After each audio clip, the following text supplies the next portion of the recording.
Accused of being a terrorist with fake evidence, I played the hidden camera in court. My mother-in-law collapsed when the judge turned to her.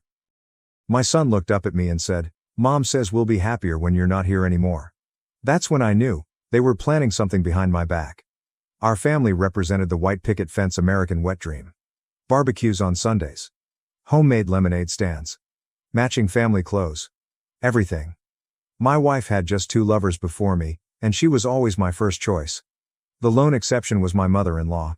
My mother-in-law was rude to me because I was from Turkey and my wife was a full-fledged American, calling me things like camel jockey, or kebab boy. Her witch-like laughter filled the air every time she spoke those phrases, and she'd chuckle with her friends like it was the greatest thing ever. And, while my wife initially attempted to stop her, I eventually advised her to give up because it only made matters worse. Plus, I was dating Alice, not her family, so everything should have been alright, right? This is exactly how Alice and I came up with the brilliant idea of inviting her family to our Sunday BBQ. It appeared harmless at first. After all, our son Mikey needed to know Alice's side a little better. Everything went perfectly at first. Her father hugged me. Her brother gave us a housewarming present. Then came her mother. "Don't worry, I brought plain hot dogs in case the food's too exotic." Her tone was so cutting it could have cut a brick in half. But I ignored it and wore my well-practiced Hollywood smile. "Thank you," I responded, giving her a hearty embrace. I could feel her tensing up, and it took everything in me not to chuckle directly into her ear. After that, everything seemed to improve. Everybody was laughing. Our plates glistened in the sunlight like a tortoise shell on a lovely beach. Our stomachs were stuffed. But midway through the cookout, I saw my mother-in-law had vanished with Alice for over an hour. I assumed Mom was making one of her "you need to divorce him" speeches, so I disregarded it. Mikey was exhausted by the end of the cookout, having received so much attention. I knew the cookout was a success. I wasn't expecting a thank you from my mother-in-law, or anything good, for that matter. However, on her way out, she exceeded my expectations. "It's not too late to start over," she said in a cynical tone with a trace of reality. I recall heaving a big sigh of relief, grateful that this nightmare was finally over. But later, as we were cleaning up, I asked my wife what that was about. "Oh, the usual." I chuckled because I knew it was a translation of the typical BS. But instead of laughing with me, she stopped what she was doing, stood still, and glared. For the first time, I noticed contempt in my wife's eyes. She appeared to be an irate principal issuing a suspension to her kid. A terrible stomach feeling swept over me. But I reminded myself that my wife was probably quite exhausted, and this is how it was expressed. But the next day arrived. My wife completely ignored me, providing the silent treatment, acting colder than an iceberg towards me. However, that wasn't the worst part. We were watching TV in the evening and saw news of a terrorist incident. My wife turned to me and remarked, "You'd know all about that, wouldn't you?" Before laughing as if she had just said the funniest thing in the world. Until the point, she was the first lover in my life who hadn't exploited my foreignness, which was a big reason I felt so safe in the relationship. So when she said that, my heart broke into 1,000 pieces. I went into the restroom and teared up, as if I didn't want to accept it. Her words sliced deep, like a sharp knife through butter. I knew her mother was involved in this. But when I mentioned it, she shrugged and replied, "I guess my humor is just developing quickly." I took a deep breath. She'd never acted like this before. I felt disgusted rather than hurt. I didn't see her much that week, not on purpose, but because she had suddenly become quite busy at work. I spent a significant amount of time with Mikey that week. Then, one day, when I was picking him up from school, he asked if we might stop at Wingstop on our way home. I told him no, I had prepared dinner for him at home, and it was in the refrigerator. He looked at me as if I had just told him the most painful thing, then blurted out, "Mom says we'll be happier when you're not here anymore." My heart sank. I went silent, my voice stiff in my throat, trying not to cry. My mind raced at 1,000,000 miles per hour. With Alice's recent actions, things began to make sense. When we returned, Alice hadn't yet returned from work, so I did some investigating. As I climbed the attic ladder, a cloud of dust struck my nostrils and made me cough. A foreshadowing of the mountain of suffering to come. As I climbed inside, I noticed a box that I had never seen before. The first several documents were about dull tax issues. But what I discovered underneath was so astounding that my eyes nearly flew out of my head. Several dozens of screenshotted texts. Transcribed voice memos. Photos of us together were pulled completely out of context to make me look like a wicked supervillain. And at the bottom, I noticed that they were all signed by my mother-in-law as a witness. For example, there was a snapshot of a text I sent Alice when she was out with friends saying, "Don't forget who you belong to." It was an inside joke from a movie we both like. But the comment underneath it read, "Exhibits controlling behavior, does not allow me freedom." A photo of me looking angry, I was actually yelling at the TV during a football game, had the caption "Frequently displays rage. I fear for my safety," on the reverse. Every paper was signed at the bottom with "Witnessed by Catherine Williams, Alice's mother." As I dug deeper, I discovered a draft divorce filing. The allegations were horrific: emotional abuse, domineering behavior, and even accusations that I had threatened Alice. According to these papers, I was a rage-fueled time bomb who cut Alice off from her family and friends. It was all lies, horrible, planned lies meant to harm me. And in the bottom of the box, I discovered the most disturbing object of all. A handwritten plan outlining how Alice would kidnap Mikey, drain our joint funds, and leave me with nothing, not even visiting rights to my son. I sat in the dusty attic, holding these papers, feeling as if my entire world had shattered. The wife I loved, the mother of my kid, had been slowly assembling a case against me. And for what? So she could take everything yet leave me with nothing? I heard the garage door open downstairs. Alice was at home. I hurriedly placed everything back precisely how I found it and climbed down the ladder, my mind racing. What am I going to do now? I quietly closed the attic hatch as Alice stepped through the door. My hands were shaking so badly that I nearly lost my grasp on the ladder. In 30 minutes, I went from a puzzled spouse to feeling like a man on death row. "Hey," Alice said without looking at me, placing her keys on the counter as she usually did. But nothing felt normal anymore. Not her voice. That's not how she moved. Nothing. I tried to be casual. "Hey, how was work?" My voice sounded strange even to me, as if I were reading from a screenplay. "Fine." She swept past me, and I noticed the peculiar perfume again. She rushed directly to Mikey and kneeled down to give him a big embrace. "Hey, buddy, I missed you." Watching them made my stomach twist into knots. Was she going to take him away from me? According to the documents, that is exactly what she meant to do. I needed to think. I needed a plan. I mumbled something about checking the mail and went outdoors to breathe. The nighttime air felt cold against my face, which was most likely flushed from stress and rage. Linda, our neighbor, waved from across the street as she walked her dog. I waved back mechanically, wondering if our entire existence was about to become neighborhood talk. That night, I could hardly sleep. Alice remained as far away from me in bed as possible without sliding off. I looked at the ceiling for hours, my thoughts whirling. What did Alice's mother say to set her against me so completely? What was I planning to do? The next morning, I called in sick from work. I couldn't concentrate anyway. When Alice left with Mikey for school drop-off, I returned to the attic. I photographed everything with my phone, documenting all the falsehoods and manipulations. If things were going the way I believed it was, I'd need proof. I spent the rest of the day in a haze, looking up divorce attorneys on my laptop. I found one with positive recommendations, Thomas Rodriguez, who specializes in father's rights. I scheduled an appointment for the next day during my lunch break. Alice was surprised to see me at home that evening. "I thought you were working late today," she added, sounding a little angry. I had not told her anything like this. "No, what makes you think that?" She shrugged. "Must have gotten confused." More lies. She had undoubtedly arranged something when I was supposed to be gone. That night, I paid great attention to her, watching how she kept checking her phone and typing when her back was turned to me. The following day, I met with Thomas.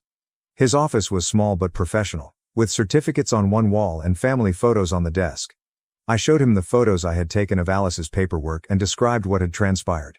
Thomas listened closely, taking notes and occasionally asking questions. After I finished, he reclined back in his chair. "This is quite the problem, Karum.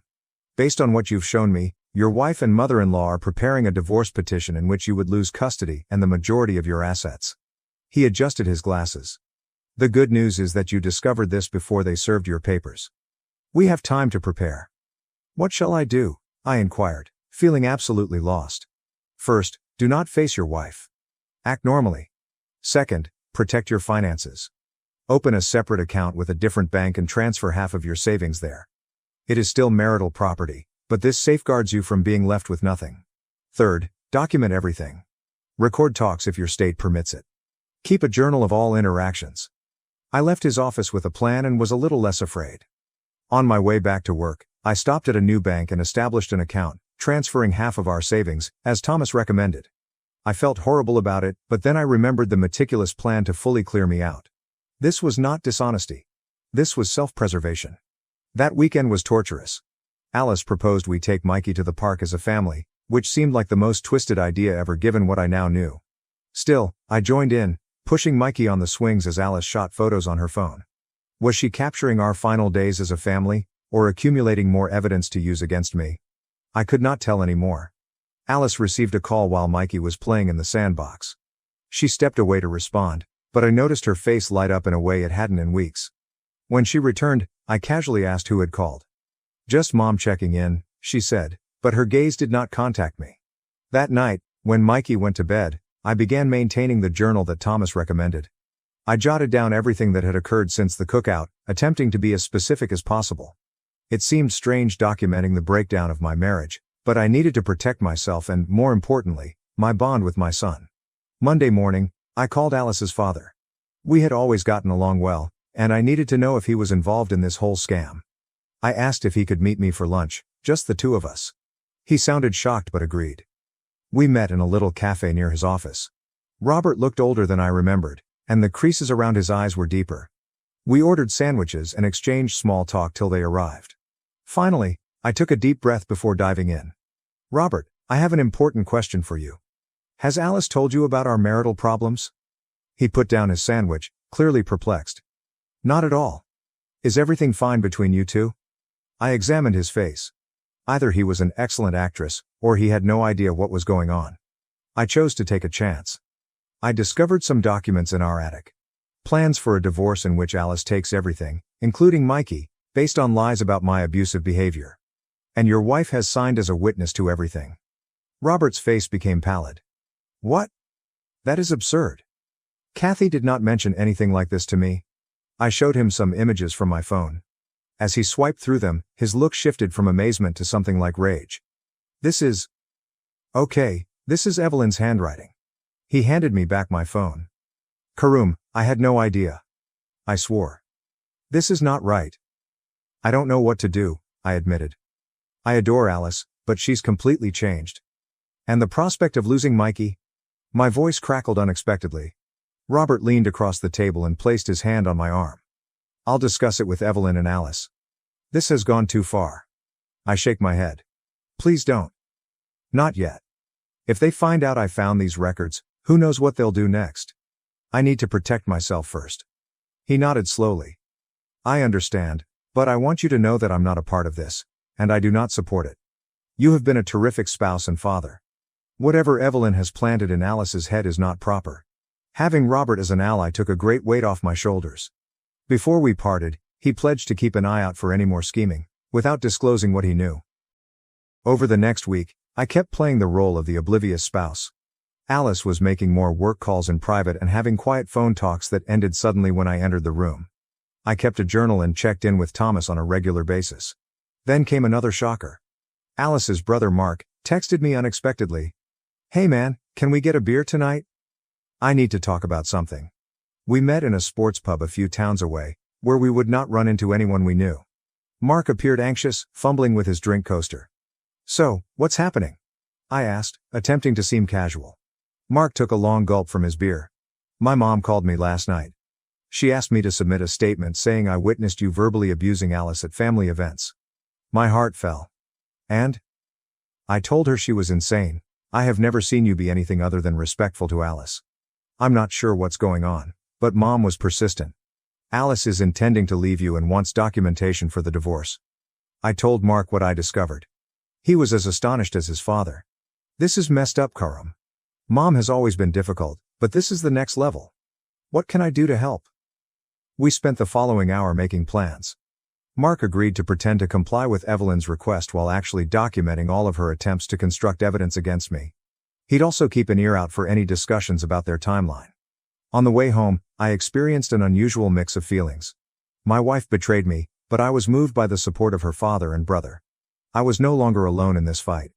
When I arrived home, Alice was waiting with arms folded. "Where were you?" "Just having a beer with some guys from work," I lied, hating how easy it was now. "Robert is getting divorced. I need to vent." Something flashed before her eyes. "Divorce, huh? Poor guy. Yeah. I went to the bathroom to avoid additional discourse. In the mirror, I could scarcely recognize myself. The stress was taking a toll. I looked exhausted and older. This couldn't last much longer. The next day, I set up a little camera in our living room. Thomas had advised it, and while it seemed invasive, I needed to protect myself. I made sure it was legal in our state and set it up to only capture common sections of the house. That decision paid off sooner than I anticipated. 2 days later, when analyzing the video, I noticed Alice and her mother in our living room while I was at work. "I don't know, Mom," Alice said, her expression confused. "This feels wrong. He's never hurt me." Evelyn's voice was harsh. "Don't be naive, Alice. Men like him always show their true colors eventually. Remember what your cousin Jen went through? Better to get out now while you have the upper hand. Think about the settlement. You'll never have to work again. What about Mikey? Children are resilient. Besides, he'll be better off without that foreign influence."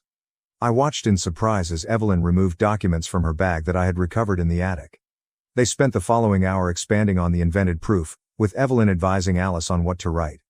Alice appeared to be uncomfortable at times, but her mother persisted. "Just think about the beach house we could buy with his 401k money," Evelyn added, beaming. "And that Turkish rug store of his brother's will be worth something too if we play this right."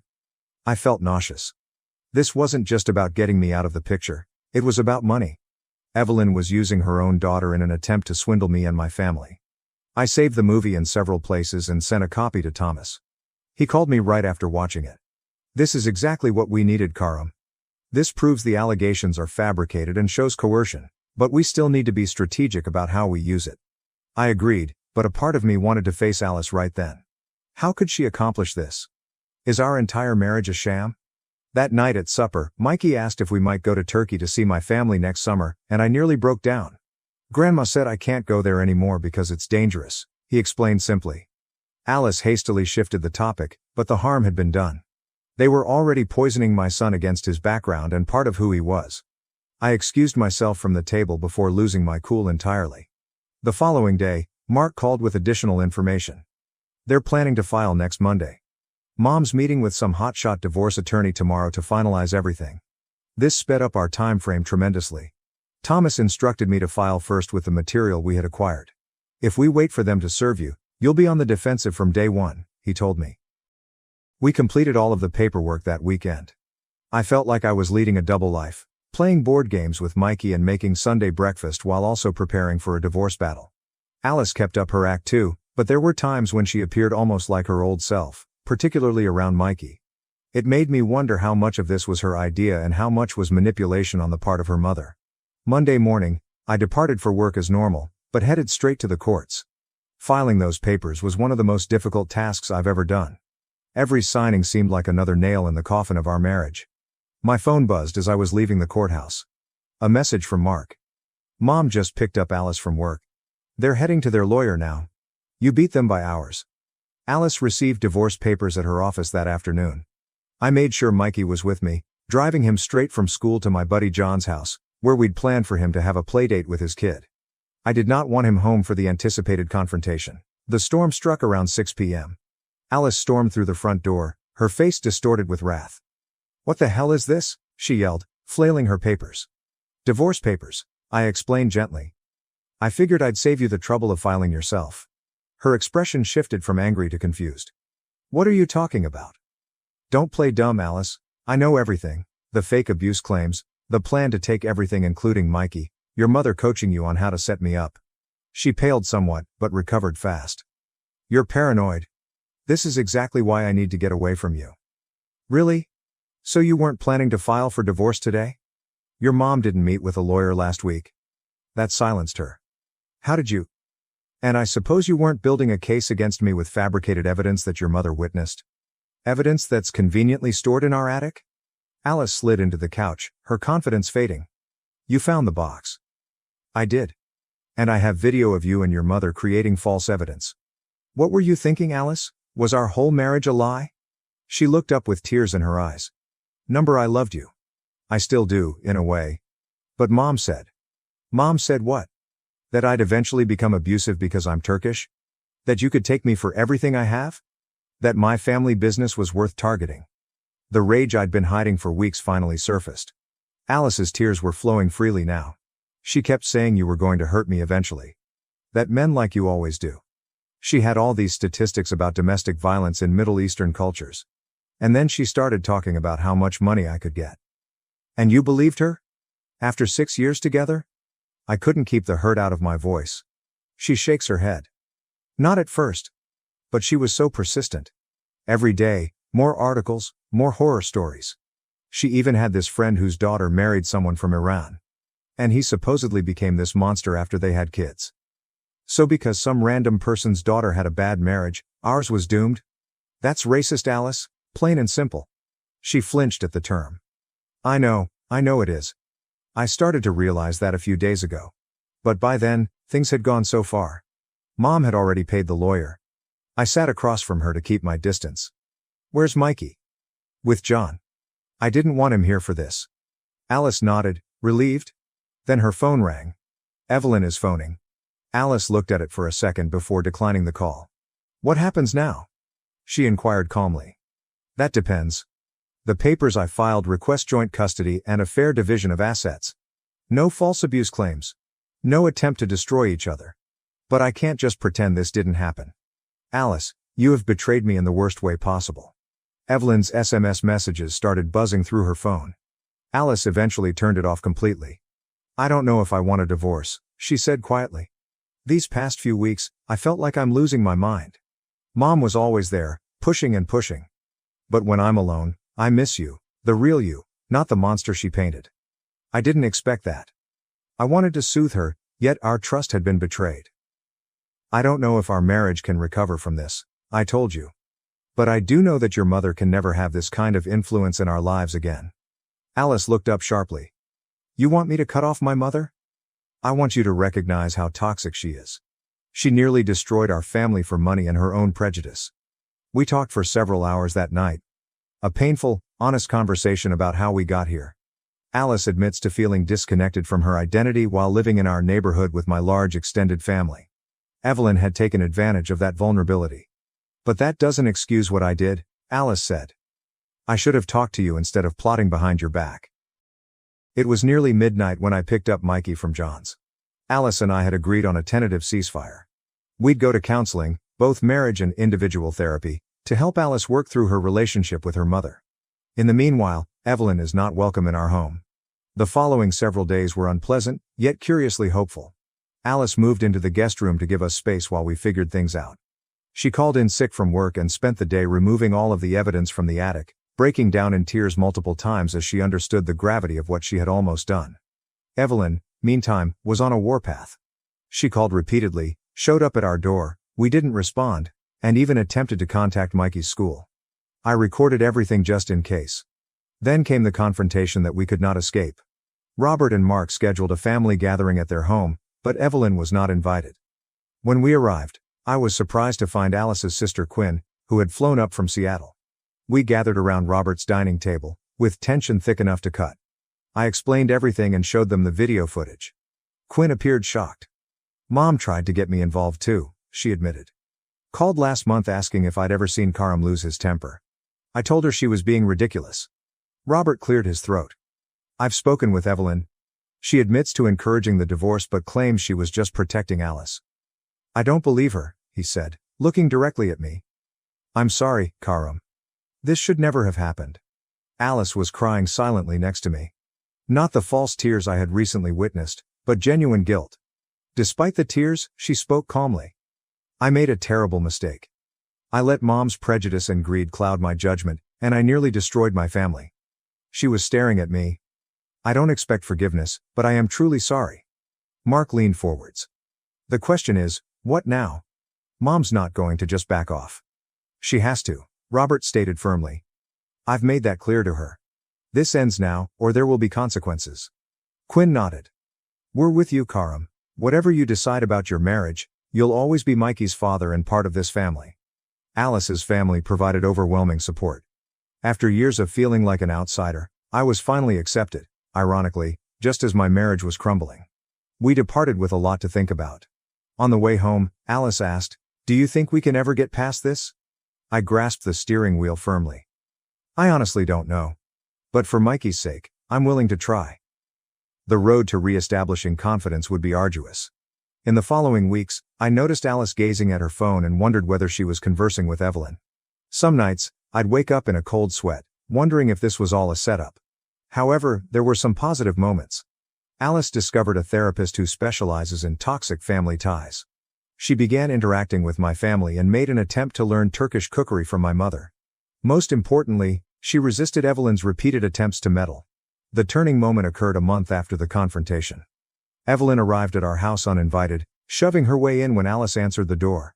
"This has gone on long enough," she declared. "I've spoken with another attorney. We can still file with the evidence we gathered." I was upstairs, but I could hear every word through the camera I had set in the living room. I waited, pulse racing, for Alice's reaction. "There is no we, Mom," Alice stated simply. "What we did was wrong. Karim is a good man and a wonderful father. Your prejudice nearly cost me my family." "Don't be so dramatic," Evelyn scoffed. "Men like him always—" "Stop." Alice's voice was the strongest I'd heard in months. "If you can't respect my husband and the father of my child, then you need to leave. And don't come back until you can treat him with dignity." From my hiding place at the top of the stairs, I heard the front door opening. "This isn't over," Evelyn growled. "Yes, it is," Alice said, closing the door firmly. I waited a few minutes before heading downstairs. Alice sat on the couch, looking exhausted yet oddly lighter. "You heard?" she inquired. I nodded, sitting next to her. "Thank you." She took my hand carefully. "I meant every word. I've been so blind, Karim. I can't believe I almost threw away everything that matters. For what? Money. My mother's approval?" That night, we discussed maybe dismissing the divorce paperwork. It would not be simple, and we had a lot of work to do. But for the first time since uncovering those documents in the attic, I felt hopeful that our family could recover. That night was the first time in weeks that I truly believed we could get through this. I had no idea if our marriage would ever be the same, but witnessing Alice stand up to her mother like that was huge. Perhaps there was something worth protecting here. The next morning, Alice recommended we go to the park with Mikey. It was odd at first, as if we were playing pretend family for our son's benefit. But watching Mikey run around the playground, laughing and carefree, reminded me why we were working so hard to improve things. "He looks happy," Alice observed, sitting next to me on the bench. "Yeah, I agree. Kids are pretty resilient. Do you think he knows something's wrong between us?" I shrugged. "Kids pick up on more than we think. But I'm trying my best to keep things normal for him." Alice nodded while watching Mikey ascend the monkey bars. "Me too. That's why I need to tell you something." My stomach immediately tightened. "Here we go again. What is it?" "Mom's planning something. Mark called me last night after you went to bed. She's been meeting with another lawyer. Someone really aggressive who specializes in high-conflict divorces." I sighed deeply. Of course, Evelyn would not give up that simply. "What does that mean for us?" "I don't know exactly, but Mark thinks she's going to try to force my hand somehow. Maybe threaten to cut me off financially or something." Alice paused. "I know that shouldn't matter, but your parents have always helped you out," I finished for her.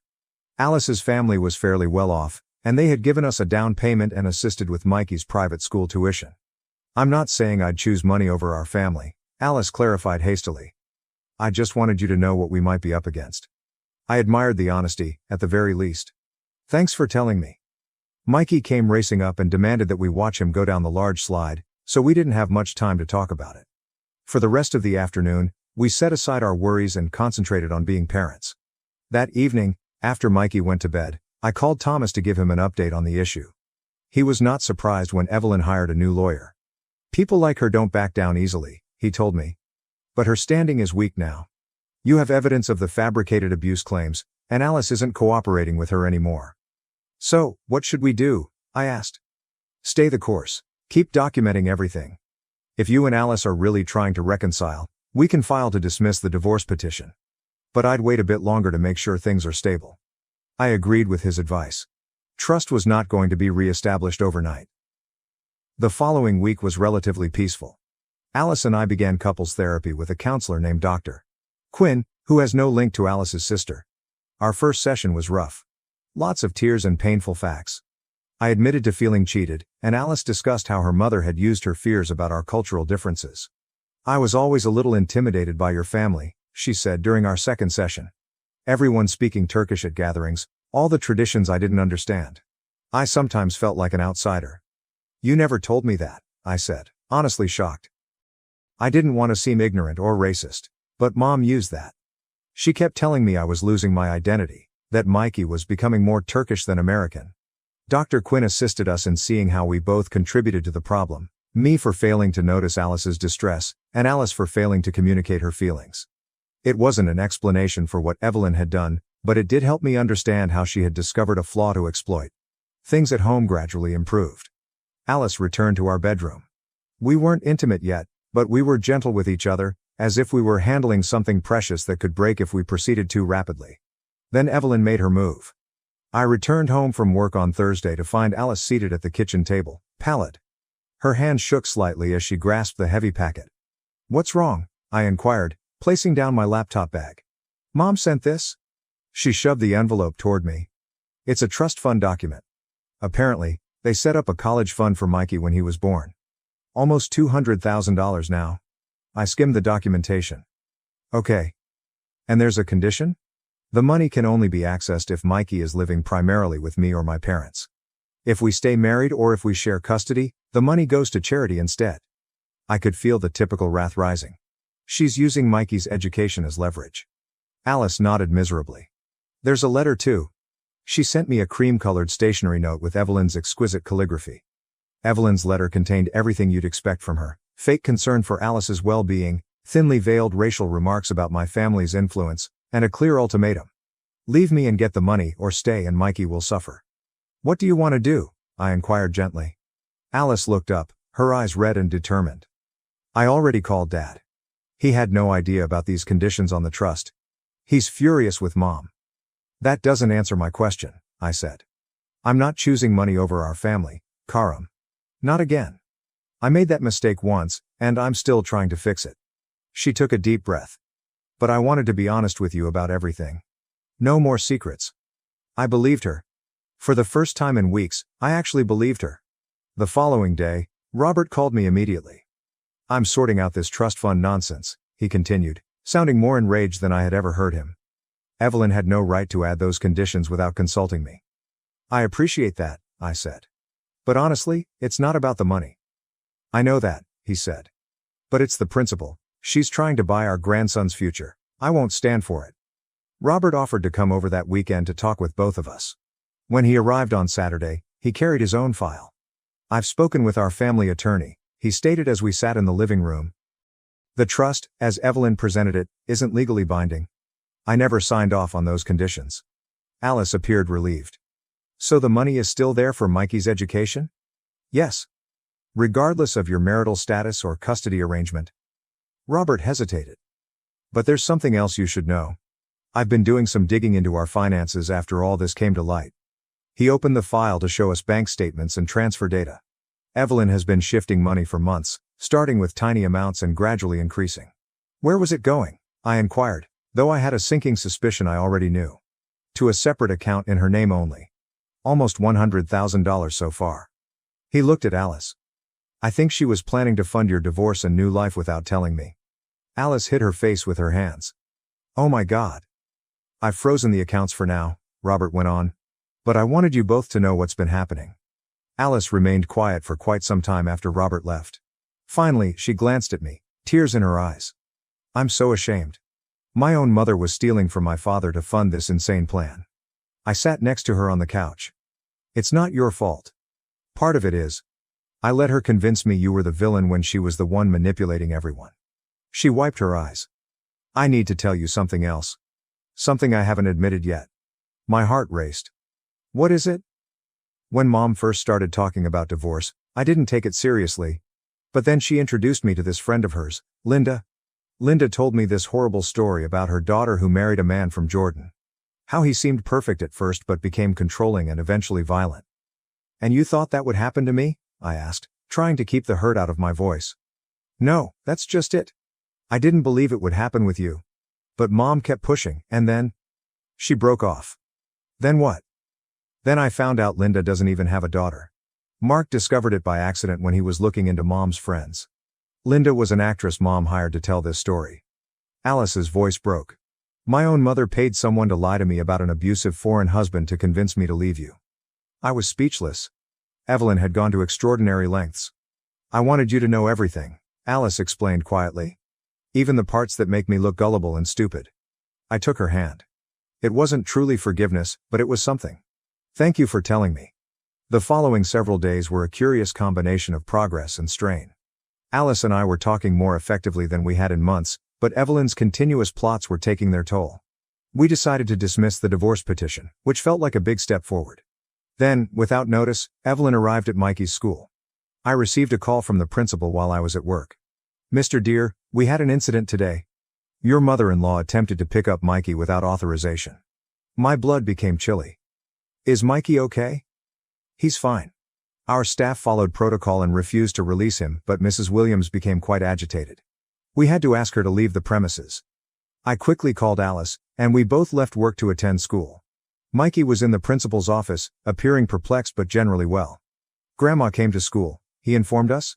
She said we were going on a special trip, but Mrs. Davis wouldn't let me go. Alice kneeled down to his level. Grandma didn't tell us about any trip, buddy. You did the right thing by staying with your teacher. Alice was shivering with anger on the way home.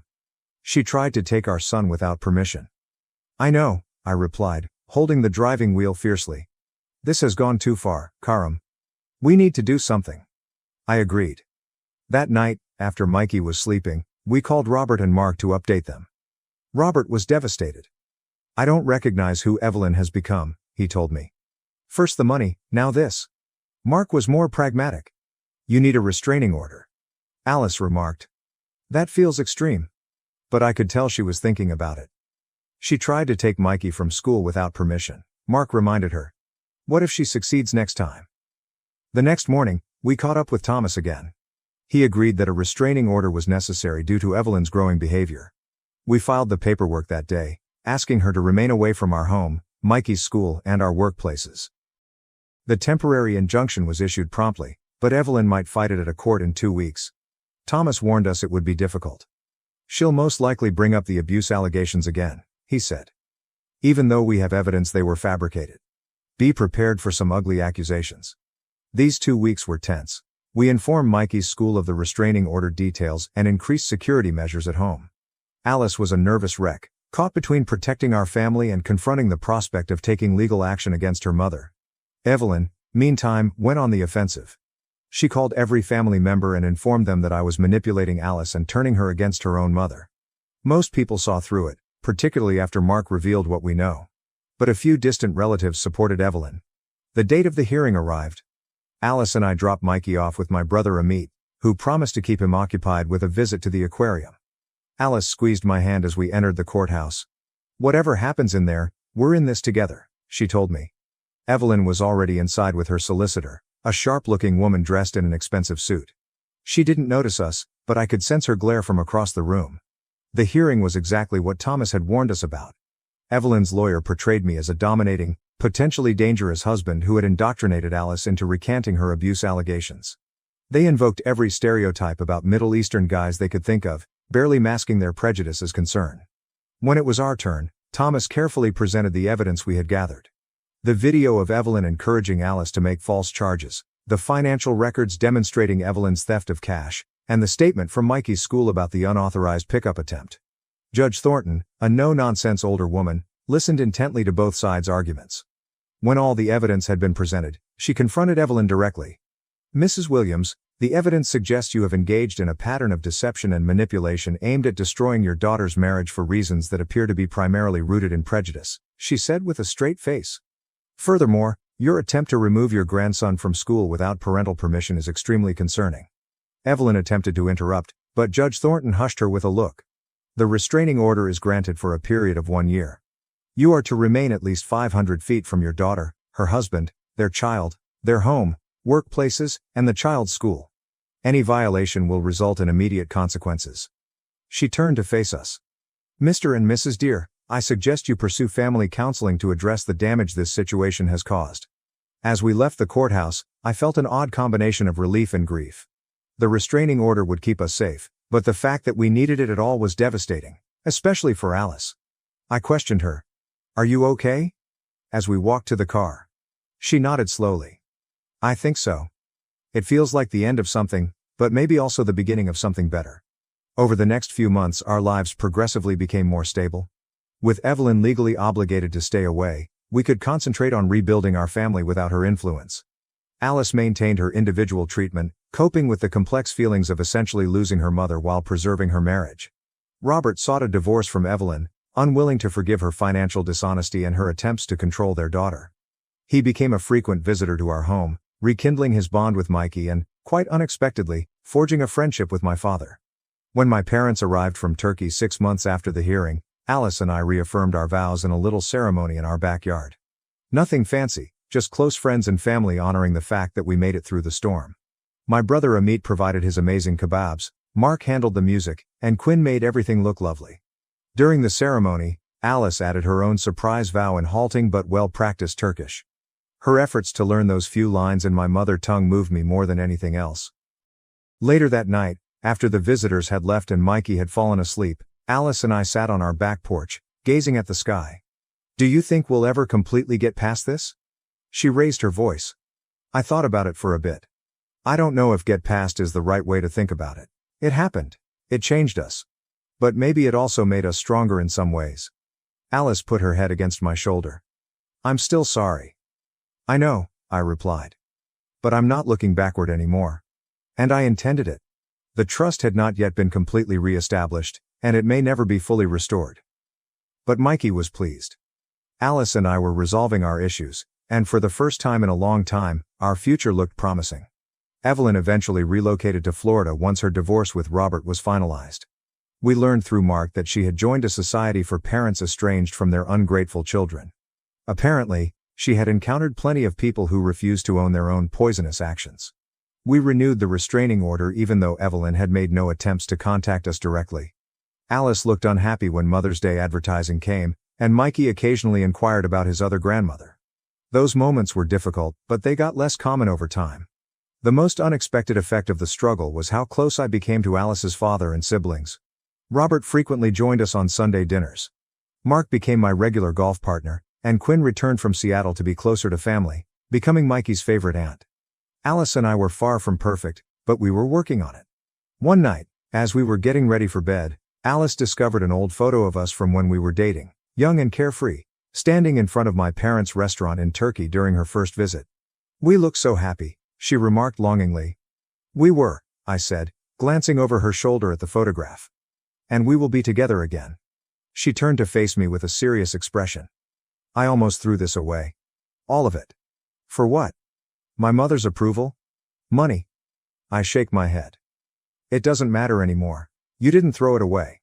That's what counts. And as I held my wife in my arms that night, I knew everything would be fine. Not because everything was magically repaired or because we had forgotten what had happened, but because we had both chosen to fight for our family even though it would have been easier to walk away.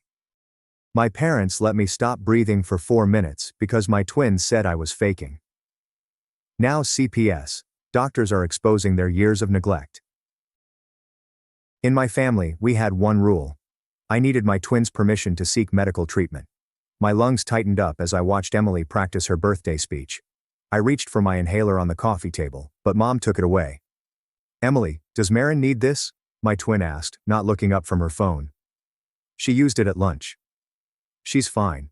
You heard your sister. Mom tucked my inhaler into her purse. No attention seeking today, it's Emily's sweet 16th. The rule had been in place since we were 12. The day I pretended to have pneumonia at Emily's ballet recital.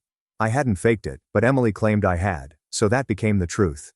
From then on, every headache, fever, and asthma attack had to be confirmed by the golden twin.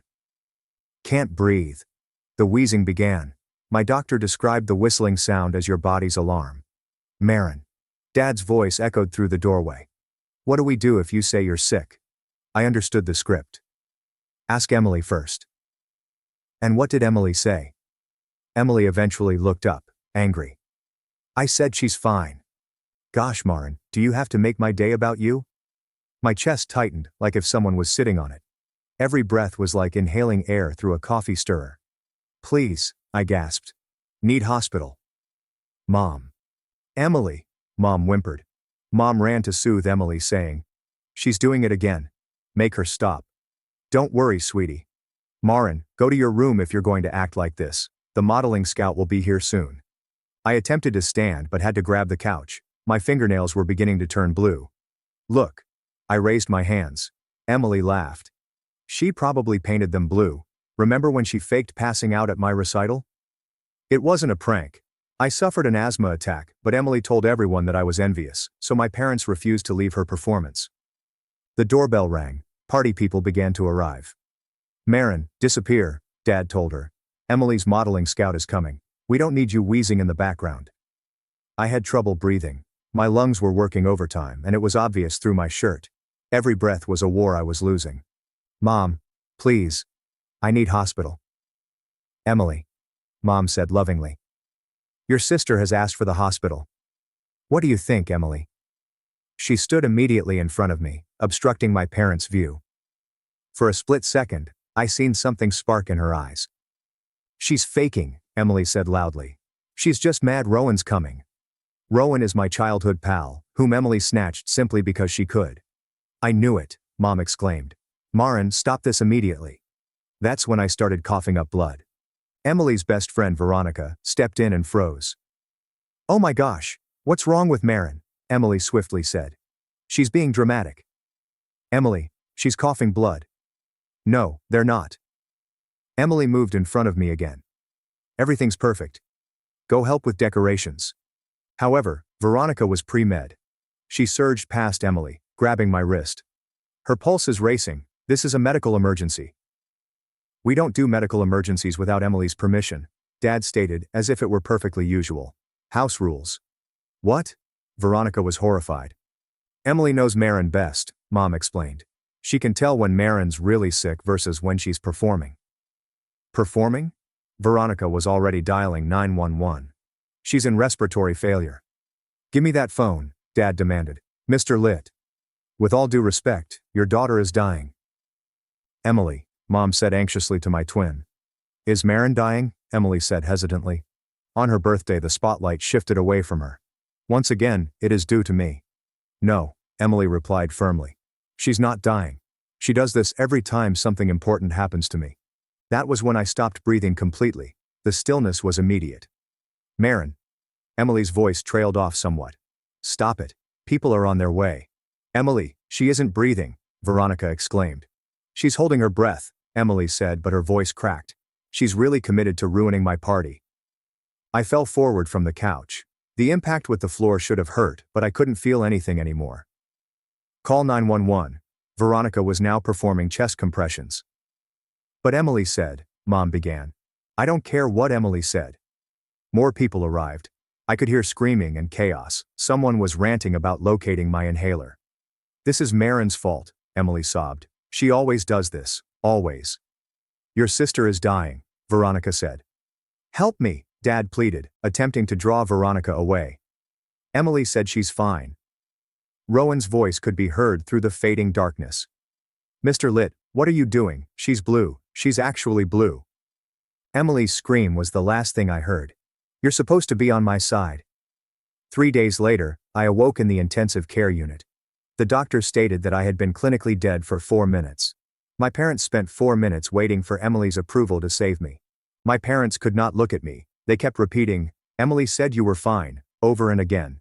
But Veronica knew the truth. Rowan knew. Everyone at the gathering knew, and we were about to destroy them. When I opened my eyes again, the equipment around my bed continued to beep in a constant pattern. The doctor stood there with his clipboard and a serious expression on his face. He brought up a chair next to my bed and began telling how my respiratory failure was so severe that my heart stopped for 4 full minutes. And those 4 minutes without oxygen meant they had to keep a close eye on me to ensure there was no long-term harm to my brain or other organs. His pen glided across the pages as he recorded my answers to his inquiries about whether I could feel my fingers and toes, remember my birthday, and count backwards from 10.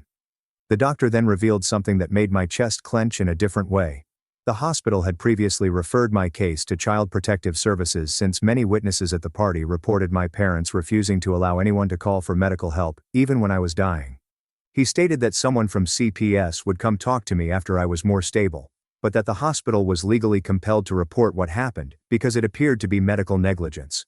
My parents arrived about an hour later, and Mom immediately began crying huge dramatic tears about how scared she had been, while Dad continued insisting over and over that they believed I was just being dramatic, as I often did during Emily's major events. They wanted to take me home right after, but the doctor intervened and advised them that I needed at least another week of observation due to the severity of my cardiac arrest and the possibility of sequelae. After the doctor had left to check on other patients, I pressed the call button. And when the nurse walked in, I told her about the regulation that had been in place since I was 12, which required Emily's approval for any medical care, including using my inhaler or going to the doctor. Her eyes widened, and she grabbed her notepad and began writing down everything I said, asking me to repeat specific portions, all the while shaking her head and muttering that she needed to put everything to my official medical file right away. The next day, Veronica and Rowan arrived together, sat on either side of my bed, and promised to make official statements regarding what they witnessed at the party. Veronica took out a notepad in which she had recorded all of my vital signs prior to the ambulance's arrival, utilizing her pre-medical knowledge. And Rowan gave me his phone, where he'd videotaped some of what transpired, including my father forcibly preventing Veronica from calling 911. 2 days later, a woman named Camila Duarte from CPS came to interview me, and she was very gentle but comprehensive in her inquiries concerning the medical permission regulation and how long it had been in place. She photographed all of the old scars on my arms from untreated allergic responses that had become infected, and she documented every single instance in which Emily denied me medical care for strep throat, a broken finger, and severe food poisoning. The next morning, Dr. Elias Mercer, a lung expert, arrived to evaluate my asthma, and spent over an hour teaching me how to build a thorough action plan that didn't require anybody else's permission but mine to implement. He showed me how to use my inhaler with a spacer correctly, and gave me a device called a peak flow meter, which would allow me to track my breathing every day, and spot problems before they were problematic. My parents returned to visit 2 days later, and this time they put a lot of pressure on me to tell everyone that I had exaggerated what happened, and that our family did not deserve this type of scrutiny from CPS or the police. I had my phone hidden under my blanket, recording everything as my father moved in close, and threatened to make my life terrible if I didn't cease assisting with the investigation and return home as if nothing had occurred. While I was stuck in the hospital bed, I looked through social media and noticed Emily had uploaded dozens of images from her beautiful 16th celebration, as if nothing had occurred, with captions about the nicest night ever and her amazing modeling scout meeting. The responses were divided between individuals inquiring if I was okay after hearing I'd been rushed away in an ambulance, and those who bought her tale that I was just faking it to attract attention on her special day. And viewing those perfectly edited photographs while wearing IV lines in my arms and oxygen monitors on my fingertips made me physically ill. Veronica spent hours at the hospital writing out this extremely thorough statement about everything she had seen, including all of the medical remarks about my blue lips and fingernails, how my breathing had completely stopped, and how long it took my parents to eventually allow someone to call 911. She made copies of everything and gave one to CPS, and the other to the police investigator assigned to investigate what happened. And she said she would testify in court if necessary, because she observed criminal neglect that almost killed me. Camilla returned to my hospital room the next morning, carrying a heavy folder and pulling a chair up next to my bed. She stated that CPS was implementing an emergency safety plan, which meant I couldn't return home with my parents until they completed investigating everything. She inquired whether I had any safe family or friends who could take me in for a bit. I thought about my aunts and uncles, but they all lived too far away, or had always agreed with my parents that Emily was ideal. Veronica had been texting me all morning, and when I suggested needing a place to stay, she quickly called her mother, who agreed without hesitation. Camilla had to conduct background checks on Veronica's parents and pay a home visit to ensure their home was secure, which required 3 days of paperwork and phone calls. The social worker arrived to investigate Veronica's home, ensuring that there was a suitable bedroom for me and questioning her parents about their work schedules and whether they knew what they were doing. After everything was approved, Veronica's father brought his vehicle to my parents' house to help me pack my belongings. My parents waited in the doorway, angry looks on their faces, while I retrieved clothes, books, and my school laptop from my room. Mom was telling me that this was all a big misunderstanding and that I should just return home, but Camilla was there to make sure they didn't try to stop me from going. Dad crossed his arms and told me I was making a horrible mistake that would ruin our family, but I kept loading boxes and lugging them to the truck.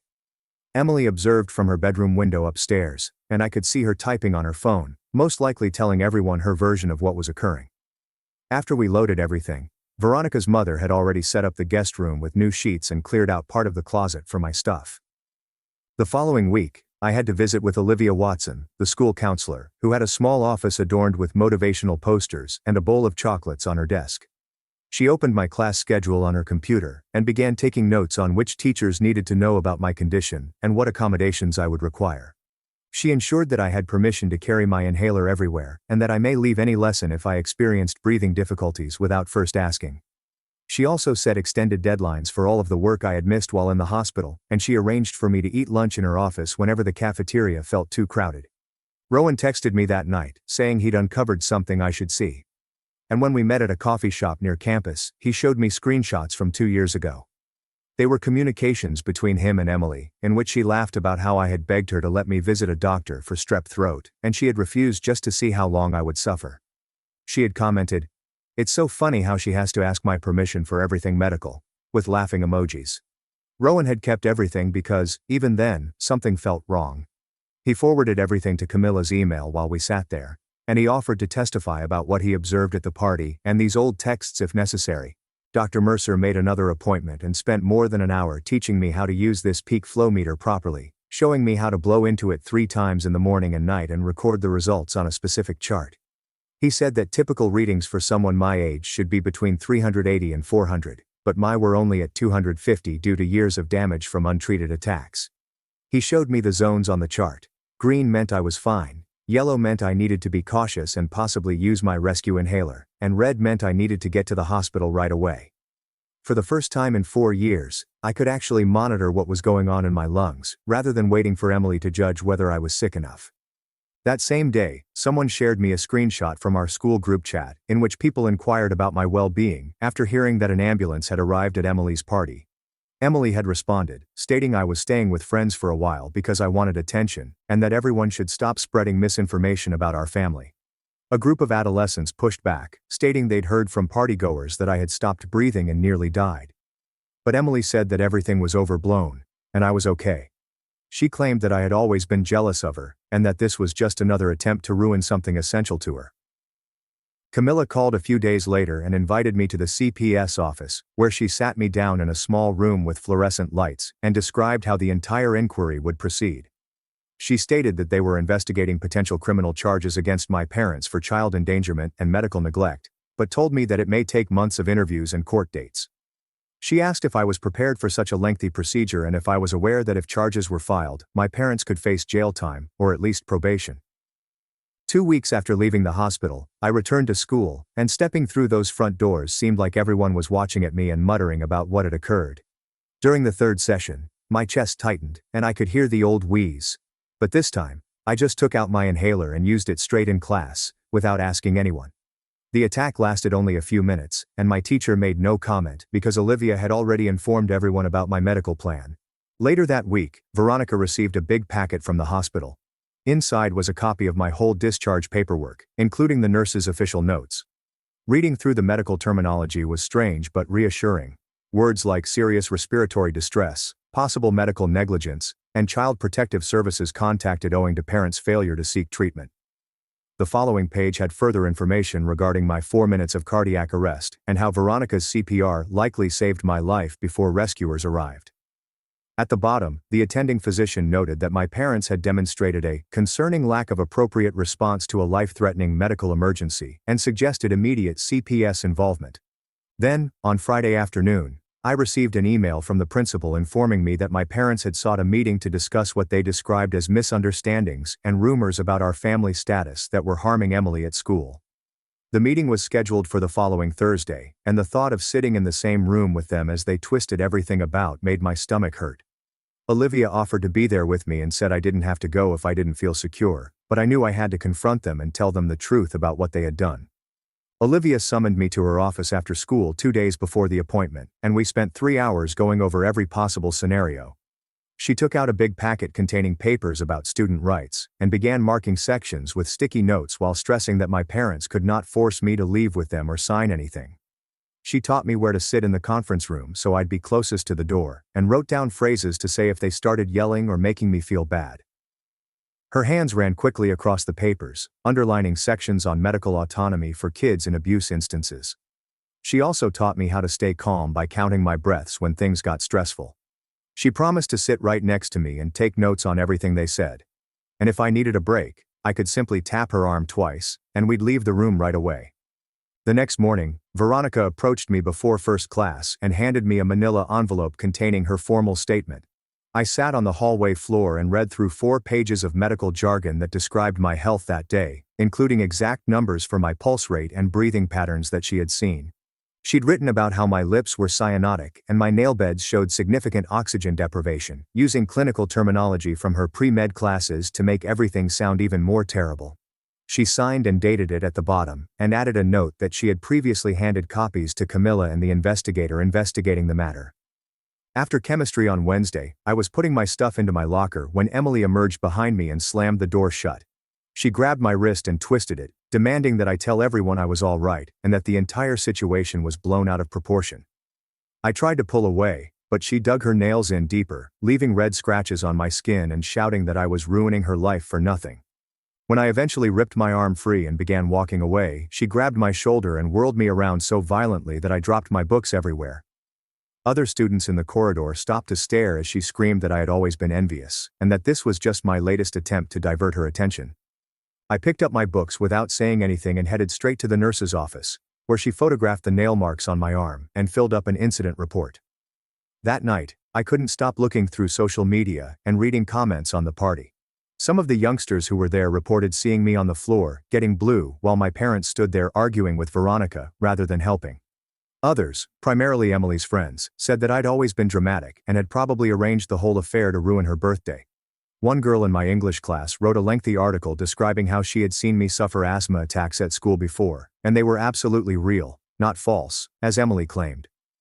The debate in the comments became heated, with individuals taking sides and uploading pictures of prior posts where Emily discussed dictating my medical decisions. Thursday arrived, and I sat in the conference room between Olivia and the principal as my parents entered with their lawyer. Mom burst into tears, stating I had always been difficult and prone to exaggeration, while Dad insisted that Emily understood me better than anyone else. They argued that the permission rule was only their way of keeping me from seeking unneeded medical assistance for small ailments. I waited till they concluded their statement before gently explaining how the rule began when I was 12, and listing specific instances in which Emily denied me medical attention. The principal's expression altered when I mentioned waiting 6 hours with a broken finger, because Emily was at a sleepover and couldn't be bothered to grant permission. When I mentioned having strep throat for 2 weeks because Emily accused me of lying my way out of her choir concert, the principal began hurriedly jotting notes. My parents' lawyer attempted to interrupt, but the principal raised his hand and requested me to continue. So I told him about every incident I could recall. Later that week, Camilla called to inform me about her interview with Emily, who had spent 2 hours arguing I had been making up illnesses since we were kids. Emily had presented a detailed timeline of alleged false sick days and attention-seeking actions. When Camilla asked for specifics, the majority of the dates did not coincide with any school absences. Camilla then pulled out my medical papers from when I was 12, revealing that I had been hospitalized with severe pneumonia that had gone untreated for so long that it had resulted in irreparable lung damage. Emily supposedly fell silent when she saw the chest X-rays that revealed the scars, then attempted to claim she didn't recall the incident. The next Monday, the pediatric clinic faxed over 15 years of medical files to Dr. Mercer, who spent his entire lunch break looking through them with an increasingly anxious frown. He discovered 7 instances in which I had presented with significant diseases that had developed well beyond normal due to delayed treatment. Each occasion coincided with a major event in Emily's calendar, such as dance recitals, contests, or social gatherings. He showed me the pattern laid out on his desk, with sticky notes indicating each incidence and the accompanying delay in treatment. By Wednesday, Dr. Mercer had drafted a 5-page medical opinion outlining how a pattern of denied care may have killed me several times over the years. He sent copies of lung scans revealing scarring from untreated respiratory infections, as well as blood tests indicating how many times I had fought off significant infections without the right antibiotics. His assessment indicated that no child could falsify the physical evidence presented in my medical history, and that the treatment delays constituted blatant medical neglect. That night my phone was inundated with texts from both of my parents, telling me that if I didn't tell CPS I was exaggerating, they'd cut off my college fund and make sure I had nowhere to live when I turned 18.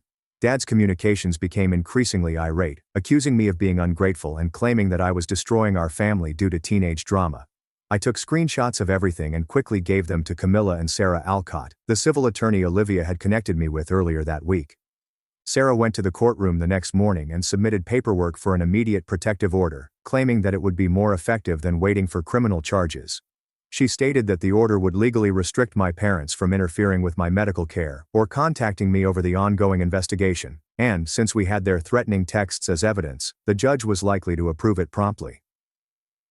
That weekend I sat at Veronica's kitchen table with a yellow legal pad and began writing down every time I remembered getting sick and what had happened. If I recall well, the date appeared in the first column. The second person knew what was wrong with me. The third section described Emily's activities that day. The fourth question was whether I received assistance or not. After 3 hours, I had 4 pages packed with tiny writing, and the pattern was so evident that I felt sick to my stomach. Every school play, dance competition, and key social event for Emily coincided with a period when I couldn't seek medical attention. I remembered having strep throat for her 8th grade graduation and having to sit through the entire ceremony with a fever of 103 degrees because she felt I was faking. I once broke my wrist while falling off my bike but couldn't go to the ER until the next day since Emily was having a sleepover and didn't want all of the attention on me. Each incident received its own line in my chronology, and at the end, I had documented 27 instances over 4 years in which Emily denied me medical care for legitimate injuries or illnesses. My phone rang with a voicemail from Rowan, and when I played it, his voice was unsteady but clear as he explained what he observed at the party. He described my blue lips, my fingernails going purple, how I gasped like a fish out of water, and, most critically, how my father physically grabbed Veronica's arm to prevent her from dialing 911. Rowan claimed he had been filming footage for Emily's birthday montage and had captured some of it on his phone, including my father indicating they needed Emily's approval first. 3 days later, I was sitting in a courtroom with Sarah for the protective order hearing when my parents entered with an expensive-looking lawyer in a gray suit. He immediately began arguing that this was a private family affair that had no place in court and that parents have the right to make medical decisions for their minor children. The judge, an elderly woman wearing reading glasses on a chain, looked at him and asked whether he was genuinely proposing that one child should have medical authority over another. The lawyer attempted to justify it as a parenting decision, but the court interrupted him off and asked my parents directly whether they actually forced one daughter to seek the other for permission to use an inhaler during an asthma attack. My mother began to explain how Emily knew me best, but the judge's expression hardened with each word. After 40 minutes of debate, the judge approved the protective order, but it was not as comprehensive as Sarah had requested. I gained complete responsibility over my own medical decisions, no longer requiring anyone's consent, and my parents could only see me with the supervision of CPS or another approved adult. The judge stated that she had never heard of parents delegating medical choices to a sibling, and found it very disturbing, but she could not impose the complete no-contact order without additional evidence of direct injury. That afternoon I checked my phone and discovered Emily's Instagram diatribe about how I had ruined her entire future. The modeling scout had officially withdrew their interest after learning about what transpired at her party, and she blamed me for sabotaging her ambitions with my attention-seeking antics. However, the remarks were harsh, with students criticizing her for allowing me to almost die. And I noted that several of her pals, including 2 girls from her dancing team, had stopped following her. Later that week, Camilla stopped by Veronica's house with a large folder containing CPS's preliminary report. I sat on the couch and read 15 pages of interviews with party witnesses, hospital medical specialists, and school staff who had detected troubling patterns over time. The report used terms like extreme medical negligence and failure to protect, and stated that neither of my parents understood how harmful their acts were. The investigator advised that CPS maintain its participation with required parenting seminars and monitored visits. 2 days later, I visited with the assistant district attorney, Nolan Graves, in his downtown office. He was younger than I imagined, with thick black hair, and appeared fatigued as he explained that, while my parents' actions were clearly criminal, proving they intended to kill me would be nearly difficult. He claimed child endangerment charges were much more likely to be upheld because there was overwhelming evidence they put me in danger by denying medical care. He requested me to write a victim impact statement and indicated the case would most likely take months to go through the system. That weekend, I discovered that my parents had filed a complaint with CPS, saying that Veronica's family was isolating me from them and poisoning me against my own family. The charge made my hands shake with rage, because Veronica's family practically saved my life, while my own parents stood by and watched me perish. When I started crying, Veronica's mother held me and assured me that they had all of the proof on their side. Sarah called me 5 days later to say the complaint had already been dropped. The court who evaluated it stated that CPS put me with Veronica's family for safety reasons based on medical facts, not for manipulation or alienation. The judge further stated that filing false complaints may result in criminal prosecution for harassment. The following week I stepped into Dr. Mercer's office, bringing my peak flow meter and the log I'd been maintaining for the previous month. I'd been recording my numbers 3 times a day, just as he'd taught me. And the improvement was evident in black and white. My baseline had increased from 250 to 380, and I hadn't had a single major attack since I began taking my maintenance inhaler every day, without anyone's permission. Dr. Mercer smiled as he examined the charts, saying it was exactly what he expected to see when asthma was effectively managed rather than ignored until an emergency occurred. 3 days following that appointment, the school summoned me to the main office for Emily's Code of Conduct hearing. When I entered into the conference room, I noticed the principal sitting with 2 other administrators behind a big table. They had a large folder open with typed reports and witness statements from students who witnessed Emily grab me in the hallway last week. The principal asked me to detail what happened, and I explained how she cornered me after chemistry and grabbed my arm hard enough to leave marks. I showed them Veronica's images of the bruises on my forearm, which were still yellow and green. They took notes and inquired if it was the first time she had done something like this. I told her about the numerous times she had followed me between courses or blocked my route to yell at me when I was staying with Veronica's family. The assistant principal took out further papers and stated that 3 instructors had reported seeing Emily approach me despite being warned to stay away. They stated that they were taking this seriously due to the ongoing legal situation with my parents and will make a decision within 2 days. That night, around 11, my phone rang with a voice message from Emily's number. I almost erased it without listening, but something compelled me to push play. Her voice was unsteady, and she was crying as she explained that she knew I was unwell at the party, but she couldn't let it ruin her big moment with the modeling scout.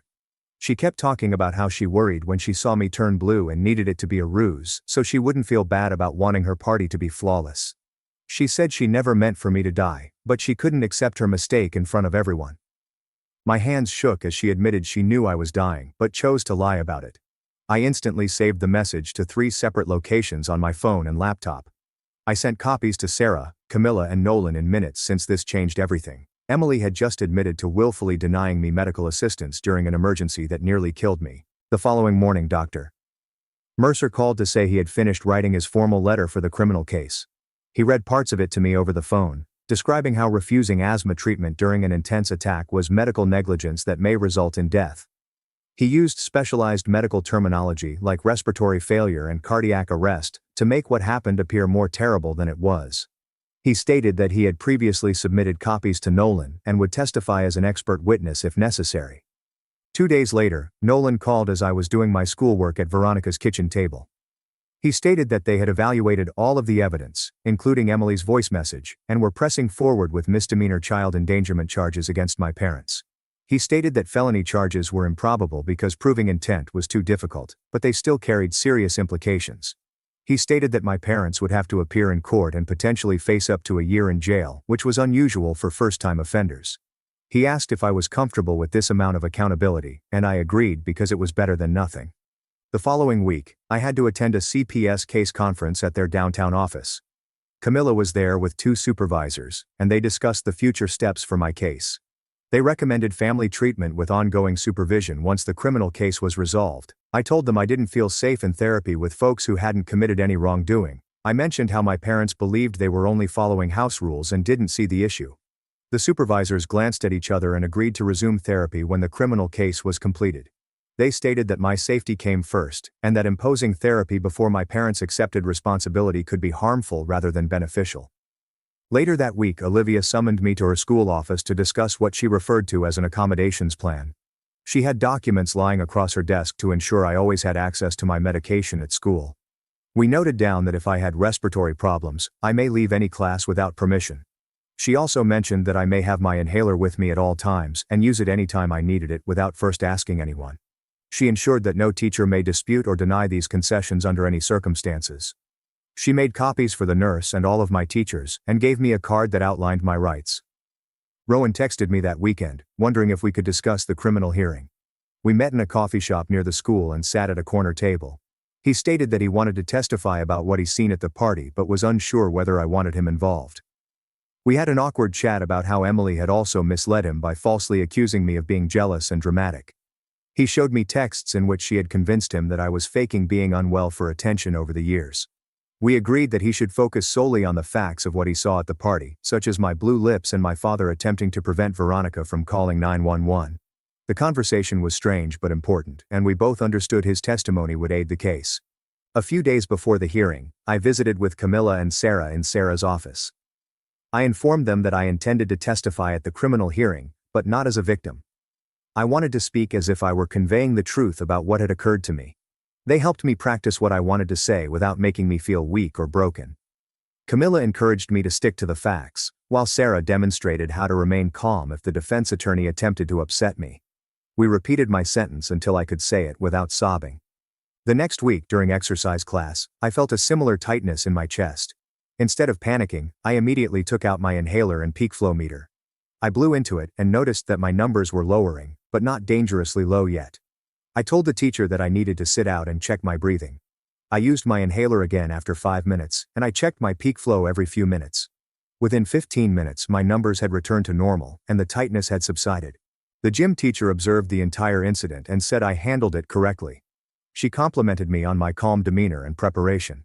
As I put my inhaler back in my pocket, I realized I wasn't terrified anymore since I had regained control of my own body and health. 3 days later, as I was walking to my car after school, I noticed my parents' SUV parked next to Veronica's Honda. My stomach fell as they stepped out and began approaching toward me, despite the fact that the protective order stated they could not get within 50 feet. I got out my phone and contacted the compliance line number Sarah had saved for me, informing them exactly where I was as my parents approached. Mom was crying, and Dad kept claiming they only wanted to talk for 5 minutes, but I remained on the phone and moved away from the school gate. Within 4 minutes, 2 security guards dashed out and positioned themselves between me and my parents, with one filming everything on his phone. Dad tried to explain that they were my parents, and had the right to see me, but the guard informed him about the protective order on file with the school. They had to leave or face prosecution by campus police for trespassing and violating a court order. Emily found me at my locker the next morning, and began shouting about how I had ruined her entire life, and cost her the modeling contract she had been working for since middle school. Students stopped to look as she yelled that I was jealous and intended to ruin everything nice in her life, just like I had always done. I didn't respond, simply held up my phone to record her as she screamed about how everyone at school thought she was a monster. When she eventually stormed out, I went straight to the principal's office and showed him the tape, explaining how Olivia had instructed me to capture everything. He stated that this was the 3rd incident report regarding Emily this week and scheduled an emergency disciplinary hearing for that afternoon. The hearing lasted 2 hours, during which the principal, vice principal, and 3 teachers reviewed all of the documented occurrences, as well as witness statements from kids who had observed Emily corner me several times. They decided to suspend her from all extracurricular activities, including student council and debate team, and issue an official no-contact order, which said that she could not approach me anywhere on school grounds. If she violated it even once, she'd be suspended and possibly expelled, which meant I finally had one location where I could feel safe from her. That weekend, Nolan called to tell me that he had formally filed the misdemeanor child endangerment charges against my parents, and that I needed to write a victim impact statement for court. I met with Sarah at her downtown office, where we spent 3 hours writing and reworking my statement until it was factual and not overly emotional. We rehearsed reading it aloud repeatedly, with Sarah pacing me and helping me slow down when I started speeding through the difficult portions. She advised me to pause and breathe in between portions, as well as look up at the judge, rather of focusing just on the paper. 2 weeks later, we all went to court for the arraignment, when my parents entered their plea. They stood at the defendant's table with their counsel, as the prosecution read the allegations of willfully refusing medical care to a kid in their control. When the judge asked how they pled, they both answered, "Not guilty," in voices as low as I'd ever heard them. Emily sat in the gallery behind them, appearing pale and younger than 16. Her hair was pulled back in a modest ponytail rather than her normal beautiful curls. She kept staring at me, as if she was seeing me for the first time as a real person, rather than simply the twin who was meant to remain in her shadow. The judge scheduled the trial for 6 weeks later and informed my parents that they may still only contact me through lawyers. A month later, I stood at the podium in the courtroom reading my statement, my hands trembling so much that I had to hold the edges to stay still. I described the permission rule in simple terms, beginning when I was 12 years old, and Emily concluded that I had pretended to be sick at her recital. I detailed the day of the party, reading from my notes about being unable to breathe, and my parents' refusal to assist even when I was becoming blue. My voice cracked when I reached to the part about dying for 4 minutes, but I kept on, gaining stronger with each word until I was able to speak clearly about what they had done to me. Except for my speech and Mom's soft cry at the defendant's table, the courtroom was dead silence. After 3 days of testimony from Veronica, Rowan and other party guests, as well as Dr. Mercer's medical proof about my scarred lungs caused by years of untreated illnesses, my parents' lawyer requested a meeting with the prosecutor. They negotiated a plea agreement in which my parents would plead guilty to a lesser felony in exchange for 18 months of mandatory parenting classes and compliance monitoring rather than probable jail time. It wasn't the harshest punishment, but it required them to plead guilt and would remain on their criminal record indefinitely, hurting any future employment or housing applications.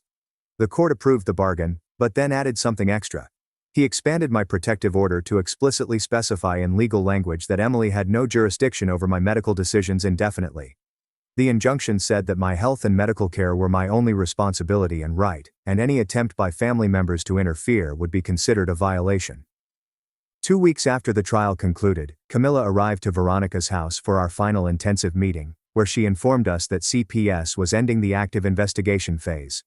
They were pleased that I was secure and thriving with Veronica's family, but they would do periodic check-ins for the following year and had arranged for treatment referrals if I requested them. She handed me a folder containing all of the case material as well as her direct phone number in case I ever needed help again. That night at supper, Veronica's parents informed me that the emergency placement period had ended, but they wanted me to know that I could stay for the rest of the school year, and even until graduation if I chose. Veronica's mother grabbed my hand and told me I'd become like a second daughter to them, and they couldn't picture me leaving now. I answered yes right away because, even though we weren't related by blood, they'd showed me more genuine family love in 3 months than my own family had in 16 years. 3 months slipped by faster than I thought, and I found myself sitting in Dr. Mercer's office for a follow-up session, watching him pull up my test results from his computer screen. He pointed to the figures that showed my lung function had increased from 60% to nearly 90% simply by taking my medications as prescribed. The improved graphs resembled ascending mountain slopes, and he printed them for me to keep while describing how regular treatment had reversed the majority of the damage from years of untreated episodes. He issued prescriptions for everything I needed for 3 months, and ensured that I had backup inhalers at home, school, and in Veronica's car. He also provided me extra spacers, and demonstrated the necessary cleaning regimen to prevent infections. The following day, Olivia summoned me to her school office, where she had boxes of folders and a label maker set across her desk, ready to assist me in organizing everything necessary. We spent 2 hours creating what she referred to as my safety file, which had sections for medical data, legal documents, and emergency contacts, as well as tabs for anything from insurance cards to therapy referrals. She photocopied my protective order 3 times so I could maintain copies in various locations, and she assisted me in scanning everything onto a flash drive as a backup, as we discussed college applications and how many survivors used their experiences in personal statements. We looked at scholarship opportunities for medical hardship situations, and she handed me pamphlets for colleges with outstanding support systems for students with chronic health concerns, highlighting those with great pre-med programs because I'd been thinking about it recently. Rowan texted me that weekend, asking if I wanted to go for lunch at a diner near school, just the 2 of us, no mention of Emily, the trial, or anything serious. We sat in a booth eating burgers and talking about mundane things like his soccer season and my scientific project, making it obvious that we wouldn't talk about my sister or what occurred at the party. It wasn't the same easy connection we had as kids building forts in my backyard, but it was genuine and honest, with him making sure I had my inhaler before we went somewhere, and me appreciating that he cared enough to ask. During chemistry class, my phone buzzed with a text from Emily saying she recognized she'd made some mistakes and may have handled things incorrectly, but she didn't apologize or admit to nearly murdering me. I stared at the message for a while, my finger hanging over the respond button. But then I deleted it without answering, since keeping my peace was more important than gaining the last word or making her understand what she had done. That night, I sat at Veronica's kitchen table with a notebook and prepared a personal statement for my safety file, emphasizing in my own words that all medical decisions were solely mine to decide. I detailed every legal document that backed this, from the protection order, to the CPS findings to the criminal case outcome, and felt empowered by placing my medical autonomy in writing so that no one could ever question it again. The declaration was 3 pages long, and I prepared 5 copies, 1 in my backpack, 1 in my locker, 1 in the safety file, 1 at the doctor's office, and one with Olivia, to ensure that I was never without documentation of my rights. Looking back 3 months after my 4-minute death, I had legal protection that kept my family away. Stable housing with folks that genuinely cared about me. Proper medical care from doctors who listened, and friends who put my safety ahead of anyone else's feelings. The trauma was not totally erased, and it seemed unlikely that it would ever be, but I was no longer stuck in a house where her twin decided whether I lived or died, dependent on her mood. Veronica's mother knocked on my home Saturday morning, stating we were going shopping for medical supplies that were exclusively mine, not shared, borrowed, or put away where I couldn't find them. We drove to 3 different stores and found the ideal peak flow meter in my favorite color, purple, as well as a whole kit with extra inhalers, spacers, nebulizer masks, and a secured box to keep everything in so I'd never have to beg permission to breathe again. She assisted me in setting up a medical station in my room, labeling and organizing everything, even purchasing a little fridge for my liquid prescriptions, repeatedly emphasizing that these items were mine and that I should never have to ask for them. We received a medical alert bracelet engraved with my conditions and emergency contacts, as well as a pocket card containing my action plan, which did not require anyone's approval, just my own judgment about my body. The freedom of having my own medical supplies felt more significant than anything else, as if I could finally trust that I'd always have what I needed to keep alive without relying on someone else's approval. My asthma was under control for the first time since elementary school. I felt comfortable with Veronica's family, who treated me like a true daughter. I'd even started working on college applications, writing essays about overcoming medical neglect and discovering my voice. It turns out that when you can breathe freely without someone's hand around your throat, both literally with air and metaphorically with control, anything is conceivable, including dreams I'd never allowed myself to have previously. This entire trip has had a profound impact on me, and I am grateful that you have allowed me to be a part of it. My parents backed my sister to steal my son. They filed for full custody, claiming I promised her the baby. What happened next destroyed their plan. I am a 31-year-old male named John. I became a father for the first time a few months ago. When it happened, I assumed I knew the type of man I would be.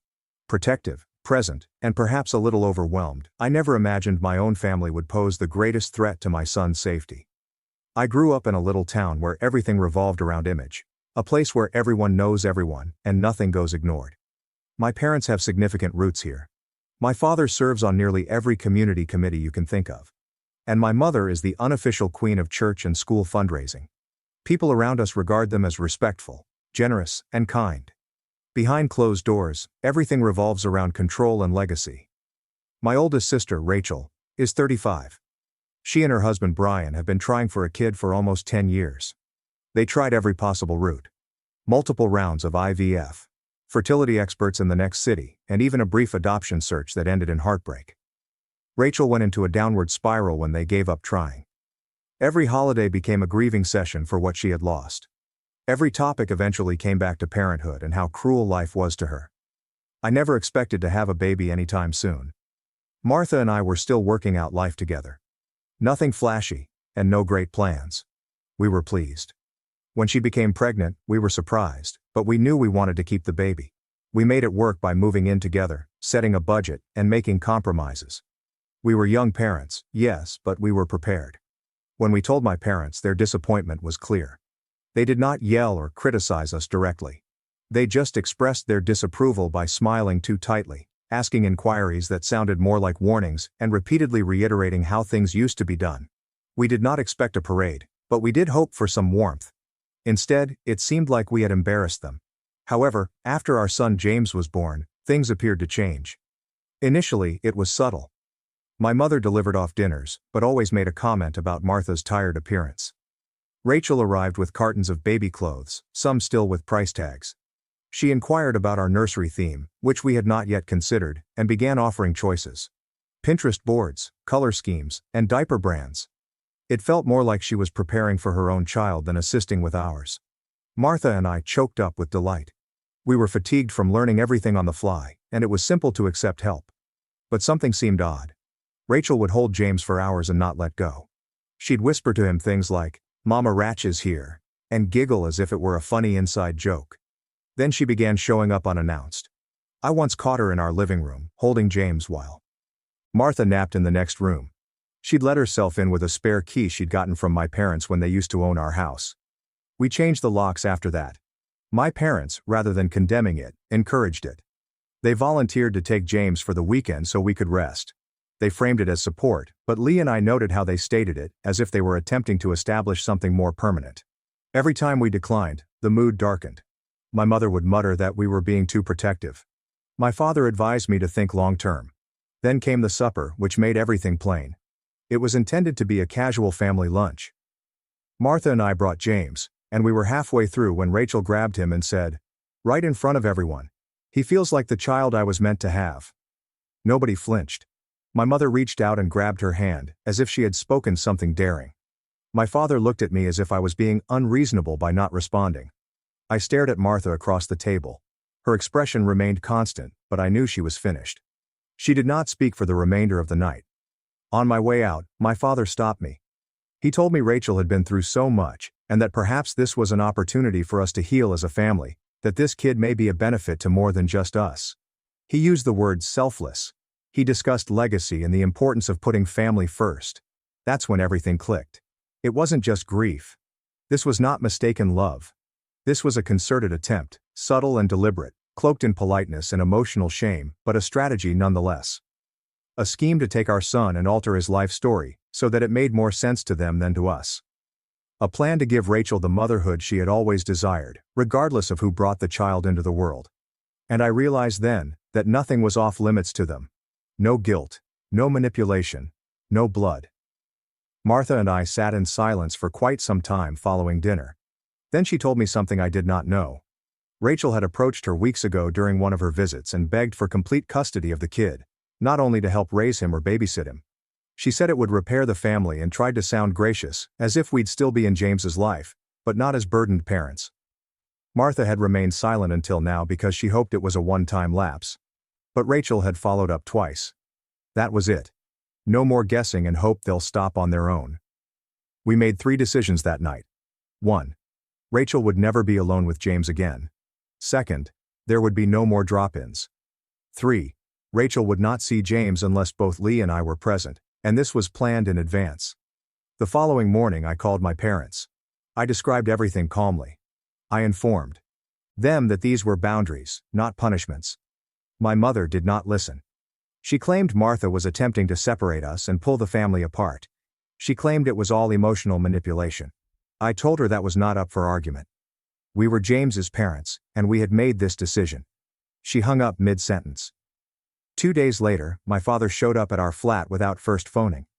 Martha led James into the bedroom as I stepped outside. He began with light chat, as if he were simply passing by before rapidly transitioning to guilt.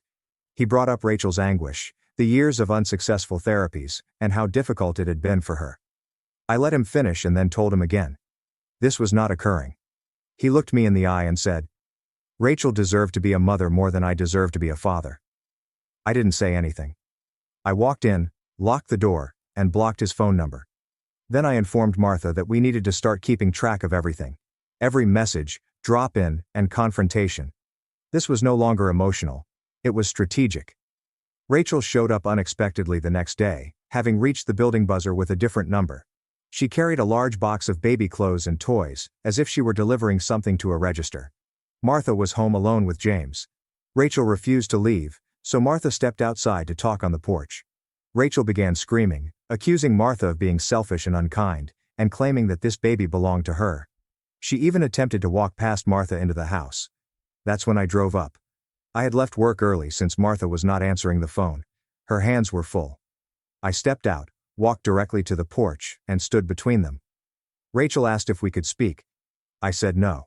I told her this wasn't normal and she should leave. She did not argue. She just remained there, crying, until Martha went inside and shut the door. Then she turned to leave. That night my folks asked us to a family supper. Martha did not want to go. She stated it felt like a setup. I told her I was going alone to keep the peace, and she reluctantly agreed. I stepped into my parents' house and noticed the signs, additional seats and extended family that I hadn't seen in months. Rachel is sitting on the couch, teary-eyed, holding a framed photo of James. This was exactly what Martha had warned me of. As soon as supper began, Rachel stood up and began discussing how difficult it has been to see her future fade away. My mother sat next to her, nodding, and my father stared at me as if he expected me to say something heroic. One of my aunts squeezed Rachel's hand and murmured, "Maybe there's still a way this can work out for everyone." I stood up. I informed them that James was not a shared family asset. He was not a community project. He was our son. They weren't doing it out of love. It was pressure wrapped in anguish and given to us as a responsibility. I departed before dessert. When I arrived home, Martha had already packed a tiny overnight bag. She'd read my cousin's message about supper and didn't want to be home if someone showed up again. We remained at a motel for one night, which gave us plenty of time to think. The following morning, we contacted a family lawyer. We explained everything. What had happened, who had arrived, the messages, the comments, the visit to the cafe, and the emotional stress. He listened, took notes, and told us we were making the proper move by pursuing legal action early. He instructed us to capture everything, not just texts and emails, but every phone call, unexpected visit and encounter. He also made it plain.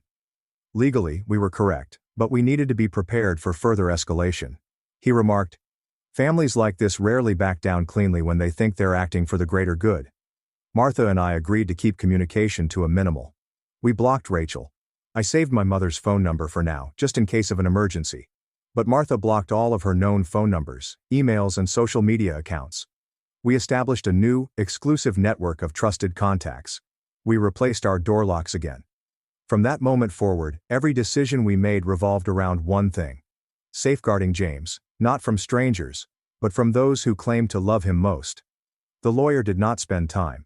He explained exactly what needed to happen next. Legally, we were on good ground, but we needed to document everything. Texts, voicemails, surprise visits, and even secondhand communications. More proof is better. He emphasized that if limits were repeatedly breached, we may consider a formal cease and desist order, as well as a complete no-contact order if things worsened. 3 days later, Martha received a message from an old college acquaintance she hadn't spoken with in over a year. The message was unexpected, lengthy, emotional, and definitely not written on her own terms. It said things like, "Think about the sisterhood, and Rachel deserves to be a mother as well." Rachel had contacted that buddy. We instantly blocked her. I called her on a different phone, briefly informed her that we knew she had relayed Rachel's statements, and cautioned her that anyone who played messenger would be removed from our life without further notice. Then I checked my inbox. There was an email from a new address that my mother had never used before. It was not simply a message. A whole document was attached. A PDF titled, "CO Parenting Plan for James." Inside, there were headers, bullet points and a schedule breakdown. It even included sections titled Weekends with Rachel, Holiday Rotation and Trial Guardianship. My mother had written it as a business proposition. Her tone was formal and polite, but the message was plain. They still thought this was negotiable. I didn't respond. I forwarded it to our lawyer and stored it in the folder we now keep on a daily basis. The file was already rapidly increasing, with timestamps, screenshots, transcripts, and printed documents. It was no longer simply about family. It was a campaign. Martha's parents visited during the weekend. They observed the luggage packed by the entrance, the stress in our routine, and how quietly we checked the windows every night. After dinner, her father approached me privately. He informed me they would help cover the costs if we opted to relocate. No inquiries, no conditions, simply get somewhere secure. A few days later, something more confirmed our suspicions. At work, my manager approached me in the hallway. He inquired carefully if everything was fine at home. Apparently, someone in town had expressed concern for James's well-being. I questioned him directly about who had said that. He had no idea where it came from, but it prompted him to inquire. That was everything I needed. That afternoon, I visited with the Human Resources Department. I explained everything, left nothing out, and provided a brief written report for the record just in case. They pledged to flag any outside inquiries about me and alert me if anything untoward arrived. It was the first time I needed to involve my job, but it would not be the last. That same week, Rachel addressed Martha once more. This time Martha was alone at a small cafe near our apartment. Rachel approached without notice and attempted to sit with her. Martha didn't participate. She left her coffee on the table and walked away. When she arrived home, she didn't say anything. She simply handed me the scarf she had dropped in the rush and closed the bedroom door behind her. That night, our lawyer sent Rachel a formal no-contact notice. It was written and given by his office. The terminology was simple. No texts, no phone calls, no third-party communication or physical approach. If she violated any of it, we would take additional legal action. That warning was also added to our growing dossier, with a copy delivered to Martha's cafe in case Rachel returned. We took action that night. Martha and I both changed our telephone numbers. We compiled a list of crucial connections. We trusted them completely, and only shared our new numbers with them. Everyone else was barred out. Family members who had not spoken up were excluded. Friends who had been neutral were eliminated. We weren't taking chances anymore. The next day, I quietly inquired about new rentals. Something beyond our town is far enough away that we won't run into anyone from our current life. Martha's parents helped us narrow down our possibilities. We toured one that weekend under a different identity, using a temporary email address and cash deposit. We provided no forwarding address. Nobody in our family was told.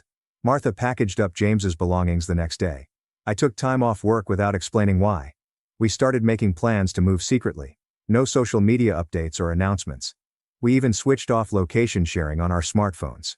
The less people knew the better. Because after everything, emails disguised as contracts, third parties appearing in cafes, and lies told to my boss, one thing was certain. This was not going to stop on its own. If we desired peace, we had to accept it. Nobody was going to give it to us. We completed the lease on a tiny rental house 2 towns away. It was a sleepy neighborhood on a dead-end street, with little foot traffic and no neighbors who knew us. We paid the deposit in cash using a temporary email address, planned the move on a weekday, and booked the moving company under a new name. We carefully packed things, taking only what we needed. Everything else was either donated or left behind. No goodbyes, no notices, and no social media. The lawyer sent Rachel an official cease and desist letter the same morning we signed the new lease. It was stated clearly. Any future contact, in person or through third parties, would be considered harassment and dealt with legally. A certified copy was mailed to her address. Another visited her office. Our lawyer warned us to expect pushback, and he was correct. The next day, I received an email from Rachel's husband, Brian. He wrote as if he was attempting to mediate and asked if we might reach a peaceful resolution. I didn't respond. I submitted it to our lawyer, who documented it and included Brian's name in the no contact rules. No contact meant no contact from either party. Brian's email address was reported and blocked. That marked the end of it. 3 days later, around midday, my mother appeared outside my office building. She stood near the parking lot and started calling my name loudly and frequently. She had never visited my office before. I walked back inside and went straight to human resources. Security cameras had already captured her. HR changed the internal security policy promptly. My file now contains a restricted access remark. No family is permitted on site without written notice and approval. That night, Martha received an unexpected floral delivery. There was no card, just a short letter inside that said, "You stole what should have been mine." She did not touch the flowers. We photographed everything, including the box, letter and timestamp, and then called the police. An officer responded, made a report and marked it as a potential threat. We sent our lawyer a scanned copy of the report the same day. He added it to the growing file. That evening I installed new security cameras. Every door, window and motion sensor is connected to cloud storage and has a 24/7 backup. I granted our lawyer remote access to the channel and footage. We were not waiting for anything to happen. We were going to be prepared before anything happened. Meanwhile, a buddy provided images of Rachel's friends making vague, indirect statements about parents who do not deserve their children and selfish decisions that harm decent people. They didn't name us, but they didn't need to. The terminology was direct, and the timing was clear. I captured screenshots, dates, usernames, and captions. Everything was documented. A week after we moved, one of my aunts, who had hitherto been silent, contacted me discreetly. She apologized for not saying something sooner. She had been watching from the sidelines, hoping it would blow over, but now she was hearing things that worried her. Rachel had told several relatives that she had been robbed of her child, saying that she had been promised guardianship, despite the fact that no such discussion had ever occurred, and that we changed our minds after promising her guardianship. None of this was true. My aunt sent screenshots from a family group conversation. My folks were in it. They were openly calling me unstable and portraying Martha as manipulative. That was the final straw. Martha and I ceased talking with anyone other than our lawyer and 2 trusted friends. We updated our emergency contacts. We changed all mailing addresses to a private mailbox in a different town. Even James's pediatrician was transferred to one near our new home. No forwarding address, no record sharing. 2 days after we moved in, police arrived at our home. This was a welfare check. The officer stood on the porch, calm but strong, explaining that someone had reported us missing and that James might be in danger. Martha held James as I presented the officer with all of our documents. The cease and desist letter, the police report from the flower note, our lawyer's legal file, and security footage from the previous 2 days. The officer asked for identification and then walked through the house. He spoke to Martha separately before speaking to me. He confirmed that the report came from my parents. They informed the police that we had vanished and that James might not be safe. Before leaving, the officer urged us to file for a formal restraining order. He described the pattern as apparent, intensifying, personal, and relentless. He gave me a card with a case number and suggested we follow up at the local station. He also marked our address as a known problem, implying that any subsequent reports would be treated differently. I closed and shut the door behind him. We were no longer merely protecting our home. We were creating the case piece by piece. Martha and I met with our lawyer the morning following the welfare check to file a protective order against Rachel, my mother, and my father. We carried everything with us. Copies of police reports, screenshots, camera footage, timestamps, emails, a cease and desist letter, and the flower message. The lawyer presented it all in one harassing filing. It was over 2 inches thick.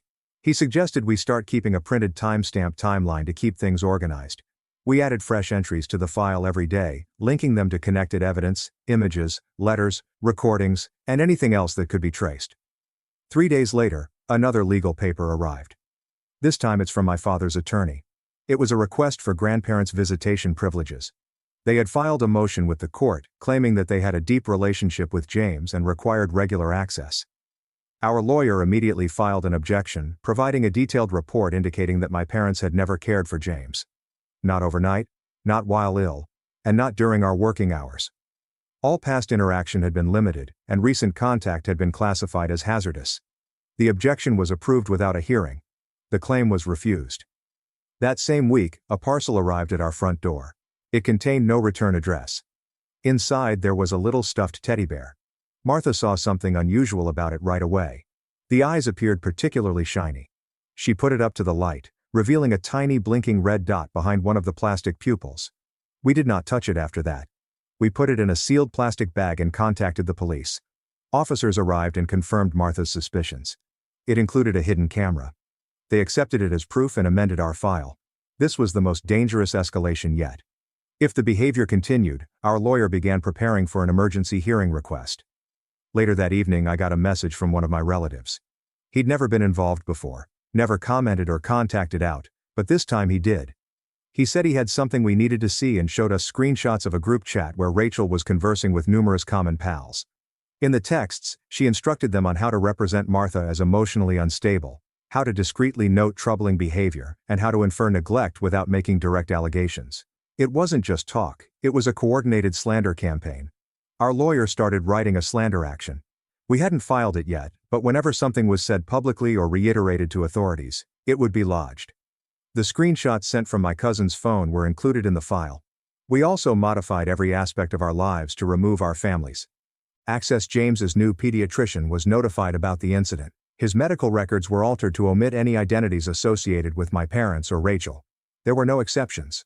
Martha's parents and our 2 closest friends were the only emergency contacts. We double-checked daycare enrollment and changed the contact forms there as well. Martha went through her own contact list, removing any mutual acquaintances who had ignored our boundaries or forwarded harmless Rachel messages. Anyone who provided even a single warning sign was cut off. A week later, Martha went to a store near our new home to get a few items. She called me as soon as she returned, calm yet watchful. While walking through the parking lot, she saw that someone was following her. When she turned to look, there was my mother. She did not speak. She simply stood there, half hidden behind a car before departing. When Martha started recording, she raised her phone. My mother immediately turned and went away, not saying anything. We submitted the video that night. It has been put to the protective order file. This was the 3rd direct appearance after receiving a written legal warning. The next morning, I went to our leasing office and asked that our lease be amended to reflect our address as secret in all public and government-accessible property records. They instantly processed the adjustment. Going forward, even postal records would reveal that our information was restricted. A week passed with no new contacts. James had his first appointment with his new pediatrician. The doctor conducted a thorough examination and determined that James was healthy, well-fed, clean, and had a deep emotional tie to his parents. There were no worries. We asked the doctor to retain the visit notes on file in case they were needed for court documents. He agreed. We finally took a break after weeks of staying on high alert. Martha's parents agreed to take care of the house for a few days. We drove 2 hours out to a peaceful cabin with no mobile connection, internet, or interruptions. It was just the three of us. Martha, James, and myself. We brought literature, food, and a second-hand instant camera. It was the first time in months that we had no warnings, knocks, weird deliveries, unexpected cars, or reports to submit. We stayed for 2 nights and did not discuss court dates, lawyers, or family. For those 48 hours, there was only solitude, trees, and breathing room. We knew it wasn't finished, but for once, it had stopped. We returned from the cabin on a Sunday night. There was a white envelope taped to the front door. Inside was a genuine court summons. Rachel had sought full custody of James. The documents were thick, imprinted, and serious. She claimed we emotionally exploited her and promised her the baby during her pregnancy. She labeled it a betrayal. She accused Martha of isolating me and that I was too emotionally vulnerable to make parental decisions. Her appeal alleged that Martha was dominating and that pressure from her had harmed my mental health. Our lawyer went over everything thoroughly. Rachel had also included letters from family members who had no actual involvement with James. An uncle from another state wrote that Rachel had always wanted to be a mother and was being robbed. Martha's second cousin wrote that she was emotionally locked off. They had never seen us together in person. Our lawyer immediately began writing a counterclaim. We included Martha's therapy documents, pediatrician reports, and police records. All cease and desist documentation, including the hidden camera incident, the daycare incident, and each occurrence with names, dates, images, and legal follow-up. We produced a complete paper trail indicating Rachel had never been promised custody, both legally and verbally, and that every step we took was motivated by her continued harassment. I contacted someone I hadn't spoken to in years, Rachel's previous therapist. She was no longer treating Rachel, but she agreed to send a confidential letter expressing concern about Rachel's compulsive behavior and citing previous patterns that matched what we were seeing. That letter was signed, sealed, and delivered directly to the judge's office by our legal team. The court has scheduled a preliminary hearing. A gag order was obtained immediately. Both parties were prohibited from discussing the issue online or with extended families. No social media mentions, no ambiguous posts, and no messages from other parties. Any breach may result in punishment. Martha and I combed through every account we had, including Facebook, email, photo applications, and cloud backups.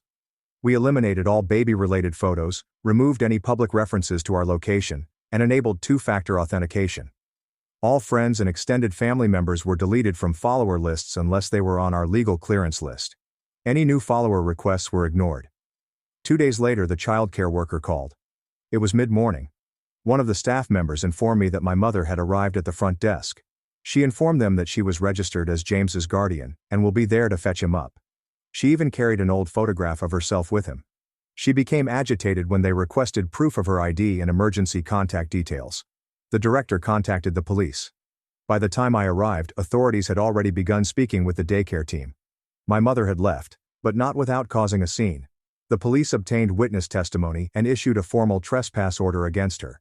She was now permanently prohibited from the facility. Our lawyer received the report, which included the names of the witnesses. That incident alone was sufficient to support our protection order request. The following week, one of my aunts called to softly alert us. Rachel had been secretly telling people for years that if she couldn't have a baby, she wanted to raise mine. She explained that she was always supposed to be James's mother. She had reportedly presented it as a promise, telling others I had thought about it and that we were still finding out how to move forward. None of it was true, but it explained why so many relatives believed her account of events. I printed down emails from the week James was born, messages in which I shared infant images, hospital updates, and even a receipt for a birth certificate that listed Martha and I as parents.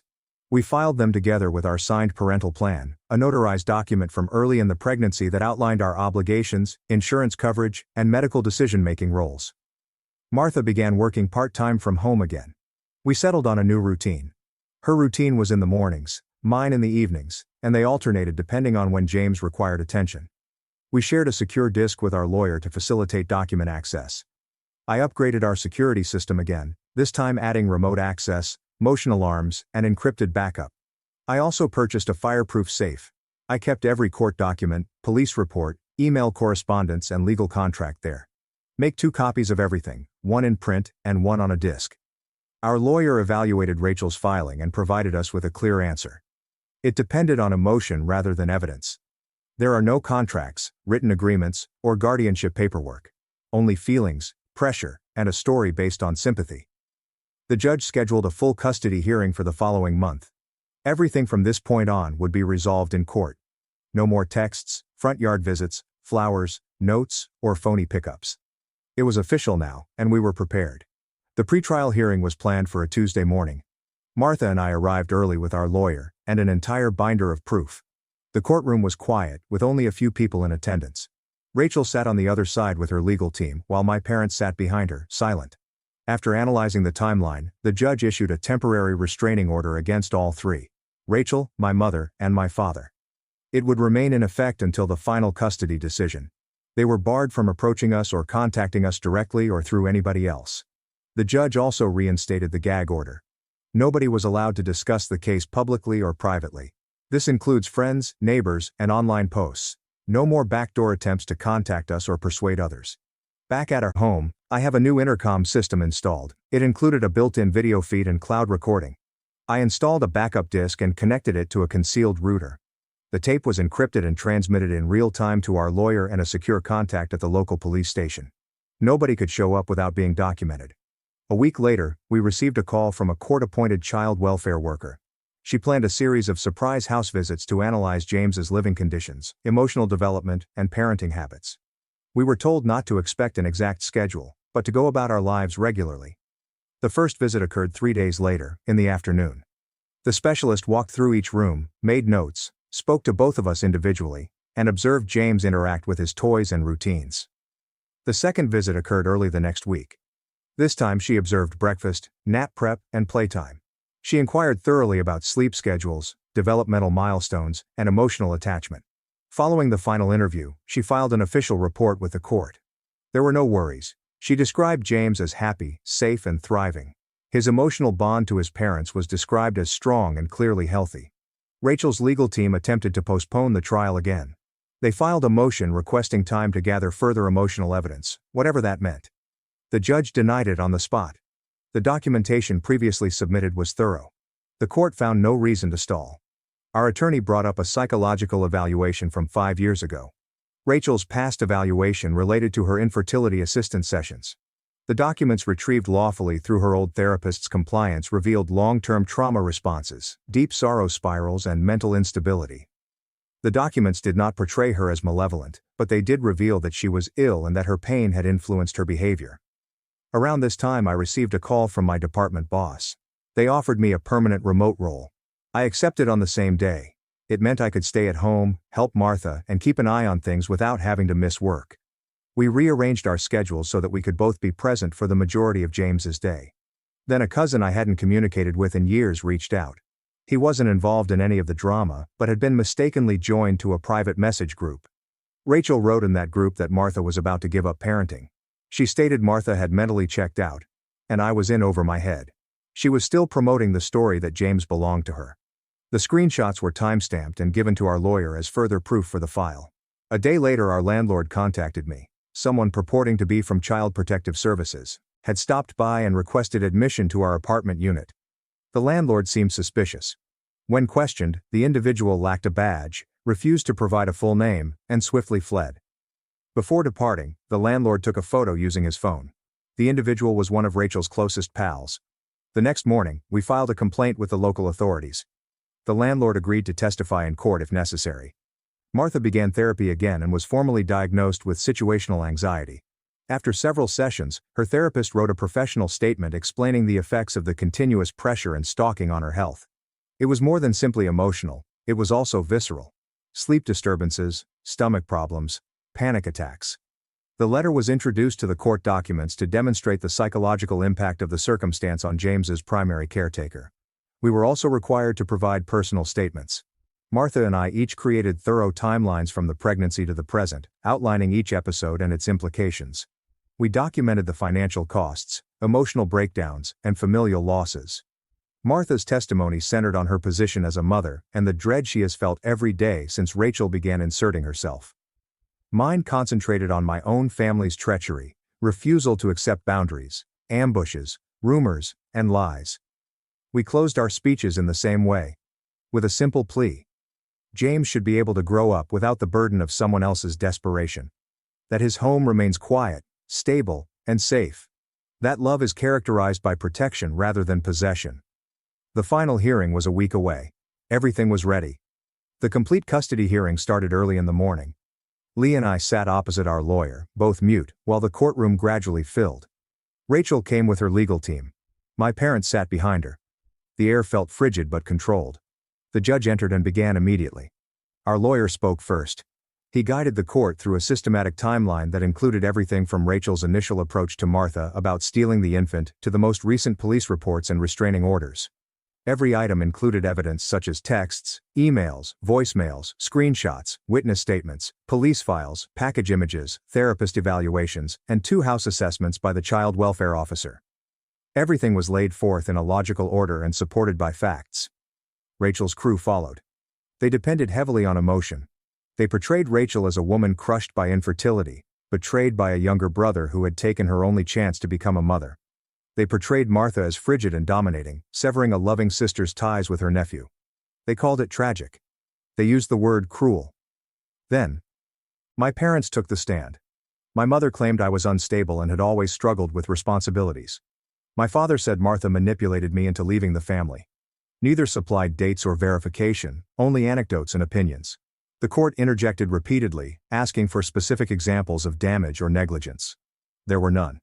Every response came back to emotion and expectation, not fact. When Rachel was cross-examined, she admitted to referring to James as her son during a private chat. She attempted to explain it away as grief and loss. Our lawyer then played a taped call of Rachel and a buddy, in which Rachel explained her intention to intervene when they crashed and burned, and take what should have been mine. The room became quiet. The childcare manager was next. She explained how Rachel walked in unexpectedly, and attempted to modify James's emergency contact information, claiming to be his legal guardian. The management refused, requested documents, and informed the police. She said that Rachel's conduct resulted in a formal trespass order and a permanent ban from the facility. The judge took notes. He inquired of the childcare manager whether she had ever observed any signs of neglect or instability in Martha or me. She said, "No." Then came a co-worker from my department who had never met Martha. He testified about my workplace behavior, stress management, and how I discussed parenting. He referred to me as patient, constant, and attentive. His testimony was not emotional. It was practical and consistent. The court-appointed child welfare officer delivered her final report. She described our home as solid and secure. She observed James's strong bond to his parents, his emotional development, and how Martha and I divided tasks. She informed the court that no changes in custody were proposed. Her voice did not waver. My therapist provided a note verifying that I had no history of instability or hostility, and that I had maintained emotional control throughout the event, despite continual harassment. Martha's medical data had been checked previously. Rachel's team tried one last approach. They brought out the baby clothes and nursery items Rachel had given in the early months.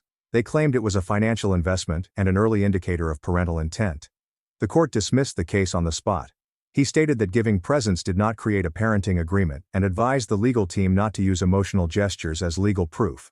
Our lawyer delivered his concluding speech. He emphasized boundaries, safety, and precedence. He stated that the court needed to consider whether obsession, desperation, and entitlement could trump parental rights and documented safety.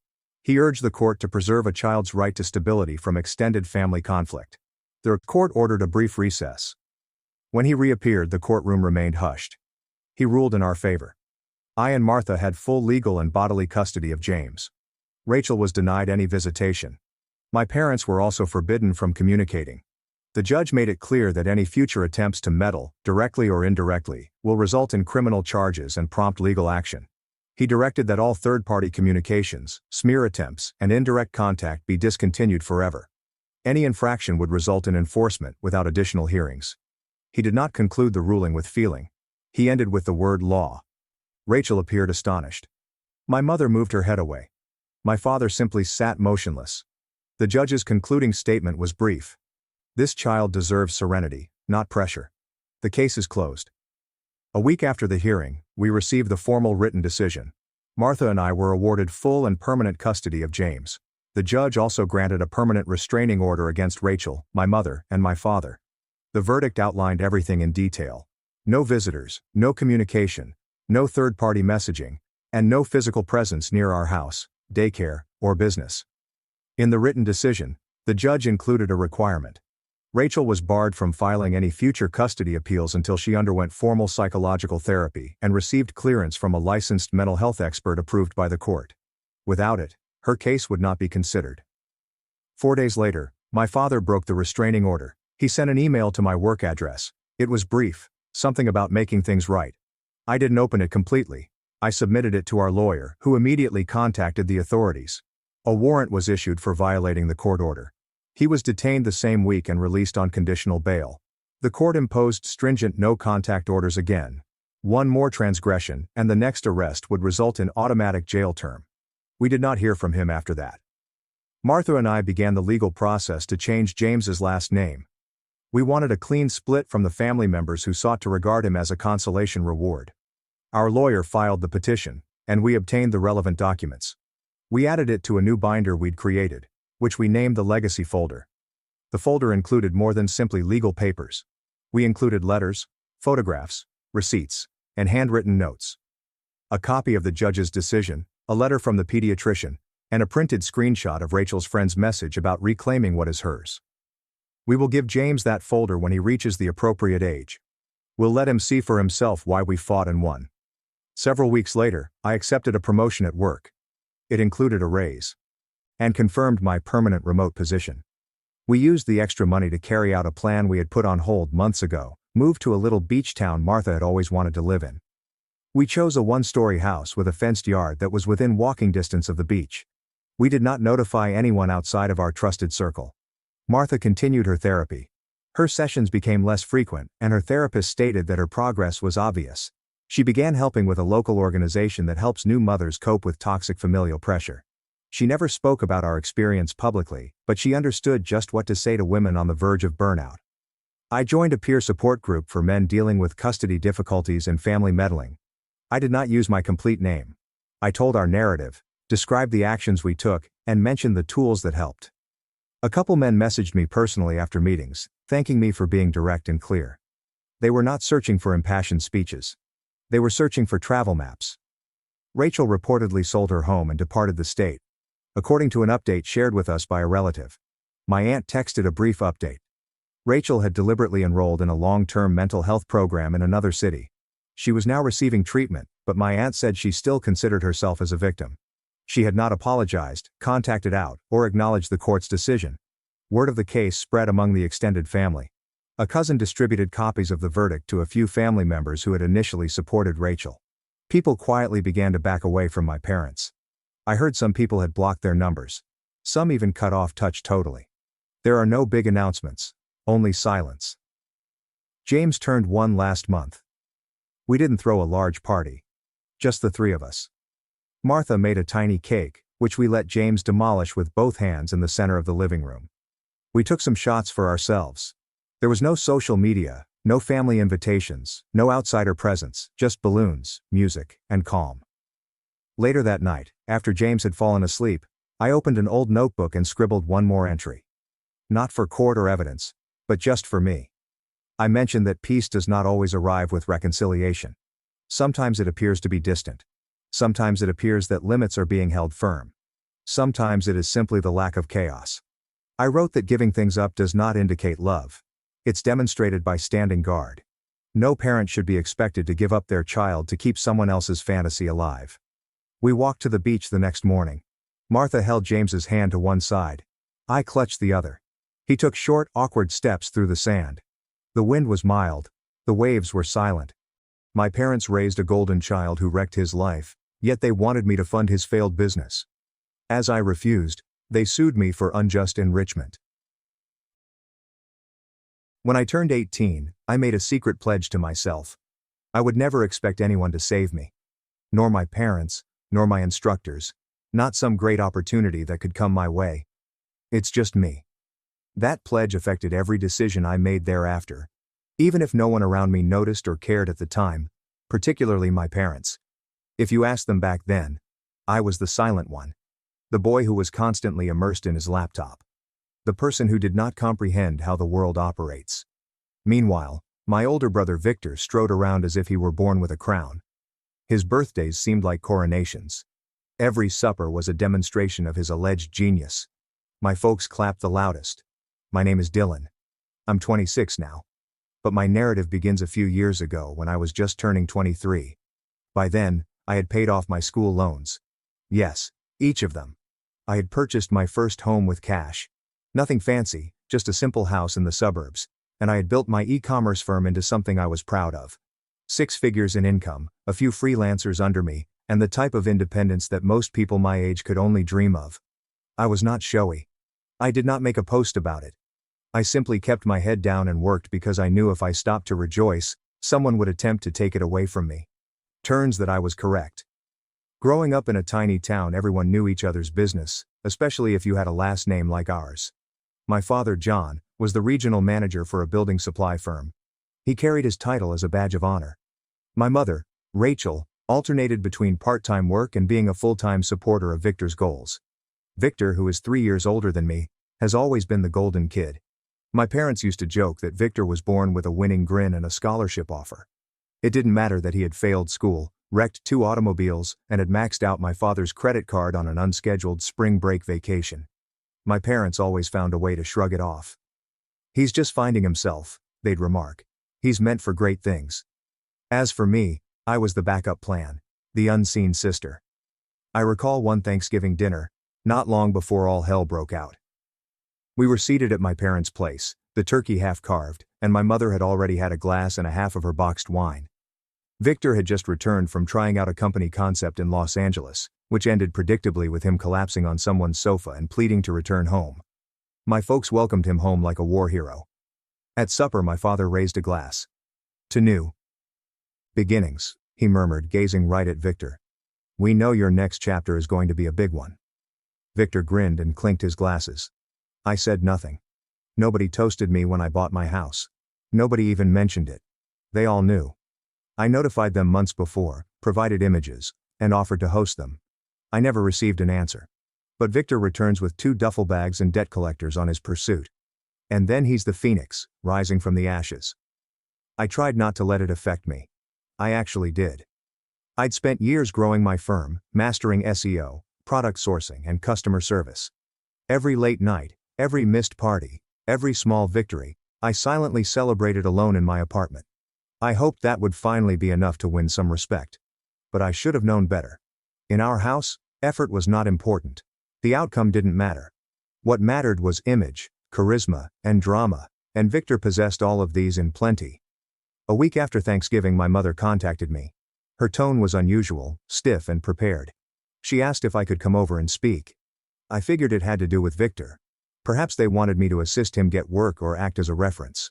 I was accustomed to being the silent fixer, the ghost behind the curtain. But when I arrived, I sensed something wasn't right. My father sat in his recliner, arms folded, television muted. Victor sat on the couch in sweatpants, looking smug as if he was in on an inside joke. My mother usually smiled nervously before saying something that she knew would anger me. She motioned toward the kitchen table. Why don't we sit down? I recall how slowly I moved. The air seemed thick, as if something was going to move. I sat. My mother took a breath. Then she said it. We were hoping you could assist Victor with a small investment. That word lingered in the air like a terrible odor. Investment. As if I were an angel investor they might persuade to save their dying ship. I blinked. What kind of investment? Victor said, leaning closer. I've got this idea. It's like a subscription box service but for tech gadgets. You know, like those mystery boxes. We could market it to college kids. Low overhead, high margins. I was staring at him and my parents. And you want me to fund it? My father said, clearing his mouth. Not quite funded. Just help him get started. You've had a wonderful run, Dylan. You've done well for yourself. It's time to pay it forward. Pay it forward. I felt like I'd been given something for free. Like at 2 a.m. Customer emails, 12-hour workdays, and ramen-fueled academic grind all meant nothing since I hadn't done it correctly. I'm sorry. I responded softly, attempting to keep my voice controlled. Victor wrinkled his eyes. But I'm not in a position to just throw money at a vague idea with no business plan. It's not vague. I've got contacts. I know people. You've been back here for 2 weeks, I replied, living in the guest room. That was a mistake. I noticed my mother's face stiffen. The way my father leaned forward. My mother laid her hand on the table. Dylan, we're just asking you to help your brother. Family supports each other. I've supported myself since I was 18, I said, raising my voice. That's how I was taught, right? They didn't respond, so I left. I assumed that would be the end of it. I expected them to guilt trip me. Maybe send a few passive-aggressive texts before moving on. That's how things had always gone. But I had no idea how dire things were going to get. I didn't realize how far my parents would go to defend their golden boy. Because the next time I saw them was in court. But that's a step forward. There is more to tell. There's so much more. The quiet conflict began with a favor and escalated into a full-fledged legal ambush. The treachery and falsehoods. When I realized my own parents were prepared to ruin me merely to support the son who had never raised a finger, I resolved to quit turning the other cheek. They did not knock. It was a Wednesday night, and I remember it vividly because it was inventory night, the least glamorous but most important aspect of my firm. Every week I'd move boxes from the storage room, scan and repack merchandise, and prepare orders for my fulfillment partners. That night, I was ankle-deep in mailing labels when I heard my front door open. At first, I felt I was dreaming things. I lived alone. Nobody had a spare key. Then I heard the unmistakable sound of the lock sliding shut again, along with a faint murmur of voices. 3, perhaps 4. And one of them was Victor. I rounded the corner quickly, my heart hammering. What the? My folks were standing in my foyer. Victor stood behind them, smiling as if he owned the area. My father carried a manila folder under his arm. And that self-righteous look Dad used to give me when he lectured me about attitude as a youngster. My mother offered me a tight-lipped smile as if this were a simple family visit rather than a break-in. How did you get in? I inquired, shocked. My mom responded, we used the key, as if it were nothing. Like the emergency spare I gave them years before, when I still felt we had something approximating a healthy relationship. It was an open invitation to stroll in unexpectedly. I stuck out my hand. Give it back now. She paused, then dug it out of her handbag and dropped it into my palm, like a child caught stealing. But it wasn't only that. It was the expression in her eyes. She was not ashamed. She seemed disappointed in me. What are you doing here? I said, fatigued rather than furious. Victor shrugged and walked into the living room as if he owned it. We tried being polite. You slammed the door in our faces, so now we're handling things the proper way. The proper way? I repeated, my brows narrowing. My father set the packet on my kitchen island and moved it over. It's time we had a serious talk, Dylan, about what you owe this family. I did not open the folder. Not yet. I was too preoccupied trying to find out if I was dreaming. You're in my house without permission. You have 4 seconds to explain why I shouldn't call the cops. Oh please, my mom responded, like if I were acting theatrical. You're acting like a stranger. I wonder why, I said. Just read the paperwork, my father replied, indicating toward the packet. I turned it open. It didn't register right away. Legal language, names, and numbers. A suit was lodged in their names against me. Then, fraudulent withholding of assets, misappropriation of family investment, unjust enrichment at the expense of sibling. I was staring at the words. What the hell is this? My voice broke sharply and loudly in the quiet of my home. Victor stepped forward, arms crossed. It's what you get when you lie about where the money came from. I didn't lie about anything. Oh, come on, he remarked, rolling his eyes. We all know you didn't build this business from scratch. You used the money Grandma left, didn't you? My jaw fell. Are you serious right now? He smiled like a cat that had just trapped a mouse. You think I didn't notice how you suddenly got real cozy with e-commerce the year Grandma died? That's when your little side hustle blew up. Admit it. I didn't get a cent from Grandma's estate, I remarked, surprised. She left everything to Nana. She made that clear. Yeah, and she always had a soft spot for you, my mother explained gently. Even when Victor was the one who needed help. So, let me get this straight, I began carefully. You break into my house, throw false accusations at me, and what? You want me to admit to stealing money I never touched? We want what's fair, my father stated forcefully. Victor has been struggling. You've clearly been profiting. It's time to rebalance the scales. There was a sign. The mask was off. I anticipated deception, even guilt trips, but this, a lawsuit against their own son, shattered something inside of me. Years of being disregarded, spoken down to, and treated as a supporting role in Victor's tale. Everything boiled over at once. You want to rebalance the scales? I said, my voice trembling. Let's talk about scales. Let's talk about the 2 automobiles you bought him before he was even 20. How you co-signed his loans, paid off his credit cards, and allowed him move back. Every time he failed, you gave him everything. And me? I've never asked you for a penny since you were always so proud. My mother snapped. Because I had to be. I yelled. You never offered. You've never believed in me. You never inquired about what I was constructing. And now that it's succeeded, do you think I owe you? After a brief period of stillness, Victor mumbled. You wouldn't even have a future if it weren't for this family. My fists tightened. You mean, the family that is suing me? My father took a step forward. You can prevent all of this. If you just assist your brother in getting back on his feet, we can dismiss the claim. A clean slate. You mean hand up my money so you don't ruin my reputation? He did not respond. I grabbed the folder and flung it back. Get out now. My mother looked like she wanted to quarrel, and my father looked like he wanted to punch a wall. Victor didn't say anything, just turned and went away with that arrogant swagger that showed he felt he'd won, but they hadn't. They'd ignited the fire. The fallout gradually began to arrive over the next few days. A letter from their lawyer arrived first, confirming they were proceeding with the claim. Then came calls from extended family, uncles, cousins, and even old neighbors I hadn't spoken to in years, all wanting to check in after hearing some things.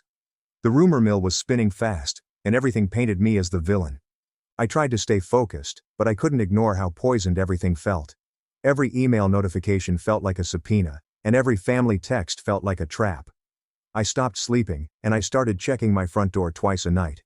Then, 2 weeks after the break-in, I received the email that confirmed it all. It was from my bank. One of my business accounts had been frozen pending an investigation related to a legal dispute. My heart stopped, and I clicked through, my fingers trembling. I'd done nothing wrong. I'd paid all of my taxes and kept clean records. But now I was being treated like a criminal because of their baseless claims. I called the bank. They were polite but firm. The freeze would remain in place until the claim was resolved in court. Victor had promised to make things fair. He was dragging me into the mud, and my parents were handing him the rope. I thought that would be the worst of it. But then I discovered something that made my blood run cold. Victor had not just filed a lawsuit. He'd filed a restraining order against me, claiming I'd threatened him, claiming I was erratic, hostile, and a danger to his safety. I stared at the copy in disbelief. The timing wasn't a coincidence. He was attempting to portray me as unstable so that the court would believe his story rather than mine. It was character assassination, plain and simple. A smear campaign based on lies and funded by the same people who used to tuck me in at night was the tipping point. It wasn't about money anymore. It wasn't even about the lawsuit. It was about principle, about standing up to people who had used love as a leash and expected me to roll over and thank them for it. I wasn't going to give up. I wasn't going to apologize, and I wasn't going to let them rewrite the story of my life. They wanted a war, so I'd give them one, and the first shot would be fired at the one secret they thought I didn't know, the financial skeleton in their closet. The restraining order hearing was set for a Monday morning in early spring. The sun was out, but I barely noticed because I hadn't slept the night before. I was too wired, too angry, and too focused on every worst-case scenario running through my head. My lawyer, a guy named Jason, who I found through a friend of a friend, assured me the case was weak. "This isn't going anywhere," he'd said. "Judges can smell fabricated drama a mile away." Still, I was shaking as I walked into the courthouse. I wasn't afraid of losing the restraining order case. I was afraid of what it meant that Victor was willing to go this far, that my parents were willing to swear under oath that I was violent, unstable, and a danger to my own brother, and that they were coaching him on what to say. My parents sat behind Victor, acting as if he were the victim of a mafia vendetta, and their fingerprints were all over the document, despite the fact that their names were not on it. Mom was wiping away her fake tears. When the judge threw out the case 20 minutes in, citing insufficient evidence and a clear motive of financial retaliation, they were stunned. Victor even tried to speak again after the gavel dropped, as if he thought he could persuade the judge to change his mind, but that part was over. I wasn't relieved. I went home that day, sat on my living room floor, and stared at the unopened boxes of unsent inventory stacked against the wall. Even though I'd technically won, I knew this wasn't over. The restraining order was merely a distraction, a character hit piece designed to soften me up before the lawsuit began. For the first time in years, I didn't want to work, I didn't want to fight, I just sat there in silence, feeling as if I'd lost something I couldn't name. Over the next month, everything stalled. My business accounts remained partially frozen. I moved some operations to a backup account, but the damage had already been done. My cash flow suffered. My ad budget dried up, my fulfillment timeline slowed, and some customers backed out. One of my best-selling suppliers dropped me, citing reputational risk. I tried to explain and fight through it, but the more I pushed, the more I felt like I was drowning in mud that someone else had poured on me. I was losing my footing, not only financially, but also mentally. Then came the worst blow. On a Thursday afternoon, my landlord for the warehouse space I rented, which was only 800 square feet but had become the beating heart of my operation, informed me that he was not renewing my lease due to too much legal noise. I have other tenants. I can't afford drama. I begged. I offered to pay 3 months in advance. He didn't budge. I hung up and stared at the wall. That was the moment. Rock bottom.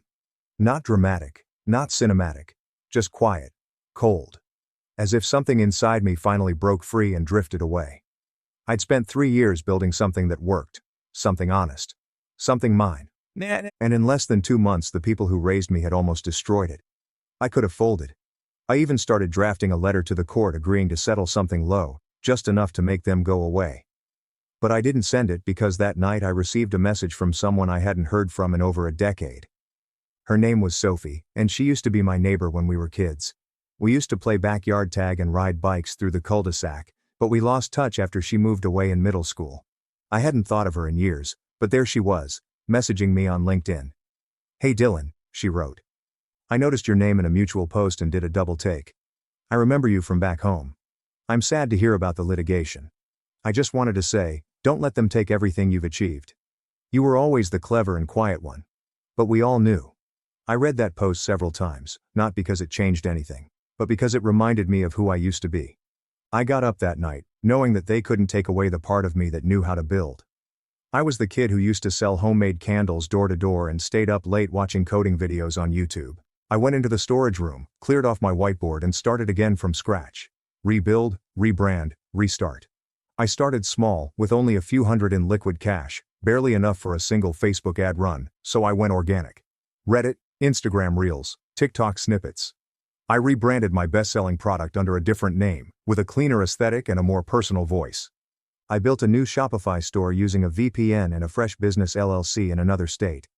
I stayed up until 2 a.m. every night, made calls, wrote copy, and learned more about web optimization in 2 weeks than I had in the previous year, and it began to work slowly, quietly, but it worked. My DMs were filled with customers asking where the old brand went and thanking me when I responded personally. One of them was a YouTuber who ended up featuring the product in a review. That review blew up, and orders tripled in a week. Meanwhile, the lawsuit stalled. My lawyer filed a motion to dismiss, and their team attempted to amend it. The judge pushed hearings back another month, and then another, giving me time to recover and prepare. Because while they were busy spinning fairy tales about how I'd stolen Victor's future, I was busy collecting receipts, not just business receipts, but family receipts, tax records, which weren't easy to get. But they were real. My Nana, before she passed away, had sent me a manila envelope of her own back when she still lived alone. Victor had gotten a large payout, enough to pay off his college loans, start a business, or buy a house. But he blew it. Gambling, bars, trips, crypto scams, all gone within a year, and he knew it. My parents also knew it. But they never expected me to find out. I also discovered an old voicemail from Nana, who left it a few weeks before her death. Her voice was feeble but clear. "I hope you're doing well, Dylan. I simply wanted to express that I am proud of you. I wish others saw what I see. Keep going. And don't let them shame you into helping those who have never attempted to rescue themselves." The tides were turning, but I didn't tell anyone. I stayed quiet. I kept building. I moved my entire operation into a friend's garage temporarily. He ran a coffee roasting business and let me use his back room for shipping. I played that message on repeat the night I had it transcribed for evidence. I became invisible for a while. I let them think I was losing, and I let them tell stories about how the truth was catching up with me. All the while I was watching, waiting, and preparing for the next phase, because the court date would come soon, and I wouldn't just defend myself. I'd dismantle everything they'd built, not out of vengeance, but because some people only learn when you stop letting them write your story and hand them a copy of the real one. And believe me, I was writing every word. They had no idea I had the file, which made it so satisfying. The documents from Nana's estate, the ones I discovered tucked inside that envelope she mailed before she died, weren't just sentimental relics. They were a blueprint, a timeline, and a receipt, the kind of things my parents assumed would never see the light of day. After all, Victor had torched through that money before the ink on the check had dried. Who would remember? Who would care? Well, me. I scanned everything. Highlighted key figures. The trust fund. The disbursement details. The fact that Victor had been given an $80,000 payout at age 22 under the condition that it be used for long-term growth and development, but my name was nowhere to be found. I hadn't received a penny. The nicest part was Nana's handwritten message on the back of the final page, only 6 words in her cursive scroll. Dylan doesn't need it. He builds. 6 words that shattered my parents' whole narrative. 6 words that exposed Victor's sob tale for what it was. An inheritance wasted rather than stolen, a future he set on fire. But I didn't go public with it yet.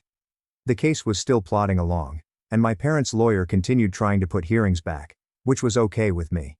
Every week that went gave me time to grow stronger and them more rope to hang themselves with. While they delayed, I began digging. I reached out to an old neighbor, Mrs. Thompson, who used to live across from us growing up, and she remembered everything, including the day Victor received the check and the brand new car that appeared in our driveway a week later. People talk, especially when you're polite and quiet.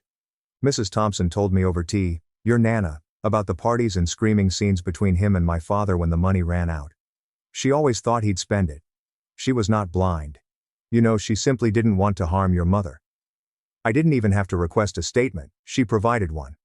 Word spread, and I soon had a little file full of messages, texts, and even images. Victor in Vegas, champagne in hand. Victor on a boat, tagged in an old college friend's Instagram post, clutching a bottle of Grey Goose and flipping at the camera. All within 10 months of Nana's trust being paid out, painted a picture that was loud, brash, and irrefutable. But that wasn't the only angle I was working. I had one more card to play, one that required some finesse. The first person I called was Mr. Collins, who used to be our family accountant back when my parents still filed their taxes correctly. I hadn't seen him in years, but he remembered me right away. Dylan, you were the quiet one, right? The polite one. I need a favor, I said. I wasn't sure he'd comply, but when I told him about the lawsuit, the restraining order and the charges, he grew quiet. Real quiet. They told me you stole from them, he said after a beat. They said you were hiding something big, but I didn't believe it. Why not? Because I did their taxes the year they got that trust distribution. Rachel told me it was for Victor's future, seed money for a tech business, and I recorded it as a gift transfer, precisely as she requested. Are you prepared to put that in writing? I inquired, followed by a silence. I'll do better, he answered. I've still got the files. He emailed them the next morning, so I had proof from 3 ways. Nana's trust paperwork, eyewitness evidence, and tax records prove Victor got money he did not disclose during discovery. My lawyer nearly fell out of his chair when I handed him the file. They're cooked, Jason remarked, flicking over the pages. And this is no longer merely a defense. This is counterclaim material. I nodded. That's the plan. But I didn't just want to win. I wanted to change the narrative. So I started laying out something else, something more public. I rebuilt my brand under a new name, with a different domain, visuals and everything. But this time, I focused on the story, not the lawsuit itself, just the broad strokes. Built from scratch, I said in the About page, bootstrapped, no handouts. Every dollar earned the hard way.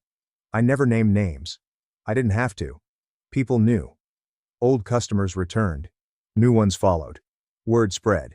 Someone began a Reddit post about the rebrand and it took fire. This is how you bounce back. One remark said, "This guy's work ethic is incredible. My email list has quadrupled. Revenue recovered." I remained silent because I was still waiting for one more item to come into place, Victor's next move. It arrived sooner than expected. Jason called me one morning when I was packaging orders. They filed an emergency motion. For what? Freeze your personal assets. They say you're hiding money. I should have been enraged and panicked, but instead I grinned and said, let them try. While they were playing checkers, intoxicated on wrath and entitlement, I was putting up the chessboard. Everything I had was now secured by a new LLC. Jason chuckled when he saw the paperwork. The property was transferred to a trust, the automobile was leased via the firm, and my savings were split between 2 accounts under different holding companies. "You've been busy." "They taught me well," I told them. "Never trust anyone, not even family." We opposed the motion with everything.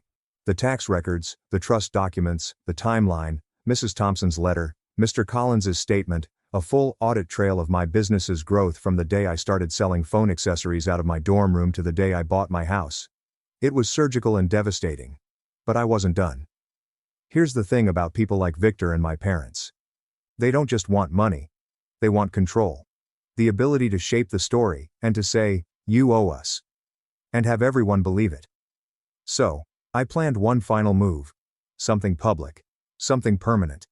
I scheduled a small podcast interview with a fellow entrepreneur I'd met years ago. It wasn't flashy. It wasn't viral, but it was honest.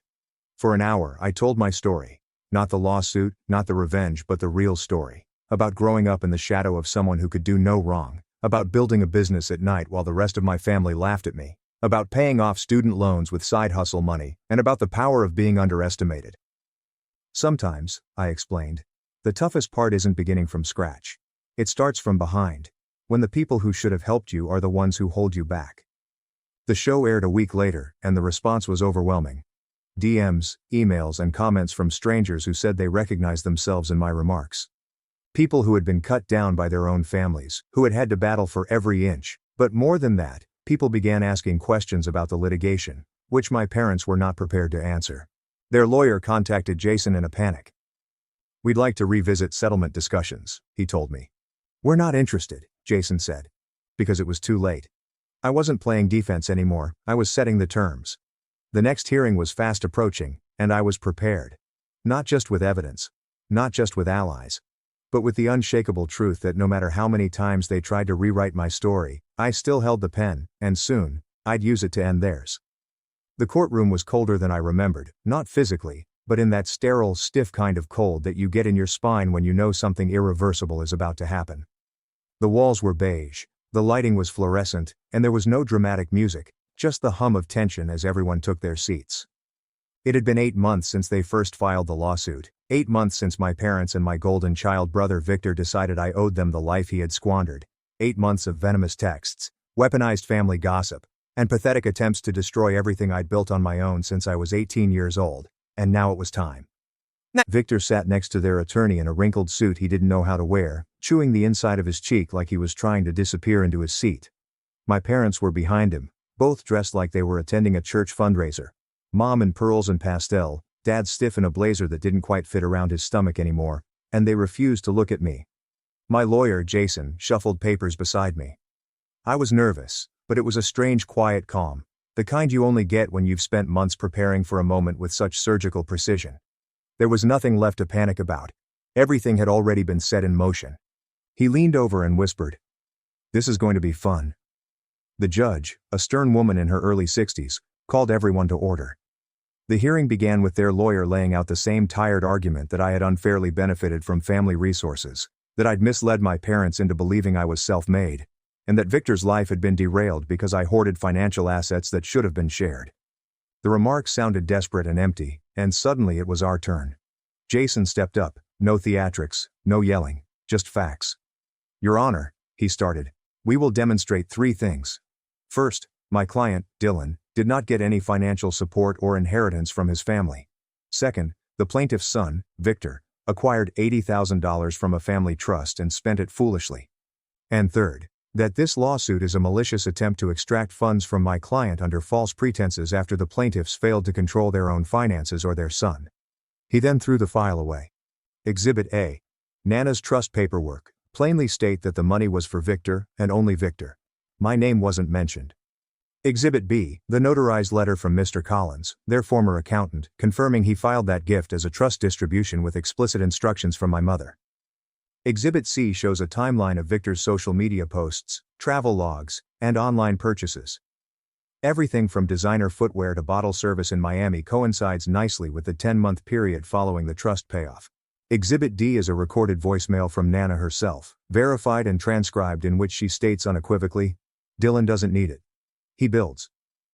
My parents' lawyer attempted to object, but the judge overruled and the facts remained unchanged. Then, in the last blow, Jason took out the spreadsheet. "Your Honor, we've also created a report detailing my client's company development over the last 4 years. Everything is provable.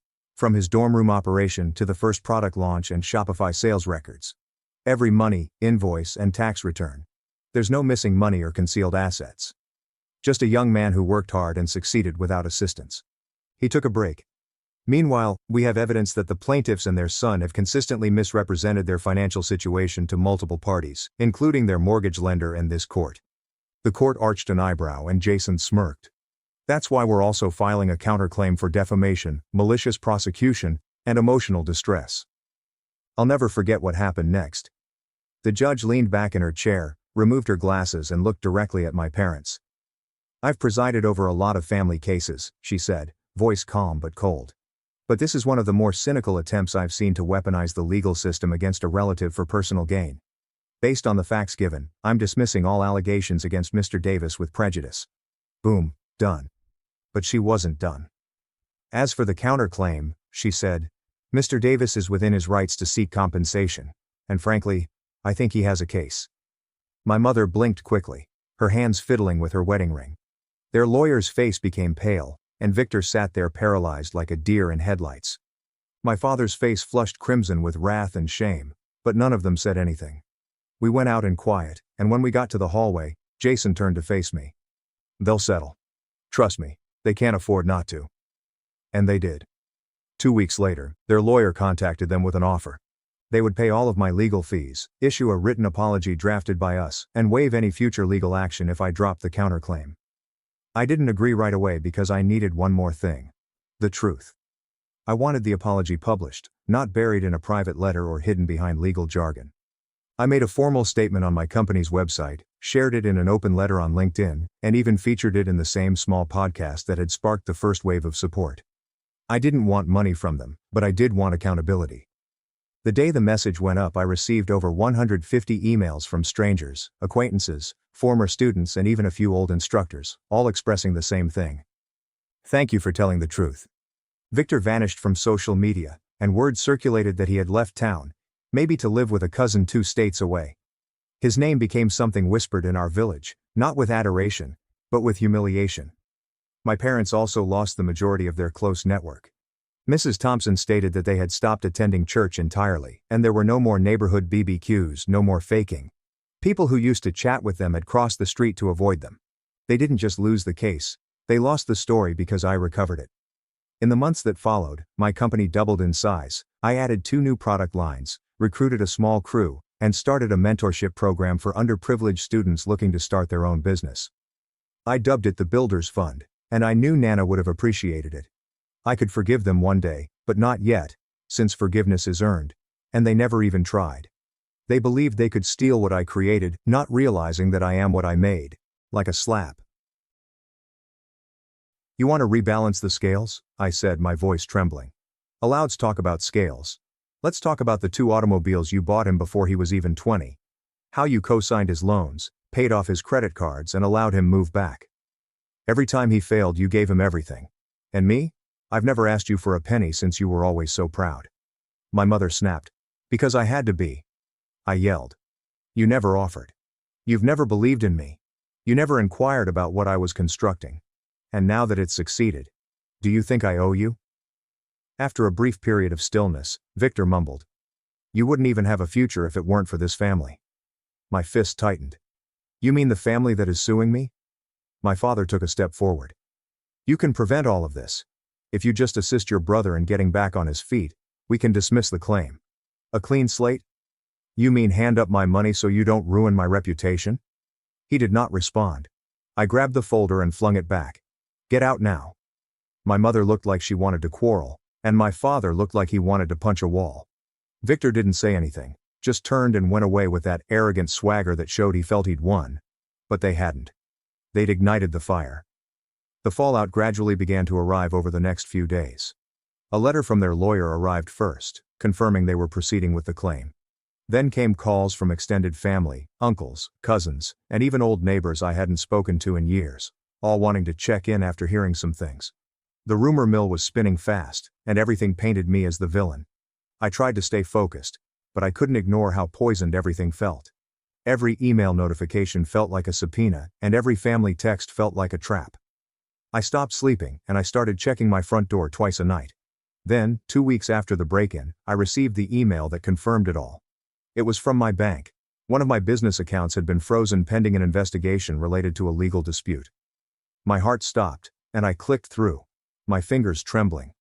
I'd done nothing wrong. I'd paid all of my taxes and kept clean records. But now I was being treated like a criminal because of their baseless claims. I called the bank. They were polite but firm. The freeze would remain in place until the claim was resolved in court. Victor had promised to make things fair.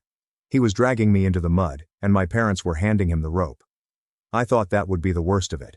But then I discovered something that made my blood run cold. Victor had not just filed a lawsuit.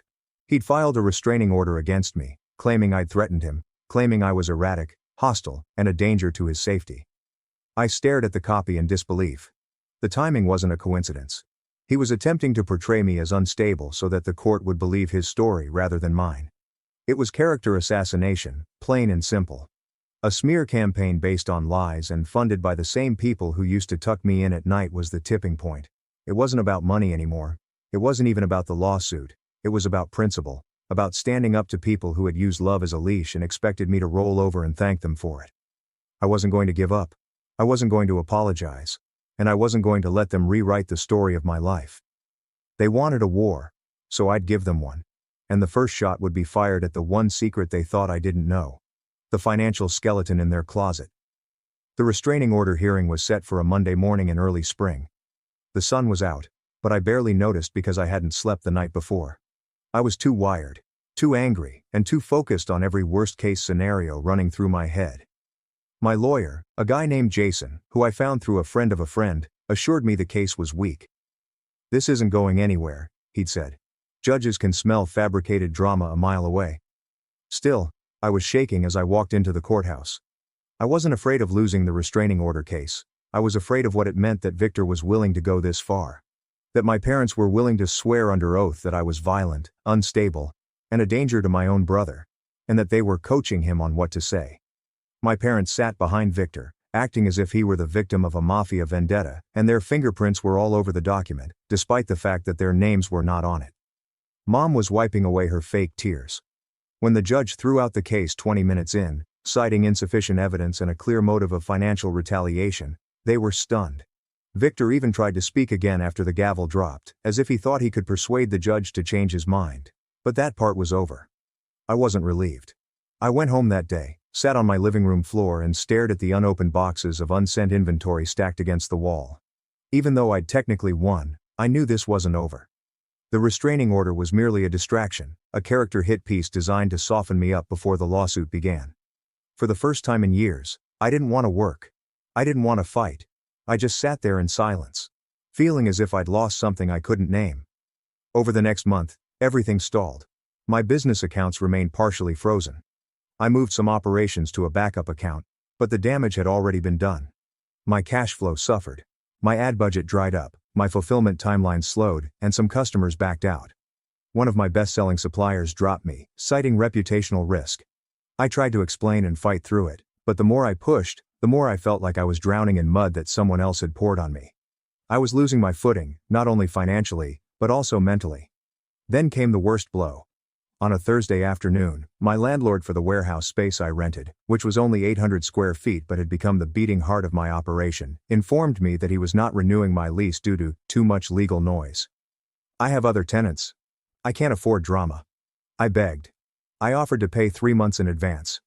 He didn't budge. I hung up and stared at the wall. That was the moment. Rock bottom. Not dramatic, not cinematic, just quiet, cold. As if something inside me finally broke free and drifted away. I'd spent 3 years building something that worked, something honest, something mine. And in less than 2 months the people who raised me had almost destroyed it. I could have folded. I even started drafting a letter to the court agreeing to settle something low, just enough to make them go away. But I didn't send it because that night, I received a message from someone I hadn't heard from in over a decade. Her name was Sophie, and she used to be my neighbor when we were kids.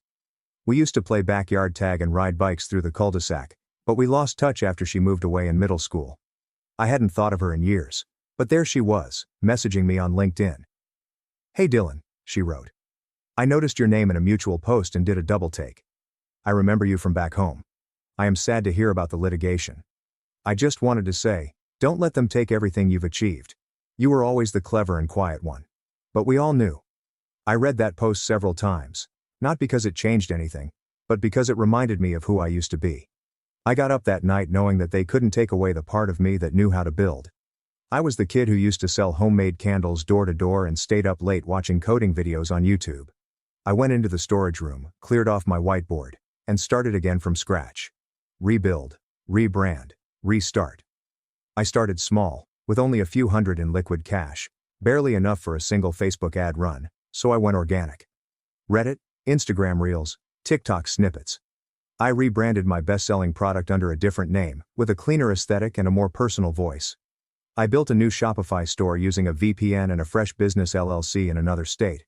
I stayed up until 2 a.m. every night, made calls, wrote copy and learned more about web optimization in 2 weeks than I had in the previous year, and it began to work. Slowly, quietly, but it worked. My DMs were filled with customers asking where the old brand went and thanking me when I responded personally. One of them was a YouTuber who ended up featuring the product in a review. That review blew up and the orders tripled in a week. Meanwhile, the lawsuit stalled. My lawyer filed a motion to dismiss, and their team attempted to amend it. The judge pushed hearings back another month and then another, giving me time to recover and prepare. Because while they were busy spinning fairy tales about how I'd stolen Victor's future, I was busy collecting receipts, not just business receipts, but family receipts, tax records, which weren't easy to get, but they were real. My Nana, before she passed away, had sent me a manila envelope of her own back when she still lived alone. Victor had gotten a large payout, enough to pay off his college loans, start a business, or buy a house. But he blew it. Gambling, bars, trips, crypto scams, all gone within a year. And he knew it. My parents also knew it, but they never expected me to find out. I also discovered an old voicemail from Nana, who left it a few weeks before her death. Her voice was feeble but clear. "I hope you're doing well, Dylan. I simply wanted to express that I am proud of you. I wish others saw what I see. Keep going. And don't let them shame you into helping those who have never attempted to rescue themselves." The tides were turning, but I didn't tell anyone. I stayed quiet. I kept building. I moved my entire operation into a friend's garage temporarily. He ran a coffee roasting business and let me use his back room for shipping. I played that message on repeat the night I had it transcribed for evidence. I became invisible for a while. I let them think I was losing, and I let them tell stories about how the truth was catching up with me. All the while I was watching, waiting, and preparing for the next phase, because the court date would come soon, and I wouldn't just defend myself. I'd dismantle everything they'd built, not out of vengeance, but because some people only learn when you stop letting them write your story and hand them a copy of the real one. And believe me, I was writing every word. They had no idea I had the file, which made it so satisfying. The documents from Nana's estate, the ones I discovered tucked inside that envelope she mailed before she died, weren't just sentimental relics, they were a blueprint, a timeline, and a receipt. The kind of things my parents assumed would never see the light of day. After all, Victor had torched through that money before the ink on the check had dried. Who would remember? Who would care? Well, me. I scanned everything, highlighted key figures, the trust fund, the disbursement details, the fact that Victor had been given an $80,000 payout at age 22 under the condition that it be used for long-term growth and development, but my name was nowhere to be found. I hadn't received a penny. The nicest part was Nana's handwritten message on the back of the final page, only 6 words in her cursive scroll. "Dylan doesn't need it. He builds." 6 words that shattered my parents' whole narrative. 6 words that exposed Victor's sob tale for what it was. An inheritance wasted rather than stolen. A future he set on fire. But I didn't go public with it yet. The case was still plodding along, and my parents' lawyer continued trying to put hearings back, which was okay with me. Every week that went gave me time to grow stronger and them more rope to hang themselves with. While they delayed, I began digging. I reached out to an old neighbor, Mrs. Thompson, who used to live across from us growing up, and she remembered everything, including the day Victor received the check and the brand new car that appeared in our driveway a week later. People talk, especially when you're polite and quiet. Mrs. Thompson told me over tea, your Nana, about the parties and screaming scenes between him and my father when the money ran out. She always thought he'd spend it. She was not blind. You know, she simply didn't want to harm your mother. I didn't even have to request a statement. She provided one. Word spread, and I soon had a little file full of messages, texts, and even images. Victor in Vegas, champagne in hand, Victor on a boat, tagged in an old college friend's Instagram post, clutching a bottle of Grey Goose and flipping at the camera, all within 10 months of Nana's trust being paid out, painted a picture that was loud, brash, and irrefutable. But that wasn't the only angle I was working. I had one more card to play, one that required some finesse. The first person I called was Mr. Collins, who used to be our family accountant back when my parents still filed their taxes correctly. I hadn't seen him in years, but he remembered me right away. Dylan, you were the quiet one, right? The polite one. I need a favor, I said. I wasn't sure he'd comply, but when I told him about the lawsuit, the restraining order, and the charges, he grew quiet. Real quiet. They told me you stole from them, he said after a beat. They said you were hiding something big, but I didn't believe it. Why not? Because I did their taxes the year they got that trust distribution. Rachel told me it was for Victor's future, seed money for a tech business, and I recorded it as a gift transfer, precisely as she requested. Are you prepared to put that in writing? I inquired, followed by a silence. I'll do better, he answered. I've still got the files. He emailed them the next morning, so I had proof from 3 ways. Nana's trust paperwork, eyewitness evidence, and tax records prove Victor got money he did not disclose during discovery. My lawyer nearly fell out of his chair when I handed him the file. They're cooked, Jason remarked, flicking over the pages. And this is no longer merely a defense. This is counterclaim material. I nodded. That's the plan. But I didn't just want to win. I wanted to change the narrative. So I started laying out something else. Something more public. I rebuilt my brand under a new name, with a different domain, visuals, and everything. But this time, I focused on the story, not the lawsuit itself, just the broad strokes. Built from scratch, I said in the About page, bootstrapped, no handouts. Every dollar earned the hard way. I never named names. I didn't have to. People knew. Old customers returned. New ones followed. Word spread. Someone began a Reddit post about the rebrand and it took fire. This is how you bounce back. One remark said, "This guy's work ethic is incredible. My email list has quadrupled. Revenue recovered." I remained silent because I was still waiting for one more item to come into place. Victor's next move. It arrived sooner than expected. Jason called me one morning when I was packaging orders. They filed an emergency motion. For what? Freeze your personal assets. They say you're hiding money. I should have been enraged and panicked, but instead I grinned and said, let them try. While they were playing checkers, intoxicated on wrath and entitlement, I was putting up the chessboard. Everything I had was now secured by a new LLC. Jason chuckled when he saw the paperwork. The property was transferred to a trust, the automobile was leased via the firm, and my savings were split between 2 accounts under different holding companies. You've been busy. They taught me well, I told them. Never trust anyone, not even family. We opposed the motion with everything. The tax records, the trust documents, the timeline, Mrs. Thompson's letter, Mr. Collins' statement, a full audit trail of my business's growth from the day I started selling phone accessories out of my dorm room to the day I bought my house. It was surgical and devastating, but I wasn't done. Here's the thing about people like Victor and my parents. They don't just want money, they want control, the ability to shape the story and to say, you owe us, and have everyone believe it. So, I planned one final move. Something public, something permanent. I scheduled a small podcast interview with a fellow entrepreneur I'd met years ago. It wasn't flashy. It wasn't viral. But it was honest. For an hour I told my story. Not the lawsuit, not the revenge, but the real story. About growing up in the shadow of someone who could do no wrong. About building a business at night while the rest of my family laughed at me. About paying off student loans with side hustle money, and about the power of being underestimated. Sometimes, I explained, the toughest part isn't beginning from scratch. It starts from behind, when the people who should have helped you are the ones who hold you back. The show aired a week later, and the response was overwhelming. DMs, emails and comments from strangers who said they recognized themselves in my remarks. People who had been cut down by their own families, who had had to battle for every inch. But more than that, people began asking questions about the litigation, which my parents were not prepared to answer. Their lawyer contacted Jason in a panic. "We'd like to revisit settlement discussions," he told me. "We're not interested," Jason said. Because it was too late. I wasn't playing defense anymore. I was setting the terms. The next hearing was fast approaching, and I was prepared. Not just with evidence, not just with allies, but with the unshakable truth that no matter how many times they tried to rewrite my story, I still held the pen. And soon, I'd use it to end theirs. The courtroom was colder than I remembered, not physically, but in that sterile, stiff kind of cold that you get in your spine when you know something irreversible is about to happen. The walls were beige, the lighting was fluorescent, and there was no dramatic music, just the hum of tension as everyone took their seats. It had been 8 months since they first filed the lawsuit. 8 months since my parents and my golden child brother Victor decided I owed them the life he had squandered. 8 months of venomous texts, weaponized family gossip, and pathetic attempts to destroy everything I'd built on my own since I was 18 years old. And now it was time.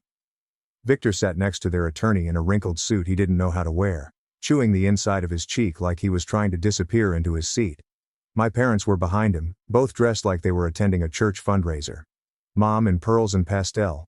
Dad stiff in a blazer that didn't quite fit around his stomach anymore, and they refused to look at me. My lawyer Jason shuffled papers beside me. I was nervous, but it was a strange quiet calm. The kind you only get when you've spent months preparing for a moment with such surgical precision. There was nothing left to panic about, everything had already been set in motion. He leaned over and whispered, "This is going to be fun." The judge, a stern woman in her early 60s, called everyone to order. The hearing began with their lawyer laying out the same tired argument that I had unfairly benefited from family resources, that I'd misled my parents into believing I was self-made, and that Victor's life had been derailed because I hoarded financial assets that should have been shared. The remarks sounded desperate and empty, and suddenly it was our turn. Jason stepped up. No theatrics, no yelling, just facts. "Your Honor," he started, "we will demonstrate 3 things. First, my client Dylan did not get any financial support or inheritance from his family. Second, the plaintiff's son, Victor, acquired $80,000 from a family trust and spent it foolishly. And third, that this lawsuit is a malicious attempt to extract funds from my client under false pretenses after the plaintiffs failed to control their own finances or their son." He then threw the file away. Exhibit A, Nana's trust paperwork, plainly state that the money was for Victor and only Victor. My name wasn't mentioned. Exhibit B, the notarized letter from Mr. Collins, their former accountant, confirming he filed that gift as a trust distribution with explicit instructions from my mother. Exhibit C shows a timeline of Victor's social media posts, travel logs, and online purchases. Everything from designer footwear to bottle service in Miami coincides nicely with the 10-month period following the trust payoff. Exhibit D is a recorded voicemail from Nana herself, verified and transcribed, in which she states unequivocally, "Dylan doesn't need it.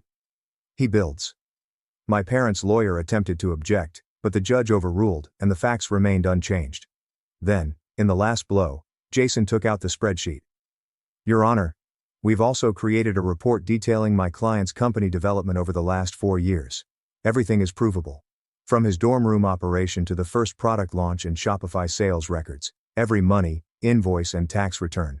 There's no missing money or concealed assets. Just a young man who worked hard and succeeded without assistance." He took a break. "Meanwhile, we have evidence that the plaintiffs and their son have consistently misrepresented their financial situation to multiple parties, including their mortgage lender and this court." The court arched an eyebrow and Jason smirked. "That's why we're also filing a counterclaim for defamation, malicious prosecution, and emotional distress." I'll never forget what happened next. The judge leaned back in her chair, removed her glasses and looked directly at my parents. "I've presided over a lot of family cases," she said, voice calm but cold. "But this is one of the more cynical attempts I've seen to weaponize the legal system against a relative for personal gain. Based on the facts given, I'm dismissing all allegations against Mr. Davis with prejudice." Boom, done. But she wasn't done. "As for the counterclaim," she said, "Mr. Davis is within his rights to seek compensation. And frankly, I think he has a case." My mother blinked quickly, her hands fiddling with her wedding ring. Their lawyer's face became pale, And Victor sat there paralyzed like a deer in headlights. My father's face flushed crimson with wrath and shame, but none of them said anything. We went out in quiet, and when we got to the hallway, Jason turned to face me. They'll settle. Trust me, they can't afford not to. And they did. 2 weeks later, their lawyer contacted them with an offer. They would pay all of my legal fees, issue a written apology drafted by us, and waive any future legal action if I dropped the counterclaim. I didn't agree right away because I needed one more thing. The truth. I wanted the apology published, not buried in a private letter or hidden behind legal jargon. I made a formal statement on my company's website, shared it in an open letter on LinkedIn, and even featured it in the same small podcast that had sparked the first wave of support. I didn't want money from them, but I did want accountability. The day the message went up, I received over 150 emails from strangers, acquaintances, former students, and even a few old instructors, all expressing the same thing. Thank you for telling the truth. Victor vanished from social media, and word circulated that he had left town, maybe to live with a cousin 2 states away. His name became something whispered in our village, not with adoration, but with humiliation. My parents also lost the majority of their close network. Mrs. Thompson stated that they had stopped attending church entirely, and there were no more neighborhood BBQs, no more faking. People who used to chat with them had crossed the street to avoid them. They didn't just lose the case, they lost the story because I recovered it. In the months that followed, my company doubled in size. I added 2 new product lines, recruited a small crew, and started a mentorship program for underprivileged students looking to start their own business. I dubbed it the Builders Fund, and I knew Nana would have appreciated it. I could forgive them one day, but not yet, since forgiveness is earned and they never even tried. They believed they could steal what I created, not realizing that I am what I made. My stepmother erased me from Dad's obituary, but as co-trustee I blocked her plans. 2 years later, she was in court, guilty on 14 counts. My stepmother prevented me from attending my father's funeral and removed me from his obituary. So I denied her his inheritance. I was 14 when my father married Celine. She was everything you'd expect from a woman who used the term networking and referred to her nail technician as her therapist. On the surface, she was all smiles and high-end perfume. But behind closed doors, Celine acted as a gatekeeper for attention, affection, and finally, my father. When Dad married her, she insisted on blending families. But what she truly meant was that I should blend into the background. She had 2 adult children from her former marriage, who were both noisy, entitled, and allergic to labor. And she ensured that their needs came first. If Dad gave me $50 for a school trip, she'd huff and say, "Must be nice." My kids didn't get handouts like that. They did, all the time. If Dad had scheduled a weekend with me, there was an unexpected family issue on her end that demanded his presence. By the time I was 18, our relationship had been limited to brief phone conversations and the occasional lunch, which Mom was always too busy to attend. Then 2 years ago, Dad became ill. It wasn't the type of illness you could recover from. I discovered out via my cousin, not Celine, who presumably did not want to concern me. By the time I arrived at the hospital, she had already established control over who could visit, when, and for how long. I was given a few hours every week, but only if she was present to monitor. When I asked Dad about it, he just sighed and said, "Let's not make things harder than they have to be." That was his way of avoiding controversy. But I saw it in his eyes. He wanted me there. A few months later, I received the call. Dad was gone. I cried until my chest hurt. Then I inquired about the funeral. Celine's voice was stern when she stated, "I don't think it's appropriate for you to be there." I assumed I misheard. "I'm his daughter. And I'm his wife," she exclaimed. "This is going to be a private ceremony for people who were actually part of his life." I had trouble breathing. "I am a part of his life." "Not in the way that matters," she responded before hanging up. I drove to her house that night, enraged, but she refused to answer the door. The following day I tried again. Still nothing. Finally I called her from a different phone number. She responded with the phony, nice tone she used on strangers. But when she learned it was me, she added, "If you show up, I'll have security remove you." I didn't believe she would go that far until I saw the obituary. My name wasn't mentioned once. It named her children as his cherished family, but left me out completely. I can't convey the pain it causes. It wasn't simply losing my father, it was being removed from his life story while his body was barely cold. So I stayed at home the day of the funeral. I sat on my couch, clutching one of Dad's old flannel shirts, attempting to breathe through the sadness and wrath. But as the hours passed, something changed. I realized that if she could cut me out of saying goodbye, I could also cut her out of the lovely little world she had created for herself. This is when the backstory becomes vital. Dad had managed his cash wisely. He had a will, which he revised after marrying Celine. She assumed she would get everything. She was wrong. Dad had left me a 50% share of their home, as well as control over a small trust fund for property taxes and upkeep. I hadn't done anything with it while Dad was still living, partially out of respect, and partly to avoid starting a battle. But once she barred me from attending his funeral, the gloves came off. Within a week, I had met with an attorney. We examined the deed and trust clauses. Legally, Celine could not sell or refinance the house without my permission. She couldn't even do big renovations without my agreement. I also served as a co-trustee for the trust fund. That meant that any expenses she requested had to be paid through me. I didn't say anything to her at first. I merely started utilizing my rights cautiously and deliberately. She wanted to renovate the kitchen, but was forbidden. She wanted to have a big Christmas party, but not without the event insurance I required for any gathering above 20 people. She wanted the trust to pay for landscaping, but only if she utilized the budget service I recommended. At first, she attempted to ignore me. Then she attempted to charm me. When it didn't work, she erupted, accusing me of attempting to destroy her life. I gently reminded her. I'm simply protecting my father's assets, the man whose funeral you barred me from attending. It took her less than 6 months to put the house on the market. She couldn't bear living in a home where she had to seek my permission to paint a wall. When it sold, I received a portion of the proceeds, enough to cover the down payment on my own home. The best part was that word spread around the family about what she had done. She thought she had control over the story, but people began to question why I hadn't attended the funeral. I spoke the truth. Now she's the one who isn't welcome at family gatherings. I never got to say goodbye to my father in the way I wanted, and I will never forgive her for that. But every time I unlocked the door to the house I bought with the money she thought she'd keep, I saw Dad smiling, knowing I hadn't let her win. But just when I thought it was all over, I received a call from the hospital. That was the truth regarding my father's demise. I was unpacking boxes in my new living room when my phone rang with an unfamiliar number. The woman on the other end identified herself as Marisol Torres, and she had worked as a nurse in the intensive care unit where Dad died. Her voice was cracking as she informed me she couldn't keep quiet about what had happened to him.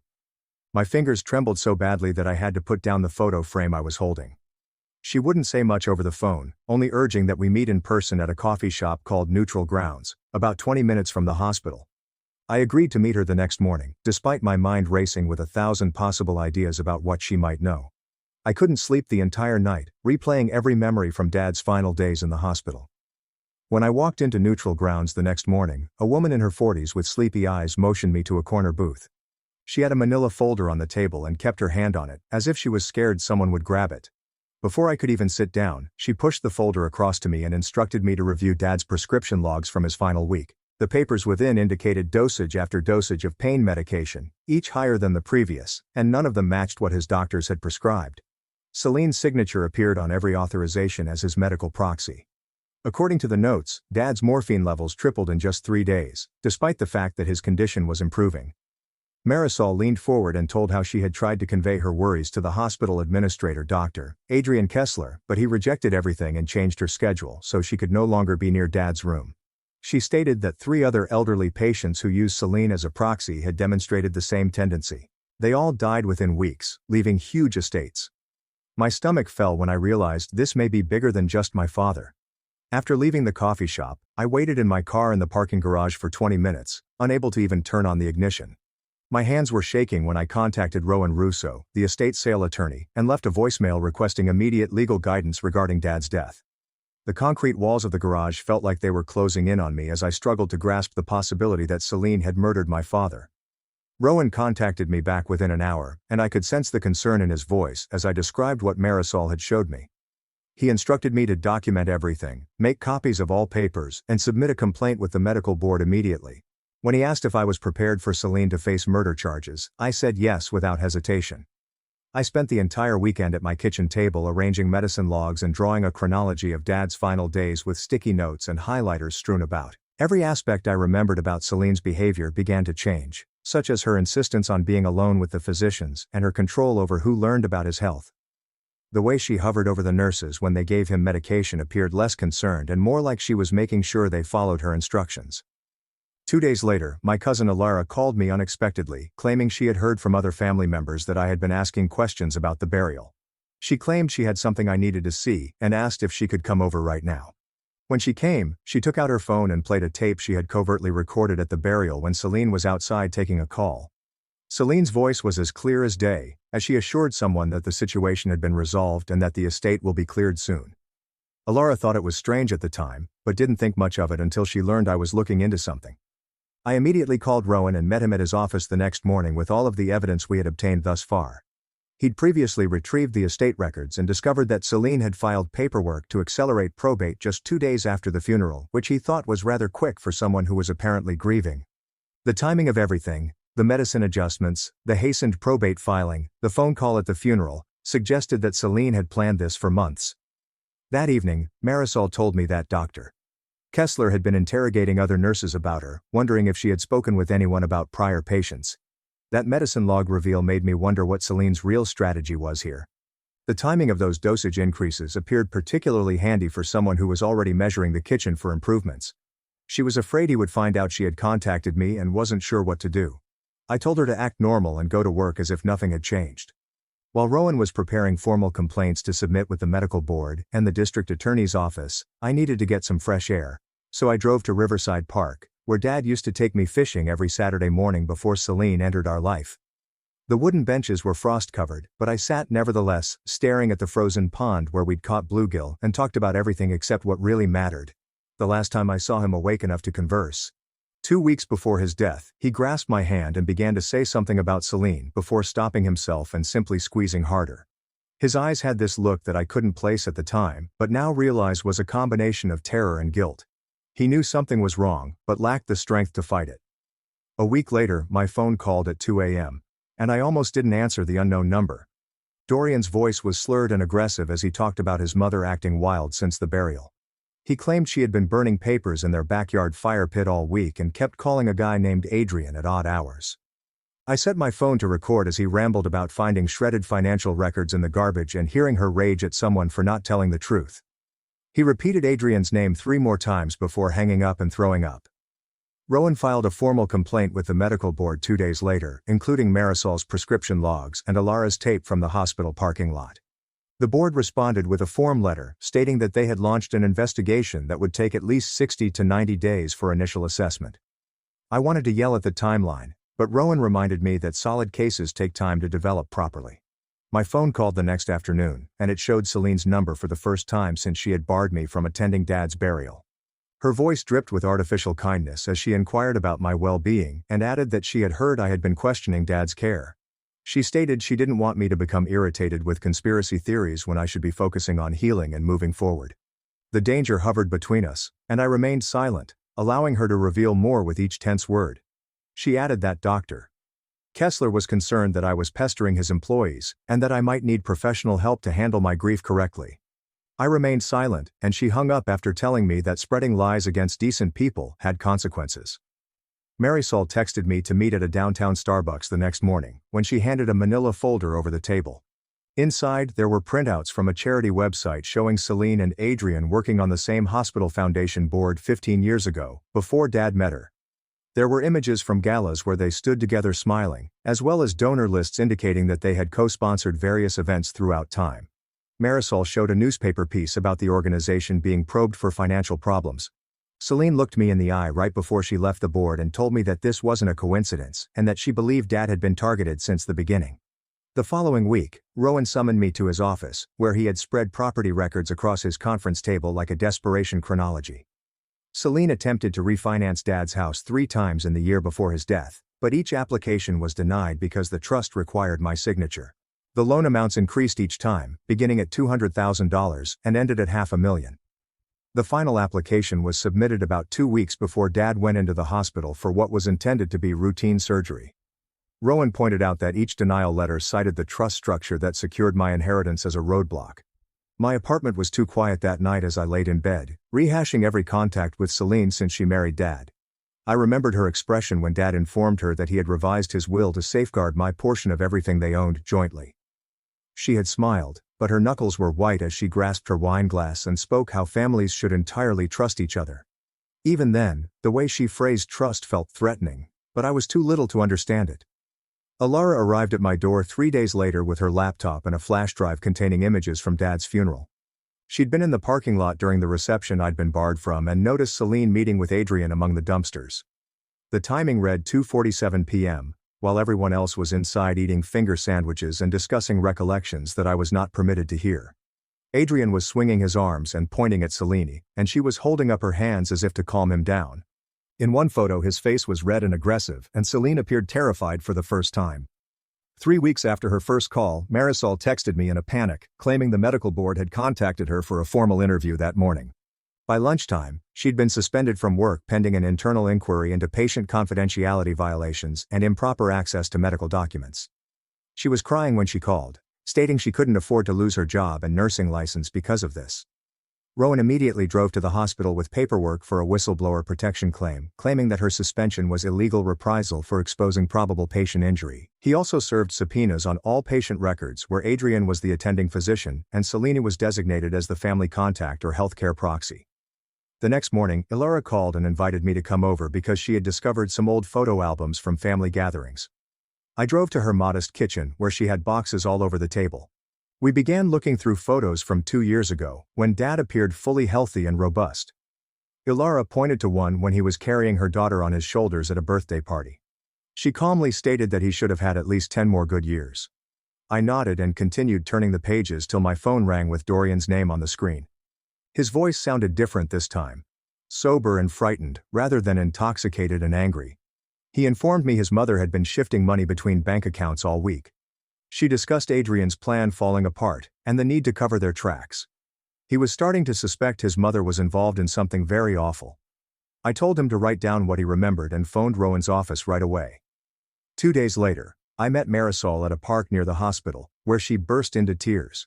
She kept insisting that she couldn't afford to lose her nursing license or her work with 3 children at home. I pledged to pay for all of her legal bills, as well as any lost wages, as a result of this fiasco. I assured her that my father would have wanted the truth to be out, regardless of the cost. She wiped her eyes and hugged me before returning to her car. Rowan contacted me from his office that afternoon, sounding upset for the first time since I had known him. Celine's lawyer had written him a cease and desist letter, threatening to sue for defamation if I continued to propagate what they deemed malicious lies. Rowan immediately filed a formal criminal complaint with the Milwaukee Police Department on the same day. He claimed the threat merely showed they were terrified, and we were on the right road. After almost a month of paperwork and waiting, my phone rang with an unknown number. The woman introduced herself as Detective Calla Monroe from the Milwaukee Police Department's Fraud Division. She wanted to set up an interview about my father's death and the claims we'd made. She said that they were conducting a formal inquiry into alleged medical fraud and elder abuse at the hospital. The investigation was officially underway, and they would be contacting everyone involved for statements. 3 nights later, around 11 p.m., someone knocked on my door, which scared me because I hadn't expected anyone. Through the peephole, I noticed Leora standing there, afraid and staring over her shoulder. When I opened the door, she virtually fell inside and began chatting quickly about her mother. She'd overheard Celine on the phone with Adrian, talking about how to tie up loose ends before the probe became deeper. Leora was convinced her mother would target her next because she knew so much about their relationship. I grabbed my keys and drove her straight to Rowan's office despite the fact that it was nearly midnight. He met us there and took Leora's written testimony, during which she divulged all she knew about her mother's activities. She explained that Celine had used her old nursing textbooks to investigate certain drugs and their interactions. This investigation began months before my father became ill, which made things considerably harder. Leora gave us images of her mother's notes on medicine dose and interaction effects. The next week, Detective Johnson summoned Adrian to the downtown police station for questioning. Adrian appeared uneasy and constantly wiping sweat from his brow during the interview. He argued that Celine was simply a caring wife making routine medical decisions for her ailing husband. However, when the investigator inquired about the pattern of similar fatalities and his long association with Celine, he was unable to say anything. He continued altering his tale and contradicting himself, as documented in the detective's report. Meanwhile, I went through the storage unit where I had stored Dad's possessions after selling the property. I discovered a journal he had been keeping throughout his dying months that I had no idea existed. His handwriting became shakier as the pages progressed, and he described feeling fuzzy following Celine's visits. He wondered if his prescriptions were correct and why he felt worse after she helped him take his pills. Leora showed up at 11 p.m.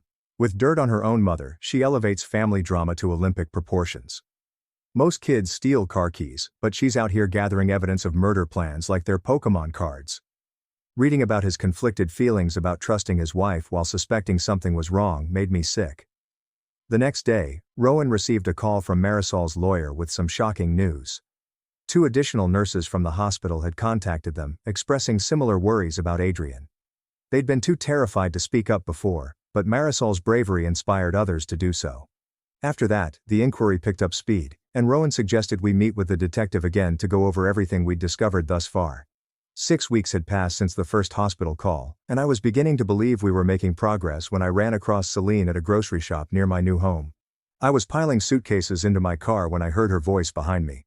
My entire body turned cold. She was standing in between 2 automobiles, obstructing my path, and her face appeared different, thinner and older. She got closer, and I could smell the same expensive perfume she always used, but it made me want to throw up. "You have no idea what you're destroying," she remarked in a low tone that didn't sound like her. I took out my phone and began recording without thinking about it, holding it at my side while ensuring it was pointing at her. She kept talking, claiming that my father would die anyhow, and that this way it meant something. Whatever that meant. Her hands were shaking, and she kept looking about, as if she was afraid someone would notice us together. I told her to get away, but she grabbed my arm and squeezed hard enough to leave scratches. When another shopper approached and asked if everything was okay, Celine let go instantly, putting on her best fake grin. She went away quickly, but not before warning me that I would regret it because I didn't understand what I was doing. My hands were so shaky I couldn't drive home, so I contacted Rowan right away to tell him what had occurred. He summoned me to his office immediately, and we played the recording for Detective Arden, who listened to it 3 times before calling for assistance. The investigator stated that Celine had effectively confessed on the audio, and an arrest warrant would be issued immediately. 2 officers went to her house that afternoon, but she had already left. Her car was still in the driveway, and the neighbors reported seeing her put suitcases into a cab earlier that morning, before she confronted me at the store. The inside of the house was a shambles, with drawers open and clothes strewn about like she'd packed in a hurry. Dorian called me crying that night, which was unusual because we had never spoken much before. His mother had drained their joint bank account and left him a message stating that she would contact him once things settled down. She had taken everything, including money from his sister Leora's education fund, and simply vanished without telling her own children where she was heading. He continued screaming he couldn't believe she'd desert them like that, but I wasn't surprised, because Celine only cared about herself. The medical board began looking into Adrian's other cases after learning of the probe, and what they discovered made everyone sick. Over the course of 5 years, they discovered 17 patients who died in unusual situations, and each one had money and a relationship to either Celine or Adrian. Some were Celine's country club pals, while others were Adrian's own patients who had been transferred from other doctors. The patterns were consistent, with prescriptions changed just before death and family members kept away during their final days. On paper, each death appeared natural, but when combined, it was clear that something horrific had occurred. 2 months had gone since that first hospital call when I finally went to see Dad's grave for the first time since the funeral I was not permitted to attend. I had been putting it off because I wasn't sure I could take it, but I needed to tell him what was going on. The cemetery was quiet, and I sat on the cold ground, discussing the inquiry with his headstone and pledging to get justice for him. Ilara arrived while I was there, and she must have known I had finally summoned the confidence to come because she simply sat next to me without saying anything. We held each other, and I grieved harder than I had since his death, finally allowing myself to experience the anguish I'd been suppressing while fighting Celine. Rowan summoned me to his office the following week because the FBI had entered the investigation when Celine crossed state lines, and they suspected interstate fraud was involved. They said she had been tracked to a hotel in Chicago, but she was using a phony ID, and they were still trying to find her specific whereabouts. The agent stated it was only a matter of time before they found her, but I could see they were frustrated that she had gotten such an early start. Adrian was arrested that same day in the hospital lobby in front of all of his coworkers and patients. They accused him of medical fraud, elder abuse, and conspiracy to commit murder. Marisol was watching from across the lobby as they handcuffed him. She looked sorrowful, even though she had been vindicated, because the entire situation contradicted everything doctors were supposed to stand for. The investigation grew, and 17 families eventually filed a civil claim against the hospital, Adrian, and Celine. Rowan and I spent hours going through all of the case papers, and the hospital's insurance company was already pressing for a settlement since they knew how horrible things would look in court. Leora contacted Rowan's office one day and asked to meet, bringing a laptop full of emails from her mother and Adrian. They'd been using the phrase, the Milwaukee Protocol, as code for their scam, and she had dozens of communications in which they discussed which patients to target and how to split the funds. The detective granted her immunity in exchange for her cooperation, and she appeared relieved to finally reveal what she knew. I wasn't sleeping or eating well anymore, and I kept checking the locks on my doors, terrified that Celine would show up at my new home, despite the FBI's claim that she was hundreds of miles away. 3 days later, Rowan called me at 6 a.m., his voice quivering with excitement. The FBI apprehended Celine at Chicago's O'Hare Airport as she attempted to board a trip to Costa Rica with a forged passport and $90,000 in cash. They pulled her off the plane in handcuffs, while other passengers recorded films on their phones. Within 12 hours, she was back in Milwaukee, sitting in a holding cell at the county jail. The judge set her bond at $2 million, which she couldn't afford. They accused her of first-degree murder, conspiracy to commit murder, and financial fraud totaling more than $300,000. I watched the news from my couch, and my hands shook every time they displayed her mug image. 2 weeks later, I had to visit her in person for her arraignment. The courthouse was filled with reporters, and I wore sunglasses despite the overcast weather. Celine entered the courtroom wearing an orange jumpsuit, her hands shackled in front of her. She appeared 20 years older, with gray roots visible in her hair and significant creases around her mouth. Her lawyer stood by her in an expensive outfit as the judge read the charges. Celine maintained her chin up and stared straight ahead, as if she were attending a board meeting rather than facing life in prison. When the court inquired about her plea, she said, "Not guilty," in a clear voice that made my stomach flip. I noticed she was still wearing Dad's wedding ring and the diamond earrings he gave her on their anniversary. After the hearing, Dorian and Leora waited for me in the corridor. They both looked dreadful, with dark circles under their eyes, and Dorian's hands were shaking even more than mine. Leora started crying before she could say anything, so Dorian had to speak for both of them. He apologized for everything, even how they treated me, taking Celine's side, and squandering Dad's money as if it were their own. They stated that they wanted to testify against their mother and would return any remaining money from the estate. I didn't know what to say, so I simply nodded and went away. Rowan called the next morning to say Adrian Kessler's lawyer wanted to meet with me to discuss a possible plea offer. We met in Rowan's office that afternoon, and the other lawyer was a young man who was constantly sweating through his shirt.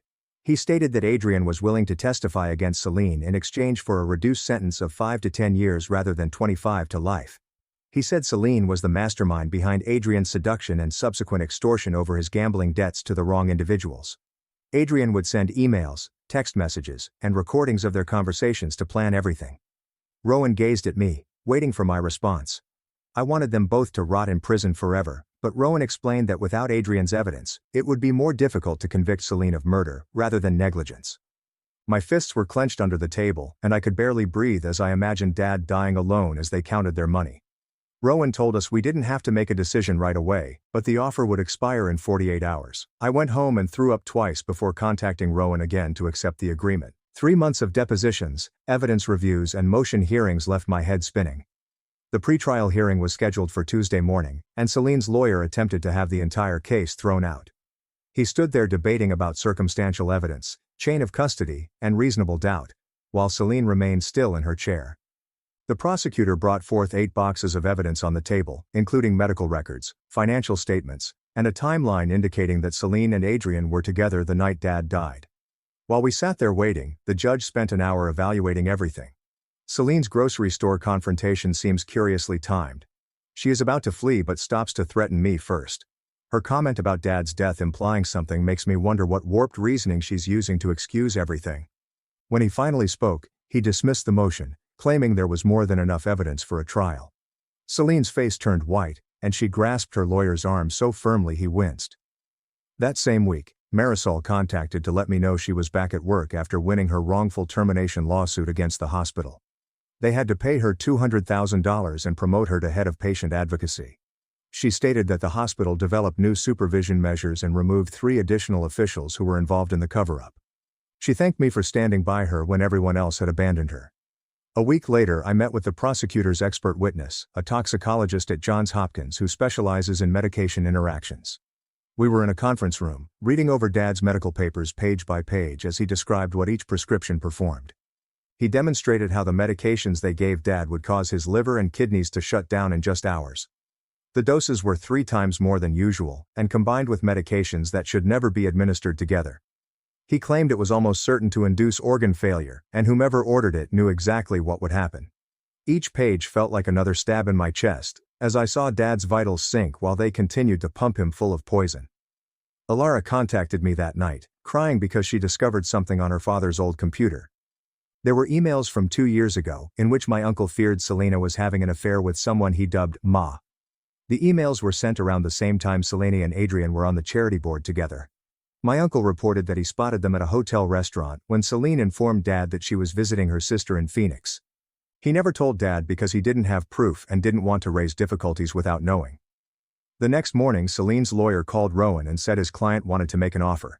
Celine would tell me Dad's true final words and explain what happened that night if I agreed to dismiss the criminal accusations. Rowan placed the conversation on speaker, and I could hear the lawyer's distress. I ordered him to inform Celine that she could accept her offer and go to hell since I already knew what she did to Dad. The lawyer attempted to protest, but Rowan hung up on him. Rowan phoned me 2 days later and asked me to come to the district attorney's office immediately. I traveled downtown and found the building crowded with reporters, who jammed microphones in my face as I pushed through. Inside the meeting room, 3 federal prosecutors sat with boxes of files placed on the table. The chief prosecutor, a lady with gray hair twisted tightly into a bun, spread out documentation linking Celine's name to hospitals in Illinois, Indiana, and Ohio. She pointed to dates dating back 7 years and stated that they had uncovered 17 families just like mine. Each case followed the same pattern. Elderly individuals died abruptly as Celine or Adrian oversaw their treatment. The FBI was now investigating this as organized crime, and RICO charges were being filed. I left that meeting feeling ill, but yet glad that Dad was not the only victim. The following week, I found myself sitting in a circle of folding chairs at a community center, listening to strangers recount stories that sounded identical to mine. Miriam cried as she explained how her mother's nurse refused to allow her to visit during her final days. A man named Gareth presented us an obituary in which his stepmother deleted him, exactly like Celine eliminated me. We gathered on Tuesdays, and I began bringing coffee and pastries since these individuals understood what I was going through. 4 months after the first hospital call, Rowan invited me to his office to discuss a settlement offer. The hospital sought to avoid a trial and offered $8 million to be split among the 17 families. I looked at the sum on the paper and felt my stomach turn because no amount of money could bring Dad back. Rowan gave me 48 hours to decide, and I spent the 2 days roaming around my house, unable to eat or sleep. I eventually consented since the other families required closure, and some of them had medical bills from attempting to save their loved ones. Adrian gave his deposition the next week in a room with 2 stenographers and 5 lawyers. He sat there in his orange jumpsuit explaining how Celine would visit charity galas and hospital fundraisers solely to pick targets. She sought out wealthy widowers or guys with strained family situations, whom she might separate from their children. He elaborated. My dad was perfect because of our existing tension and his guilt about not standing up to her. Adrian described their system, in which Celine would advocate for specific drugs that confused patients while Adrian manipulated medical records to conceal the deaths. Leora contacted me crying one afternoon, claiming she had discovered something dreadful. Her mother had handed her bank account numbers years before, claiming they were for emergencies. However, Leora learned that Celine was accessing them from jail using a contraband phone. She had previously attempted to transfer $200,000 to a Cayman Islands bank account. Leora drove immediately to the police station and turned over everything, even passwords and routing information that Celine had placed in a recipe box. Detective Ezra congratulated her and quickly notified the FBI, who froze the accounts within hours. The forensic accountants discovered more than $3 million distributed across 12 separate offshore accounts, all paid by Celine's prior victims. The authorities confiscated every dime and began the process of restoring it to the family she had plundered. I chose to go to Dad's old house, despite the fact that strangers currently dwell there. The new owners, a young couple with a newborn, allowed me to wander around the rooms where I had grown up. I stood in Dad's study, where he used to help me with homework, and realized I had been so intent on gaining justice that I had never allowed myself to grieve. The woman served me tea and let me sit in the backyard, where Dad and I used to grill burgers on Sundays. I cried for an hour on their patio furniture while they pretended to be busy indoors. A few weeks later, Dorian called to tell me he had landed a job loading trucks at a warehouse. He'd never worked a day in his life, but he felt compelled to do something honest after years of surviving off his mother's criminal activities. We met for coffee, and he apologized for the years he had treated me as garbage. He showed me his first paycheck and claimed he was saving it to repay some of the families his mother had wronged. I didn't entirely forgive him, but I was glad he was attempting to improve. The prosecution discovered additional evidence, including 3 life insurance policies that Celine had taken out on Dad without his knowledge. Each policy was worth between $1 and $2 million, and they were all obtained within the year of his death. The insurance companies had already paid out, but were now suing for their money back due to fraud. The judge conducted a hearing 2 weeks before the trial to consider Celine's lawyer's request to shift the trial to another county. Her lawyer claimed that the media coverage made it hard to find an impartial jury in our area. The judge, an older guy with glasses, looked at Celine and stated that she caused the situation via her own selfishness and brutality. He refused the motion and scheduled jury selection to begin Monday morning. Rowan's office was on the 3rd floor of an old brick building downtown, where I spent the next 3 days attempting to prepare my victim impact statement. I sat at his conference table with a legal pad, striking off sentences as Rowan studied case files across from me. Every time I tried to convey what Celine had done, the words were inadequate for the damage she had inflicted. I wrote about being barred out of Dad's hospital room while he was dying. I wrote about the funeral I was unable to attend and the obituary that removed me from his life. I wrote about discovering she had been poisoning him with excessive morphine doses. Rowan looked up as I dumped another draft in the garbage. He instructed me to simply write what I would say to Dad if he could hear me. That helped. And by Thursday afternoon, I had 3 paragraphs that made my hands shake as I read them aloud. Marisol arrived at my place on Friday morning, carrying coffee and a folder full of medical charts. She sat on my couch and spread the papers on my coffee table, pointing out dates and dose quantities marked in red ink. The prosecutor had asked her to testify about the pharmaceutical patterns she'd noticed during Dad's final weeks. She stated that preparing for this had transformed her, making her question every instruction she followed at work. We both realized we'd never be the same people we were before Celine entered our lives. That weekend, I opened the final box of Dad's belongings from the storage unit. The majority of it consisted of old tax returns and appliance instruction manuals that he had discarded years before. But at the bottom was a shoebox filled with cards and letters, some addressed to me but never delivered. One envelope contained my name in his unsteady handwriting and a date from a month before his death.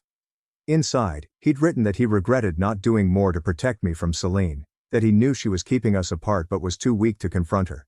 He stated he loved me and wished he'd had the courage to stand up to her while he still could. I sat on my bedroom floor, crying and holding that letter until the ink blurred from my tears. Adrian had been attacked in the county jail, according to the report that arrived on Rowan's office phone Monday morning. Another inmate, whose mother had died due to medical neglect, had trapped him in the shower with a sharpened toothbrush. Adrian lived, although he required surgery to repair liver damage and was in serious condition at the same hospital where Dad died. The prosecution called Rowan to explore whether Adrian's taped deposition might be used if he was unable to appear in person. The judge's denial of Celine's motion for a change of venue because she caused the issue through her own greed and cruelty is the legal equivalent of telling someone they built their bed and now they get to rot in it. Detective Cyrus came by that afternoon with more unpleasant news about Celine's plans. They discovered emails on her laptop indicating she had already chosen her next target, an 82-year-old widower from the country club called Leonard Voss. She'd volunteered to help prepare his granddaughter's wedding and had been meeting with him twice a week for coffee, telling him how lonely she was after losing her husband. Leonard's daughter called police after watching Celine's arrest on the news and recognizing her from wedding planning meetings. The detective stated that Celine had been following the same pattern, getting close to the family, becoming essential, and portraying herself as the loving friend. Everything hit me all at once on Sunday night, just before the trial. Alara found me on my bathroom floor at 2 a.m., unable to breathe and with a feeling that someone was sitting on my chest. She assisted me to the couch and stayed with me as I gasped and shook, urging me to count my breaths. She stayed awake with me till morning, pouring tea and telling me that my father would be proud of what I was doing. She said he wanted me to be tough in court and tell the truth about what Celine had done. When we arrived at the courthouse on Monday morning for the first day of trial, it was filled with reporters and cameras. The prosecutor, Helena Vargas, a woman with silver streaks in her black hair, stood up for opening comments and informed the jury that they will hear proof of a planned murder disguised as medical treatment. She depicted Celine as a predator who had separated a dying dad from his daughter, altered his medications, and taken not only his money, but also his last moments with his family. Celine's lawyer, a man in an expensive suit who was constantly checking his phone, claimed that Celine was a dedicated wife who had made difficult medical decisions while caring for her terminally ill husband. He claimed the prosecution was attempting to criminalize sympathy, and Celine's only offense was loving a man whose daughter had abandoned him. I had to dig my nails into my palms to prevent from getting up and yelling at his lies. On Tuesday, it was my turn to testify, and my legs shook as I approached the witness stand. Celine gazed at me the entire time, her lips drawn into a thin line, trying to get me to focus on her rather than the jury. Helena inquired about the funeral, and I detailed receiving the call that I had been banned, driving to Celine's house, and being threatened by security if I showed up. I told them about the obituary that included Celine's children but not mine, and how I was removed from my father's life story while his body was still warm. One juror wiped her eyes as I read the letter Dad had written apologizing for not protecting me from Celine. When Celine's lawyer cross-examined me, he argued that I was upset about the bequest and seeking vengeance, but I remained calm and kept to the facts. Marisol took the stand on Wednesday afternoon carrying a trolley loaded with medical charts and papers. She guided the jurors through each morphine dose, demonstrating how the doses rose while Celine was alone with Dad. She pointed to her own notes in the margins, where she had questioned the dosages but was overridden by Dr. Kessler. Celine's lawyer attempted to portray her as a dissatisfied employee with a vendetta against the hospital administration, but Marisol's comprehensive record spoke louder than his allegations. She'd saved copies of everything, photographed prescription logs, and even taped phone calls with Dr. Kessler when he told her to increase the morphine despite Dad's stable health. The court requested a pause following Marisol's evidence, and when we returned 3 days later, the TV screens were put up for Adrian to testify from his hospital bed. He looked pretty awful, with tubes sticking out of his arms and a neck brace holding his head immobile. The prosecutor requested him to describe what occurred to my father and the other patients. Adrian began slowly, his voice hoarse across the video link, explaining how Celine would come to his office with cookies and coffee. She'd ask inquiries about pain management procedures and end-of-life care, always implying that she was concerned about her husband's comfort. He claimed she knew exactly which drugs would hasten organ failure without raising alarms. She'd looked for combinations that resembled natural decline in sick patients. Celine sprang up from her seat and screamed, "He's lying, trying to save himself." The judge banged his gavel and ordered her lawyer to control his client, or she would be removed. Adrian continued to relate, detailing how Celine would cry in his office while watching Dad struggle. She'd ask him to increase the morphine, claiming Dad was in pain even though the nurses stated he was okay. The next witness was Leora, and I couldn't believe she was about to testify against her own mother. She proceeded to the stand without looking at Celine, and her hands shook as she took the oath. Leora spoke to the court about growing up with Selena's concern with money and prestige. She explained how her mother would practice crying in front of the mirror to get the correct mood for each circumstance. Leora had walked in on Selena the morning of Dad's burial, rehearsing her heartbroken widow expression. Selena had chuckled and explained that she needed to look great for the cameras since some distant cousins were affluent. During lunch recess, I went to the toilet and discovered Celine already there, correcting her lipstick. She turned to me and said that Dad had asked for the medicines. She stated he'd rather die than continue living with a daughter who had abandoned him. Although I recognized the manipulation, it still stung. So I simply washed my hands and left without saying anything. That evening I sat with Alara at my kitchen table, poring over Dad's journal, which the police had returned. We discovered an entry from 2 months before his death in which he expressed fear of Celine. He claimed she was becoming someone he did not recognize, cold and calculated about everything. He had written that he wished I could visit more often without generating fights, and that he missed our Sunday breakfasts. The prosecution called in a financial expert the next morning, who tracked down Celine's offshore accounts. The jurors leaned forward as he displayed charts of money moving through shell companies for 3 years before Dad became ill. He described how Celine had looked into each victim's familial condition, looking for parents who had strained connections with their children. She had carefully selected patients whose families were unwilling to ask probing inquiries regarding their deaths. 2 days later, Celine's defense team summoned witnesses, the majority of whom were members of her book club and charity committee. They all said she was devoted to Dad, often discussing his care and comfort. However, when the prosecutor cross-examined them, they revealed they had never seen Celine with Dad. They'd only heard her stories over meals and meetings, never seen their true interaction. One woman acknowledged that Celine had asked her to testify and offered to donate to her charity. Then Celine took the podium and gave the best performance of her life. She wailed about being tortured by her envious stepdaughter, who had always despised her. She claimed I was unhappy over the will and attempting to destroy her out of spite. However, when the prosecutor began asking specific questions, her tale fell apart. She couldn't explain the offshore accounts or why she was researching those particular meds. She contradicted herself regarding Dad's condition, first saying he was in excruciating pain and then claiming he was tranquil. The prosecutor retrieved Adrian's texts in which she expressed a desire to expedite proceedings. During cross-examination, they played the recording I recorded in the parking lot, in which she admitted everything. Celine claimed I edited it and took her statements out of context, but the forensic expert determined the video was legitimate and unedited. Celine finally agreed she had uttered those things, but claimed she was simply upset and exaggerating. After her testimony, I could no longer sit in the courtroom and stepped outside to the steps. Rowan found me sitting with my head in my hands, trying to digest everything. He reminded me that, whatever the outcome, I had already won by exposing the truth. He added 3 other families had come forward after hearing the news, concerned about their own loved ones' deaths. We'd kept her from injuring anyone else, and that was more important than the verdict. Dorian was the last witness that day, and it was difficult to watch him take the stand. He seemed broken, not like the arrogant guy who used to mock me at family dinners. He testified about finding records that his mother attempted to burn after his stepfather died 2 years ago. He revealed her relationship with Adrian, saying they had been meeting covertly for months before his stepfather became ill. Dorian burst out crying as he apologized to me, stating he should have seen what she was doing. He claimed he was too concentrated on the money she provided him to consider where it came from. The prosecutor stood up the next morning for closing arguments and proceeded gently to the jury box, placed his hands on the rail and looking at each juror individually. He took out a thick folder and began arranging images on a board. My father's hospital records, bank statements indicating the transfers, and text exchanges between Celine and Adrian that they had retrieved from her deleted files. He pointed to each piece of evidence and explained how Celine had planned everything, how she'd gradually upped Dad's prescription amounts, how she'd made sure she was always the one giving him his medications, and how Adrian had altered the medical records to conceal what was actually going on. The prosecutor's voice grew stronger as he spoke about the other families, displaying photos of 3 other elderly patients who died in identical circumstances while Selena was present. All of them left money behind, which mysteriously wound up in her accounts. Adrian's testimony from his hospital bed makes me question what happened to put him there. The narrative mentions tubes and a neck brace but does not elaborate on his ailments.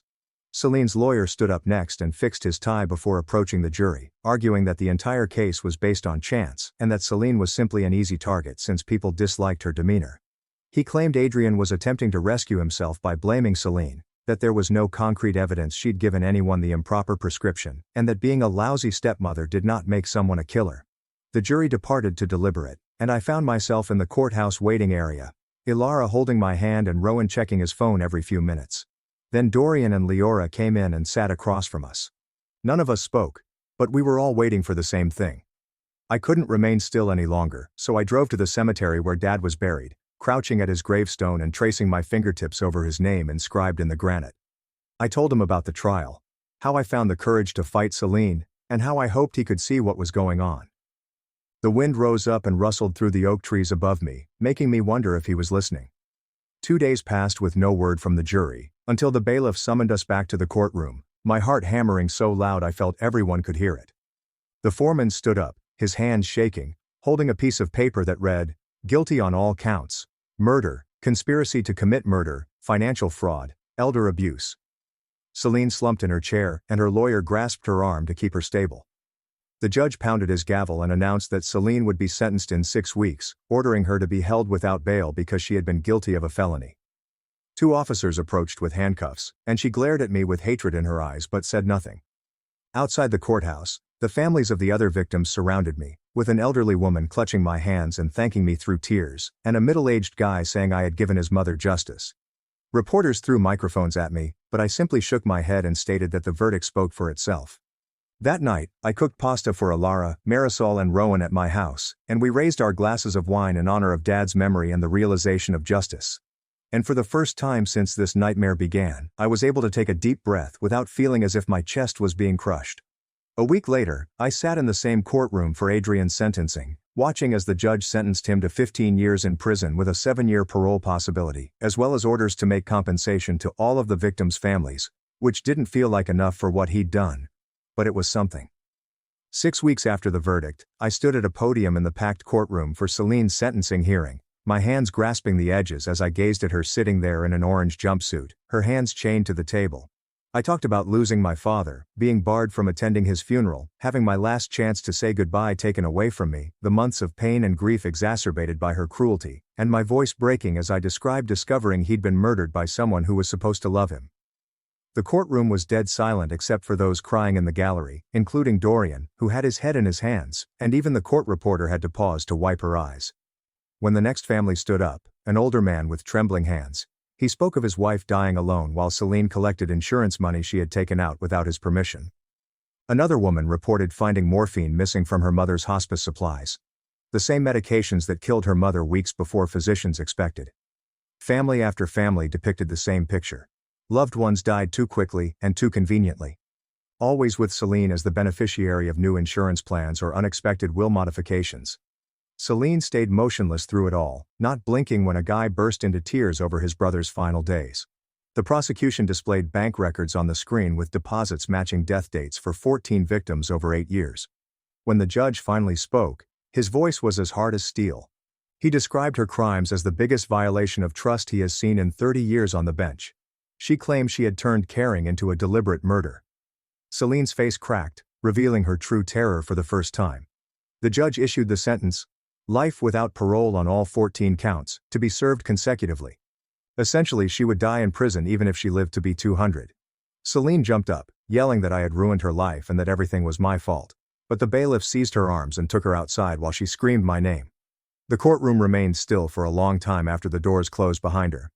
Outside the courts, the other relatives gathered around me, all of us linked by this horrific event. They were forming a non-profit to advocate for improved oversight of medical proxies and wanted me on its board. They claimed that my boldness in speaking up had saved other people's lives. I answered yes without hesitation, knowing Dad would want something positive to emerge of all this grief. 3 weeks later, Alara assisted me in cleaning out the storage container to which I had taken Dad's belongings after the house was sold. His toolbox remained in the corner, the one he'd used to teach me how to wield a hammer when I was 7. Instead of crying, as planned, I felt prepared to let go of what didn't important and keep what did. We donated his tools to the technical school that he had always supported. He kept his watch and a few photos and donated his clothes to charity. 2 months after the sentencing, Dorian texted to see if we might meet for coffee. He and Leora appeared healthier than I'd seen them in years, both in therapy and attempting to rebuild their lives. Leora was returning to nursing school with her own money from a job she'd found, and Dorian had been saving for his own apartment rather than live on welfare. They apologized for not seeing what their mother was. They said they understood if I never wanted to see them again, but looking at them trying so hard to be better, I realized they were also victims in their own way. The hospital settlement came through the following month, with each family receiving compensation for their loss. I utilized my half to fully fund the foundation we had established and to establish a nursing scholarship in Dad's name at the institution. The grant would go to those who are committed to ethical conduct. Children who realized that caring for the defenseless was a sacred responsibility. Marisol contacted me crying after the hospital made her director of their new elder care supervision program, which they established after everything was revealed. She promised to respect Dad and the others by ensuring that no nurse would ever do what Selene did again. By Thanksgiving, my life had settled into a new rhythm. I held supper at my house for Alara's family, Marisol, and shockingly, Dorian and Leora, who brought homemade pie. We raised our glasses to the individuals we'd lost, and to the weird family we'd formed through shared grief and healing. Nobody mentioned Celine by name. A week before Christmas, Selena received a letter from the prison with her prisoner number on it. I recognized her handwriting and understood without opening it that she was attempting to influence me one final time, most likely by begging for money or making me feel bad. I didn't read beyond the first line, when she stated that I owed her an apology. I went to my fireplace, struck a match, and watched her words burn to ashes. The remainder of her influence over me rose up the chimney as smoke. Spring arrived early that year, and I was finally ready to start the memorial garden I had been preparing. I got Dad's favorite flowers, the yellow roses he'd planted at our previous home before Celine forced him to pull them out since she was allergic. As I dug the soil with new tools, not ones I'd donated, but ones I'd purchased myself, I reflected on how Celine took his final moments but couldn't steal what truly important. She couldn't take away the Saturday mornings Dad taught me how to change oil in the garage, the way he held me at my college graduation, or the fact that he proclaimed me his greatest accomplishment, even while Celine rolled her eyes. Every spring, the garden would flourish, proving that truth can find its way through even the deepest dirt. Dad would have enjoyed it, knowing that in the end, love and justice triumphed over any untruth. I filmed my brother hurting his girlfriend and got him jailed. My parents kicked me out, saying I betrayed family and ruined his future. My name is Eric and I'm 18. This happened 3 months ago, yet I'm still struggling with the aftermath. I need guidance on whether I did the right thing, because everyone says I ruined my family. My 21-year-old brother Liam has always been the center of attention in our family. He plays college baseball and has a partial scholarship at State University. My parents treat him as if he can do no wrong. Growing up, Liam would smash my belongings and bully me around, and my parents would always make excuses for him. They claimed he was simply being competitive, or that I was being overly sensitive. When I was 14, Liam threw a baseball at my head during practice in our backyard. I ended up with a concussion and missed a week of school. My parents told everyone I had fallen off my bike. They warned it would harm Liam's prospects of being scouted if people suspected he had rage issues. I quickly realized that remaining quiet was simpler than fighting them. Liam began dating Samantha, a 19-year-old female, approximately 2 years ago. She's quiet and always appeared frightened around him. At family dinners she seldom spoke and flinched if he moved too fast. My parents adored her because she never questioned what Liam did. They would make jokes about how well-trained she was and Liam's ability to pick them. The incident that changed everything occurred on a Tuesday afternoon in October. I arrived home early from my part-time work at the grocery shop because I had a splitting headache. I worked there after school to save money for community college, as my parents stated that they would only pay for Liam's education. I arrived into our house and heard shouting from upstairs. Liam screamed at someone, and I heard a girl weep. I walked upstairs to see what was going on. The door to Liam's room was slightly open, allowing me to look inside. Liam had Samantha pinned against a wall. His hand was wrapped around her throat, and her feet were barely on the ground. She tried to say something, but she could scarcely breathe. Her face was going red. Liam was complaining about how she embarrassed him at a party the night before by talking to other guys. I remained there for almost 10 seconds, trying to grasp what I saw. Then I pulled out my phone and began recording. I recorded for around 30 seconds before Liam heard me. Samantha gasped as she plummeted to the floor after being dropped. Liam noticed me holding my phone and ran for the door, but I was already running downstairs. I locked myself in the bathroom and quickly dialed 911. I told them everything I observed and that I had captured it on camera. The dispatcher kept me on the line until the cops came about 15 minutes later. Liam was detained in the afternoon. Samantha was transported to the hospital to be examined. My parents arrived home while the cops were still present, and they immediately began defending Liam. They informed the authorities that Samantha was emotional and Liam would never harm anyone. They offered that perhaps I misread what I saw. The cops confiscated my phone and copied the footage. Liam was charged with domestic assault and released on bail the next morning. My parents paid the $5,000 bail with little hesitation. The morning after Liam left, I awoke to discover all of my possessions in garbage bags on the front porch. My mother was standing there, arms crossed. She informed me that I had betrayed my family and damaged Liam's future. She told me I was no longer welcome at their place. My father came out and told him I was dead. They claimed Liam committed one mistake, and I chose to wreck his life instead of dealing with it privately. I tried to convey that what I observed was not a mistake, but an assault. Samantha, according to my mother, was most likely exaggerating what happened, and females like her were often trying to trap affluent guys. She stated I was ignorant and would understand as I got older. I had nowhere to go. I called my 18-year-old pal Tom, but his parents declined to become involved in family trouble. I spent the first night sleeping in my car in the parking lot of the grocery store where I worked. Samantha called me the next day. She had obtained my phone number from Liam's before the police confiscated it. She was residing with her older sister, Maria, 25 female, and wanted to thank me for calling the police. She claimed Liam's condition had deteriorated over the last few months, but she was too terrified to inform anyone. Maria met me up at the parking lot and drove me to their apartment. She works as a paralegal and is familiar with legal issues. She stated I did the right thing and possibly saved Samantha's life. Maria allowed me to sleep on their couch. Samantha showed me texts Liam had sent her after his release on bail. He threatened to post private images of her online if she did not withdraw the allegations. He promised to make sure everyone at school understood what kind of person she truly was. The messages worsened with each passing day. Maria copied all of the messages and told us we needed to give them to the police. She also stated that the video I captured would be essential proof. Samantha had previously been too afraid to speak out about Liam's actions, although she did admit to prior instances in which he became physically aggressive with her.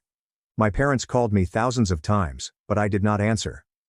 Finally, my father left a voicemail stating that they would give me one chance to return home if I accepted my mistake and deleted the video. He claimed they'd forgive me if I helped to resolve this matter. The voicemail sounded like something my mother had written. I never reacted to the voicemail or any of their subsequent attempts to reach me. Maria assisted me in changing my phone number after Liam began sending me threatening messages too. He told me I had no idea what I was getting into and that I would regret turning against my family. The legal process progressed slowly. Liam hired an expensive lawyer who repeatedly tried to have the charges reduced. The prosecutor was preparing a case and wanted to interrogate me again about what I had witnessed. Samantha was debating whether to testify because Liam's lawyer made it appear that she had invited the assault. I had to drop out of high school for a few weeks because I didn't have anywhere stable to reside and couldn't complete my studies. The school counselor called my parents to check on me, but they informed her I had moved out of choice and was acting dramatically. They didn't say that I was kicked out. Maria's flat was small, and I knew I couldn't stay there indefinitely. Samantha was having nightmares and panic attacks, and my presence was a continual reminder of what had transpired. I began looking into other choices, but I had no money saved and no family support. I petitioned for emancipation through the legal system so that I might receive help for homeless youth. The process was difficult, and I needed to establish that my parents had abandoned me. I gave copies of the voicemail and text messages in which they disowned me. Liam violated the restraining order 3 weeks after his initial arrest by showing up to Samantha's job. He waited in the parking lot until she finished her shift at the restaurant, where she works part-time. A co-worker witnessed him grab Samantha's arm and attempt to pull her into his car. Liam was apprehended once more. This time his bail was cancelled, and he was forced to remain in jail until trial. My parents spent their savings account in an attempt to get him out, but the judge refused. They also blamed me for this, claiming that if I hadn't documented the original incident, none of this would have occurred. The prosecutor phoned me and stated that Liam's case had become significantly stronger as a result of the bail violation. They wanted me to testify about what I saw in the initial assault. I volunteered to testify because I knew Samantha needed someone to verify her account. My parents hired a private investigator to follow me around and record where I was staying. They were attempting to claim I was living in unstable conditions so that they could use it against me in court. The PI photographed me on my way to Maria's apartment and then to work. I haven't spoken to my parents or Liam since the day I was kicked out. My younger sister, Emma, 16 female, attempted to contact me once through a friend, but when I phoned her back, she cried and hung up. I later discovered that my parents had told her that I was a traitor who preferred strangers above family. The hardest part was recognizing that my parents would never back me if it meant going up against Liam. They taught me throughout my youth that family loyalty entailed always looking out for one another. However, when I asked them to choose between right and wrong, they selected Liam without hesitation. I'm currently enrolled in a temporary housing program for young adults. It isn't ideal, but it's secure and reliable. I'm working on earning my GED after missing so much school. Samantha and Maria have become like family to me, which is surprising given how little I knew them before all of this happened. The trial is scheduled to begin next month. The prosecutor claims they have a solid case due to the video evidence and bail breach. Samantha has opted to testify, and numerous other females have come forward with accounts of Liam's actions. Apparently this was not his first violent encounter with a lover. I know I did the right thing by calling the police, but I had no idea it would cost me my entire family. My parents claim I ruined their lives, but I simply reported a crime I witnessed. I kept wondering whether there was another way to handle it without tearing everything apart. Sometimes I wonder what would have happened if I hadn't arrived home early that day, or if I had simply ignored what I saw. Liam would still be free, and I would still have a family, but Samantha would be dead, and that is something I cannot accept. I'm posting this because I want to know from strangers if what I accomplished was worthwhile. Everyone in my life now agrees that I did the right thing, but they did not lose their family as a result. My parents have made it clear that I will never be welcomed back, and at the age of 18, I'm attempting to find out how to start a new life. Update 1. Liam was found guilty of all charges at the conclusion of his trial last week. He was sentenced to 18 months in jail and 3 years probation. The judge stated that video footage was critical in demonstrating the assault beyond reasonable doubt. Samantha testified for 2 days and did well, despite Liam's lawyer's attempts to make her appear to be lying. But that's not the most important news. Something came out throughout the trial that I had no idea about. During the prosecution's case, they called an unexpected witness. My cousin Ryan, 23, who is my father's nephew and lives approximately an hour distant from us. I always assumed he didn't enjoy seeing our family because he rarely came around on holidays. Ryan said that while he was in high school, he attempted to inform my parents that Liam had attacked him at a family cookout. This happened when I was about 12, so I don't recall it well. Ryan claimed Liam struck him in the stomach after losing a card game, then threatened to injure him far more if he told anybody else. When Ryan told his parents what had transpired, they faced my mother and father. My parents disputed it, claiming Ryan was lying because he was jealous of Liam's athletic accomplishments. They barred Ryan from family gatherings and informed the entire extended family that he was fabricating stories to get Liam in trouble. Ryan's testimony clarified why Liam appeared to believe he could get away with violence. My parents have been covering for him and disregarding his victims for many years. They established a pattern in which Liam learnt that his acts would have no consequences as long as they controlled the story. The prosecutor also produced evidence that my parents had paid Liam's lawyer with money from my education fund. I had been saving birthday and Christmas money in that account since I was a child, and they closed it without telling me. When I found out, I wasn't surprised, but it reaffirmed that they had never intended to sponsor my schooling. Following the sentencing, my father met me outside the courthouse. He appeared to have aged 10 years in the last few months. He said the family had been destroyed and asked if I was satisfied with my achievements. He claimed Liam's life had been damaged and that I would be burdened with that obligation indefinitely. I informed him that Liam had damaged his own life by assaulting Samantha and violating his bond. My father told me that I was too young to comprehend how the real world operated, and that we should have handled this quietly. He left without saying goodbye. My mother did not speak to me during the trial, but she scowled at me every time I entered the courtroom. On the day of sentence, she delivered a victim impact statement in which she expressed how much anguish this had caused their family. She said I had been duped by outside forces, and that the true victim was Liam, who was simply attempting to punish his girlfriend. When my mother finished speaking, the judge appeared disgusted. He stated that domestic abuse was never acceptable and that the court had received sufficient information to establish that this was not an isolated incident. 3 days after the sentence, my sister Emma reached me via a friend's social media account. She asked to meet me at a coffee shop near our high school. I was afraid to visit her because I hadn't spoken to a single family member since the day they kicked me out. Emma appeared fatigued when I saw her. She'd lost weight and developed black circles beneath her eyes. She claimed living at home had become terrible after Liam's incarceration. My parents are continuously fighting and blaming each other for how they handled the problem. Every night, my mother drinks alcohol and laments about how her boys abandoned her. My father works additional hours to avoid being at home. Emma claimed she knew I was correct to contact the cops since she had witnessed Liam hurt Samantha before.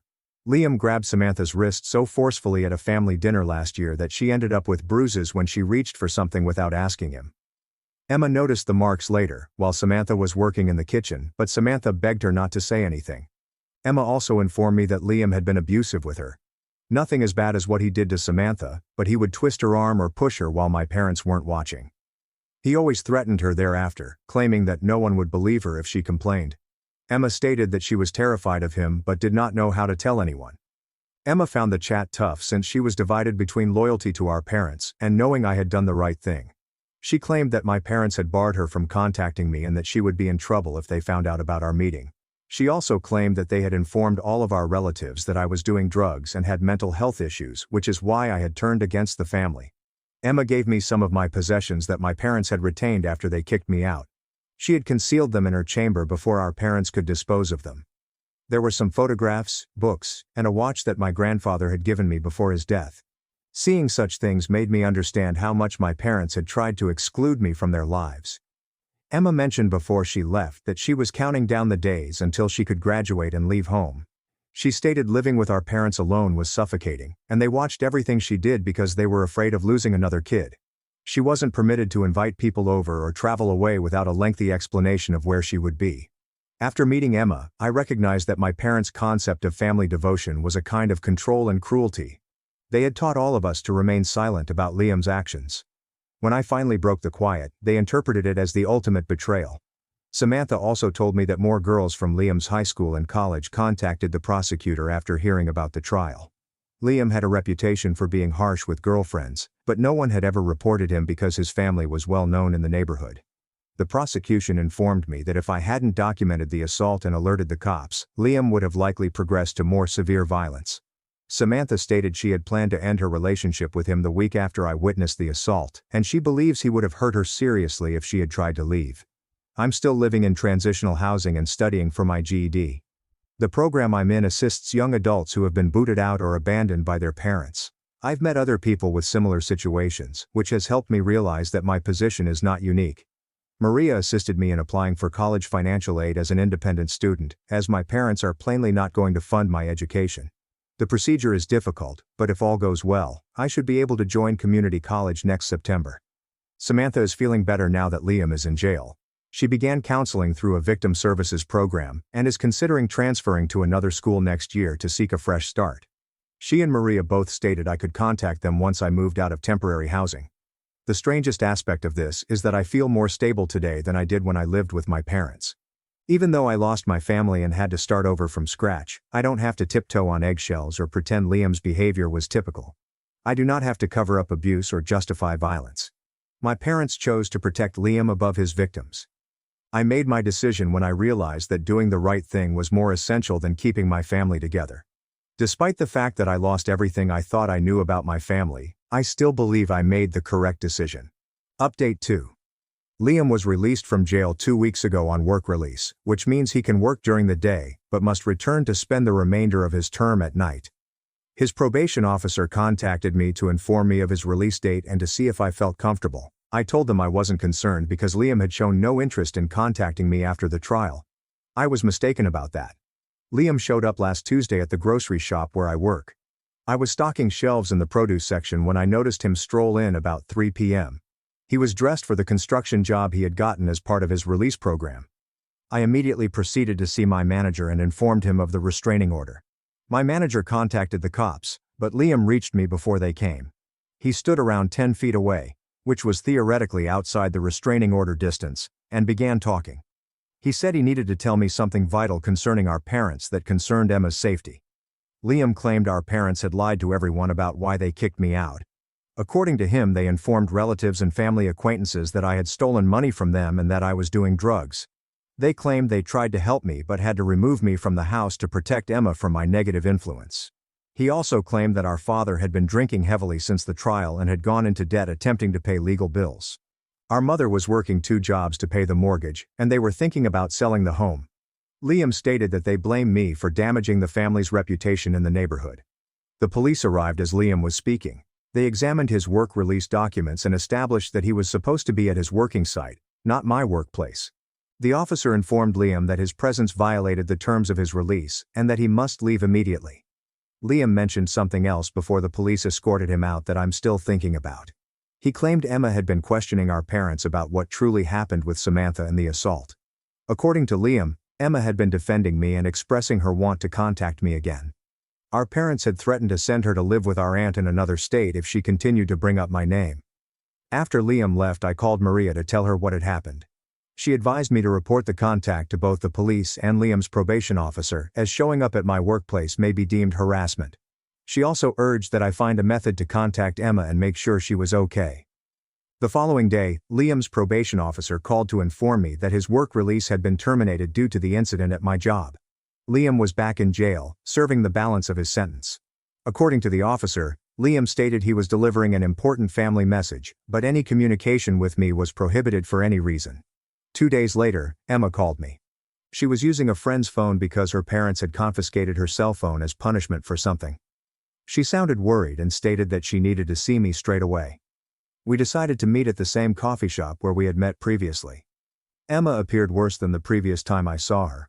Her long sleeves helped to conceal a bruise on her upper arm. When I asked her about it, she explained that our father had grabbed her during an argument about me. She stated that the atmosphere at home had deteriorated significantly since Liam returned to jail. Emma informed me that our parents had been asking her about whether she had been in contact with me. They accused her of sneaking around and deceiving them. When she admitted to seeing me once, our father lost his cool and grabbed her arm, ranting about family devotion and betrayal. Our mother had supported our father's actions by stating that Emma needed to understand that her decisions had repercussions. Emma claimed they were treating her like she was a potential traitor who needed to be continuously monitored. They had also canceled her intentions to attend a summer program at a community college because they did not trust her to be away from them. The worst part was what Emma told me about the night Liam broke his bond and attempted to grab Samantha in the parking lot. Emma explained that our parents knew Liam was going to approach Samantha since he called them from jail for advice. They instructed him to try to reason with her and persuade her to dismiss the charges. Emma overheard our mother tell our father that if Liam could just talk to Samantha quietly, he would be able to straighten things out. They knew he wasn't supposed to contact her, but they assumed the restraining order was a formality that could be bypassed if Liam was careful. This meant that our parents had practically encouraged Liam to breach his bail conditions, resulting in him being detained again and losing his chance to remain out of jail during the trial. They destroyed his own legal case because they refused to acknowledge that he had to follow the rules. Emma also informed me that our parents had been contacting Samantha's family, attempting to persuade them to pressure Samantha into revising her testimony. They left voicemails for Samantha's mother, stating that the trial was hurting two families and that Samantha should consider the wider picture.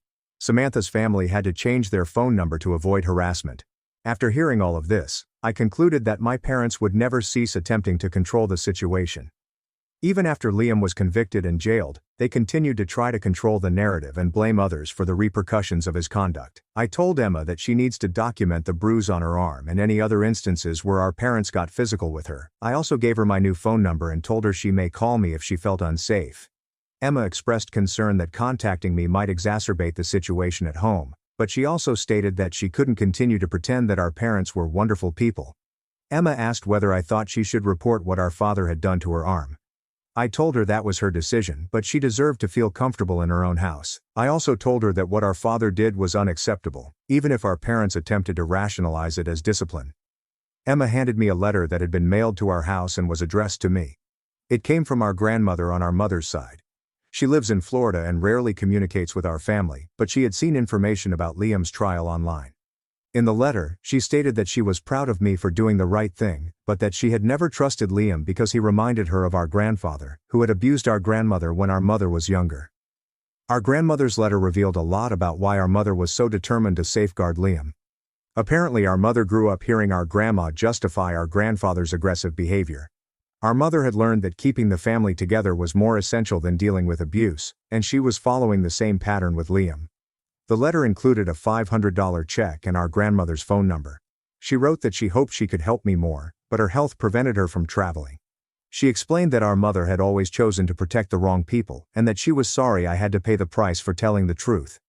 Reading our grandmother's letter made me realize that my family's difficulties extended deeper than Liam's actions. Our parents had been formed by their own experiences with abuse and cover-ups, and they had never learned healthier dispute resolution strategies.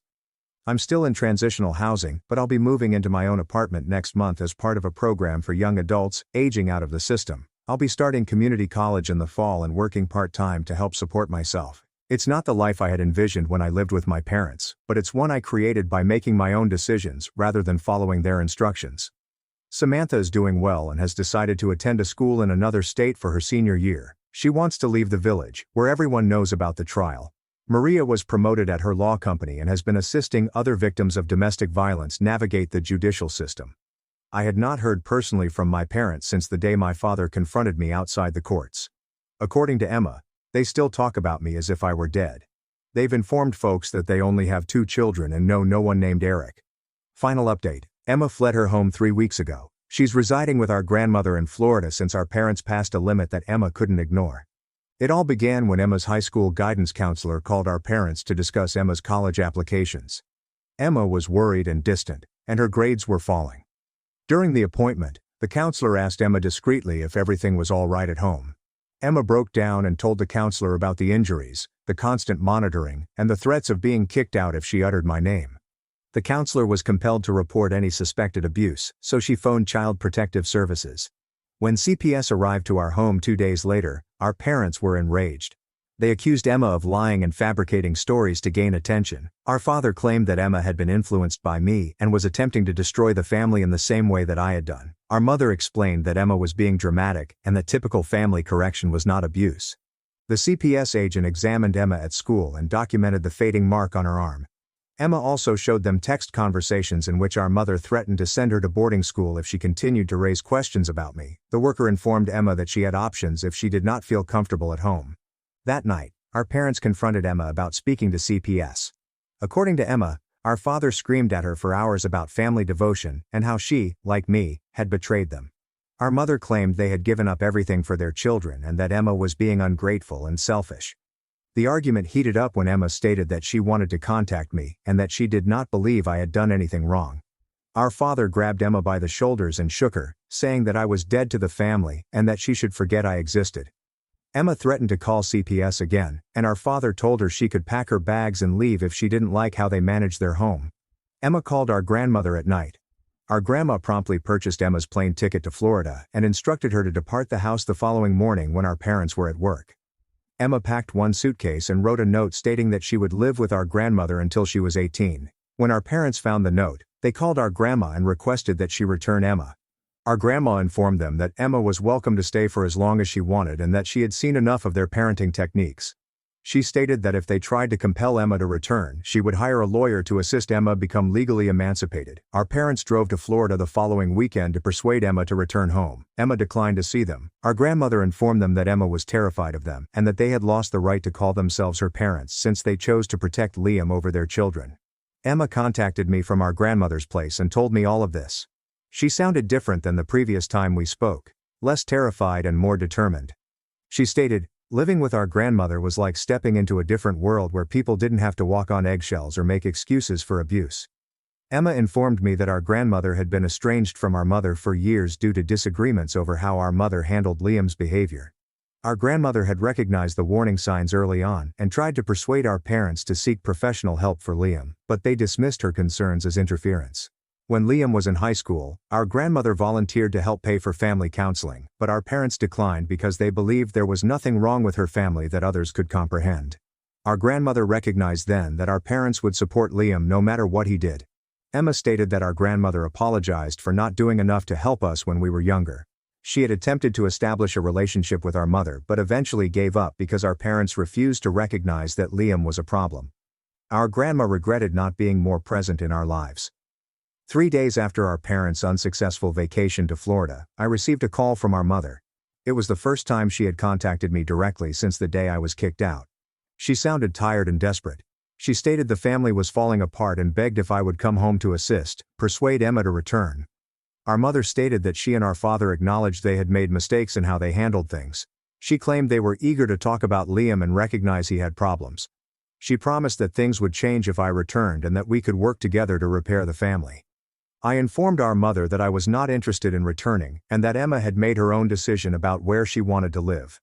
I told them that if parents wanted to re-establish ties with their children, they needed to start by accepting responsibility for their actions rather than expecting us to address the problems they had caused. Our mother burst into tears, saying she couldn't understand how everything had gone wrong. She stated that all she had ever wanted was to keep the family together and protect her children. I informed her that shielding one child while allowing him to harm others was killing the family from within. The conversation ended when our mother stated that she couldn't accept Liam as the villain in this case. She insisted that there had to be another explanation that did not portray her and our father as horrible parents. I recognized at that point that she was still unwilling to face the reality about Liam's actions, or their role in covering it up. Emma and I communicate on the phone every few days. She is starting her final year of high school in Florida and has been admitted to numerous institutions. Our granny is helping her apply for financial aid and scholarships. Emma stated that she feels like she can breathe again and wishes she had left sooner. Liam is set to be freed from jail next month and serve the remainder of his term on probation. His probation officer phoned me and asked whether I wanted to be advised of his release date and location. I stated that I was not concerned about Liam, but I did want to know if he violated his probation again. Samantha graduated from college last month and was accepted into graduate school in another state. She's leaving this summer to start over somewhere Liam and my family cannot find her. She claimed that the trial and everything that followed taught her that she was stronger than she realized and that she deserved better than Liam was providing her. I moved to my own apartment 6 weeks ago. It's little and the neighborhood isn't particularly appealing, but it's mine, and no one can kick me out for doing the right thing. I work full-time at a warehouse and attend school part-time at a community college. My plan is to transfer to a 4-year institution next year and study social work. The most shocking aspect of starting a life away from my family is how tranquil it is. I don't have to be concerned about Liam's moods or my parents' justifications. I don't have to help cover up abuse or pretend that violence is acceptable. I can make judgments based on what I believe are right rather than what keeps the family together. My parents have made it obvious that they regard both Emma and myself as traitors who abandoned the family. They've told relatives that they created ungrateful children who turned on them when they needed it the most. They refused to admit that their choices had caused the predicament. Some people believe I should try to reconcile with my parents, or give them another chance to make things right. However, I've discovered that some people are so determined to their interpretation of reality, that they refuse to change, even if it means losing their children. My parents selected Liam over the rest of the family, and they continue to do so. Emma and I are developing a bond with our grandma, which our parents sought to prevent. We are learning about aspects of our family history that our parents have kept concealed. We are also learning that family connections can be built on respect and honesty rather than fear and control. I still wonder what would have happened if I hadn't called the cops that day. Liam would likely still be free to harm Samantha and other women. Emma would probably still be stuck in that house, afraid to speak out against mistreatment. I might still be part of a system that protects perpetrators while silencing victims. I lost the family I thought I had when I called the cops on Liam, but it helped me find the family I really wanted. Emma is safe now. Samantha is creating a new life, and I'm learning to trust my own instincts rather than following someone else's rules about devotion and silence. I have no regrets about the decision I took. I would make the same decision again if I had to. Because some things are more essential than keeping a dysfunctional family intact. Doing the right thing sometimes entails admitting that you will have to start over, but that new life can be better than the one you abandoned. Now, let us go to the following narrative. Story 2. My cousin's daughter pretended to be in need of housing assistance in order to gain access to my son, then attempted to take his inheritance and my business. Now, my entire family thinks I'm wrong for filing accusations. I, 45, have been raising my 20-year-old son Richard by myself since my spouse died in a car accident 15 years ago. We've lived a quite average existence. I own a bakery that my husband and I established when we were 25, and Richard has grown up working there. The bakery is nothing special, just a modest store in a shopping mall, but it does well enough to support us and save some money for Richard's education. My husband left us some life insurance money, which I put in Richard's future. We've never been affluent, but we've always been comfortable. Richard is a good child. He studies hard and works at the bakery on weekends, and we've always been close. After his father died, we began the custom of Sunday movie nights. Richard would make time for such movie nights, even as he approached his adolescence. My Aunt Helen was a great assistance after my husband died. Helen is my mother's younger sister, and because my mother resides in another state, she has served as Richard's grandma figure. She would watch him after school when I had to work late at the bakery, and she even gave me a loan once when our oven broke down and needed to be replaced. Monica, her 25-year-old daughter, was 10 when I first started babysitting her on occasion. Helen was also a single mom, so we helped each other out over the years. Monica was always a little different from other youngsters. She was extremely intelligent, but also manipulative. I recall when she was 12, she persuaded one of her classmates to exchange her new bike for Monica's old video game console. The girl's parents were furious when they found out, but Monica had gotten the girl to write a note claiming it was a fair trade, so they couldn't do much about it. Helen often shrugged it off, claiming Monica was simply clever with people. We didn't see much of Monica as a teenager. She went to college in another state and only attended family gatherings on occasion. She last spent any substantial time with us during Helen's 60th birthday party 5 years ago. Richard was 15 at the time, and Monica, who was 20, spent a lot of time with him discussing college and his future plans. I thought it was good that she was showing interest in her younger relative. Monica called 3 months ago to tell me she had acquired a marketing position with a firm in our city. She needed a place to stay while looking for an apartment, and as we had a spare room, I invited her to stay with us. I believed it was a way to repay Helen's generosity throughout the years. The first month was excellent. Monica helped around the house, expressed interest in the bakery, and would frequently stay late to assist me with paperwork and inventory. She explained that her profession allowed her to work flexible hours, so she would sometimes be home throughout the day. I did not question it because many organizations now have remote work practices. In retrospect, there were warning indications. Monica was always present whenever Richard was home. If he was studying in the living room, she would also work there. If he was at the bakery assisting me, she would arrive with coffee or snacks. She began volunteering to assist him study for his business classes, claiming that her marketing knowledge would be beneficial. Richard began acting differently approximately 2 months after Monica moved in. He started keeping his phone face down and leaving the room to text. He skipped 2 consecutive Sunday movie nights, citing a lack of time due to studies. That was not like him at all. Even during finals week, he'd make time for movie nights. Everything came out last week when Richard texted me a recipe that needed checking. I checked his messages and saw dozens of texts between him and Monica. They had been covertly dating for nearly 2 months. The messages indicate that Monica had planned the entire incident. She hadn't only moved here for a job. She had relocated here solely to pursue Richard. She'd been watching all of his social media sites for months before approaching me about living with us. The marketing job was all made up. She'd stopped her regular work and was living on savings while attempting to get closer to Richard. She instructed him not to inform me about their relationship because she thought I was overprotective and would react badly if I found out. When I confronted Monica, she made no attempt to refute anything. She claimed she formed feelings for Richard at Helen's birthday party 5 years ago. She had been waiting for him to be old enough so that it would not appear indecent. She said there was nothing wrong with what she did because they were both adults now. The way she mentioned waiting for Richard to be old enough disturbed me. She'd practically been watching him grow up, intending to date him the entire time. She utilized my gratitude to Helen and our familial connection to get close to him. The entire situation felt intentional and wrong. Richard was perplexed when I showed him how long Monica had been planning this. She had convinced him that their relationship had grown organically as a result of their time together. He had no idea she had been stalking him online or that she had moved here just for him. He felt keeping their connection private was only temporary until they worked out how to tell me without making things awkward. I told Monica that she needed to leave my house. That's when she became angry and revealed her true personality. She claimed she had acquired residency, and I could not legally evict her without appropriate notice. She threatened to inform Helen that I was sending her out on the street after everything Helen had done for us. She also indicated that I was jealous because Richard was focused on someone else rather than me. I issued her a written 30-day notice to quit, but by then she had already called Helen. Now, my entire family is involved. Helen calls me every day, weeping about how I am being unkind to her daughter. She claims Monica has always struggled to connect with people her own age, but she has now found someone who understands her. She constantly bringing up how she supported us when my husband died, suggesting I owe her family more consideration. Other relatives have also taken sides. My cousin Mark believes I'm overreacting because Richard and Monica aren't blood related. My sister believes I'm being overprotective about the age gap. My uncle Bill says I should be delighted Richard found someone from our family rather than a stranger. Richard is receiving letters from family members encouraging him to stand up for himself and his relationship with Sarah.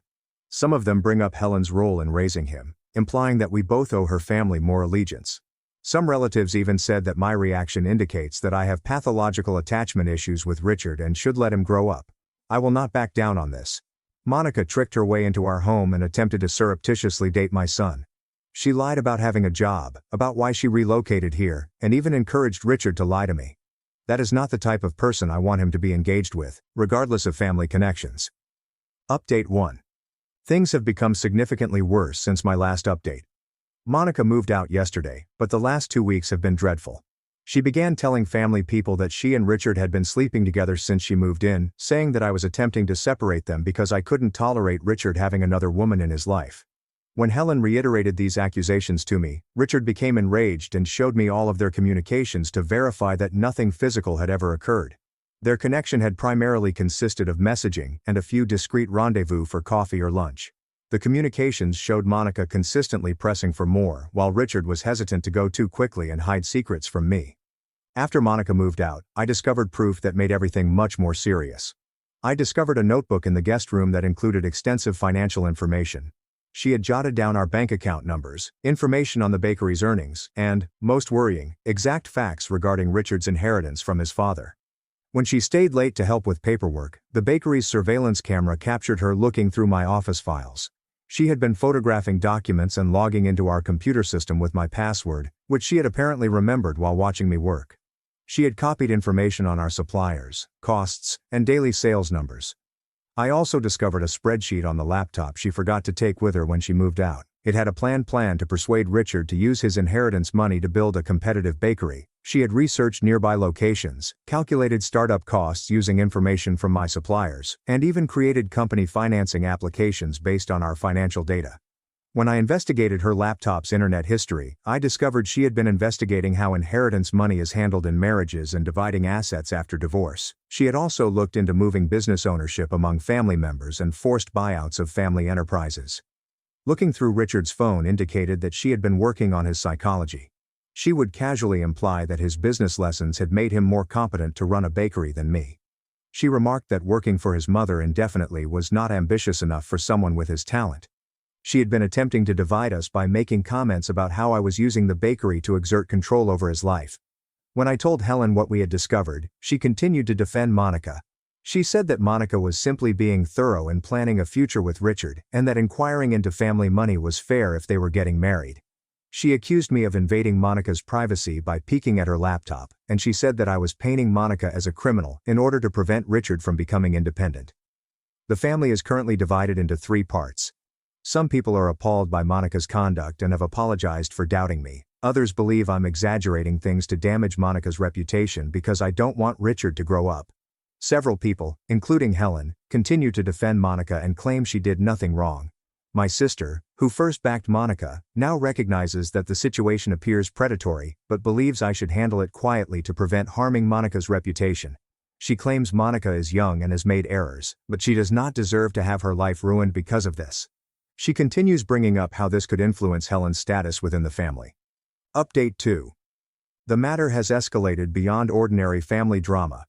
Richard received a call yesterday from our bank regarding a business loan application completed in his name. Monica had forged his signature on loan applications using the personal information she had obtained while living with us. She made a false email address purporting to be Richard and had been communicating with the bank about the loan for weeks. We filed a police report, which revealed much more truth. This wasn't Monica's first effort at fraud. At her prior job, she was fired for attempting to open credit cards using her co-workers' personal information. Her prior employer agreed not to press charges as long as she went quietly, so we never found out about it. According to the police investigation, Monica owed approximately $50,000 in gaming debt to online casinos. She'd maxed up 6 credit cards and gotten loans from several family members. She informed my Aunt Carol that she needed $10,000 for emergency cancer treatment. She persuaded my cousin Pete to lend her $15,000 for a fraudulent IT startup. The worst thing was that she had persuaded Helen to take out a second mortgage on her home, claiming she was being blackmailed for certain images. Monica, according to the detective, constructed a bogus internet account years ago in order to learn about Richard's hobbies. She utilized this information to pretend they shared everything. She had researched his social media posts regarding movies, music, and books, and then casually brought up these same topics when speaking with him. She had even begun watching all of his favorite shows so that she could debate them with him. She took meticulous notes on his schedule, friends, and activities. She knew about his college coursework, his work schedule at the bakery, and even notes from talks he had with others. She had effectively been following him for years, waiting for the proper moment to make her move. When the cops questioned Monica, she finally broke down and admitted everything. She revealed that she had been preparing this since she saw Richard at Helen's birthday party. Her strategy was to obtain his inherited money through marriage, then persuade him to invest it in a new business that she would actually manage. She reasoned that even if they split, she would own half the company. Helen had to confront the truth when the bank approached her about her late house payments. Monica had been pocketing the mortgage proceeds rather than paying the bank. Helen investigated her accounts and discovered that Monica had been stealing from her for years, taking little amounts that Helen had overlooked. She took nearly $30,000 from her mother. Update 3. Monica accepted a plea agreement to avoid jail time. She is on probation for 3 years and has to repay everyone she stole from. She moved back in with Helen, who had to sell her home to pay off her second mortgage. They relocated to a small apartment in another city, primarily because Helen was unable to face her family after what had transpired. Richard transferred to a business school in another state. He still intends to take over the bakery someday, but he needed a break from all the family drama. He told me he felt stupid for not seeing through Monica's deception, but I kept assuring him she duped everyone, not just him. She'd been practicing this maneuver for years. Most of our family have apologized for questioning me, but I'm keeping my distance from everyone except those who have always backed us. Helen occasionally sends messages about missing our friendship, but I can't get over how swiftly she turned on me. My sister says I should forgive Helen because she also lost everything, but I don't think that excuses the way she treated us. I made many adjustments in the bakery. All of our accounts have been moved to a new bank, and I've installed stronger security cameras. I now have a lawyer who handles all of our business paperwork. Richard and I rarely attend family gatherings anymore. When we go, we keep our conversations short and avoid discussing Monica or what occurred. Some relatives believe I am being too hard on the family by remaining away. But this experience taught me who I can truly trust. Monica didn't simply attempt to take money, she attempted to damage my relationship with my son and turn my entire family against me. Some things you simply cannot forgive. Even if it means losing connections that have lasted decades. The bakery is performing better than ever. Richard calls me every Sunday for our movie night. Now we're watching the same movie while video chatting. It is different than previously, but we are making it work. Sometimes losing family members is the cost of protecting yourself and those who genuinely matter. My parents kicked me out so my sister could have her own room. Now she's pregnant and begging me to help her escape them. When I was 17, my parents kicked me out so that my older sister could have her own room. When I inquired where I should go, Mom smiled. Figure it out. That happened 7 months ago. Today, they both beg for forgiveness. My father is black, and my mother is white. My older sister Susan appears more white, whilst I appear more black. This one characteristic has influenced my entire life. Despite being black, my father has tremendous colorism toward black people, whilst my mother is simply racist. My father is the one exception in her eyes. Susan and I are only 2 years apart, but our childhood experiences were completely different. Every birthday of hers was marked not just with a cake, but also with massive birthday blowouts every day for the entire birth week. Meanwhile, my birthday was like any other day of the year. Instead of hogging all of the limelight and despising me as much as our parents did, Susan was always kind to me when they weren't watching. Susan knew our parents were not going to do anything for me on my 9th birthday, so she asked them if she could celebrate her birthday on my birthday. Of course they agreed. When the time came, Mom let me decide who to invite. When it was time for the cake, Susan distracted my parents and led them into another room so that everyone could sing happy birthday to me. It was one of the best days of my life. Another time, when we got our report cards and she got all C's and I got B's, she knew my parents would be upset since I didn't get A's. So, as they read my report card, she begged them not to hurt me since she disliked violence. So they just pinched me a few times. So, even though my parents referred to me as a cotton picker, I felt fortunate since Susan was always around. Until one day, when she turned her back on me. It was her 17th birthday.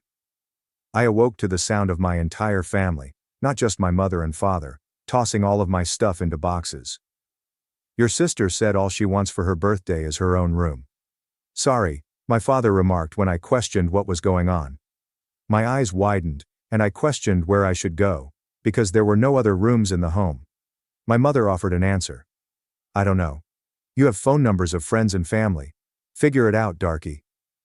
Tears filled my eyes as I looked over at Susan, who refused to make eye contact with me. Her whole body was strained. It took nearly half an hour of convincing before I realized it wasn't some strange joke. I immediately began to howl with despair because the one thing I was clutching onto, the only ally I had in the house, had abandoned me.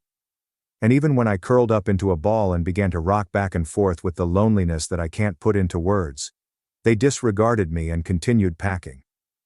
By this moment my fight-or-flight response had kicked in. I repressed my feelings before leaving and phoning the one other family member I trusted. My aunt on my father's side. I had no idea what Susan would say after her betrayal, but she instantly invited me to come over and stay as long as I wanted. I didn't have breakfast that morning. Susan didn't even receive her present. I just took the boxes, booked an Uber, and departed. Susan called me on the way there though.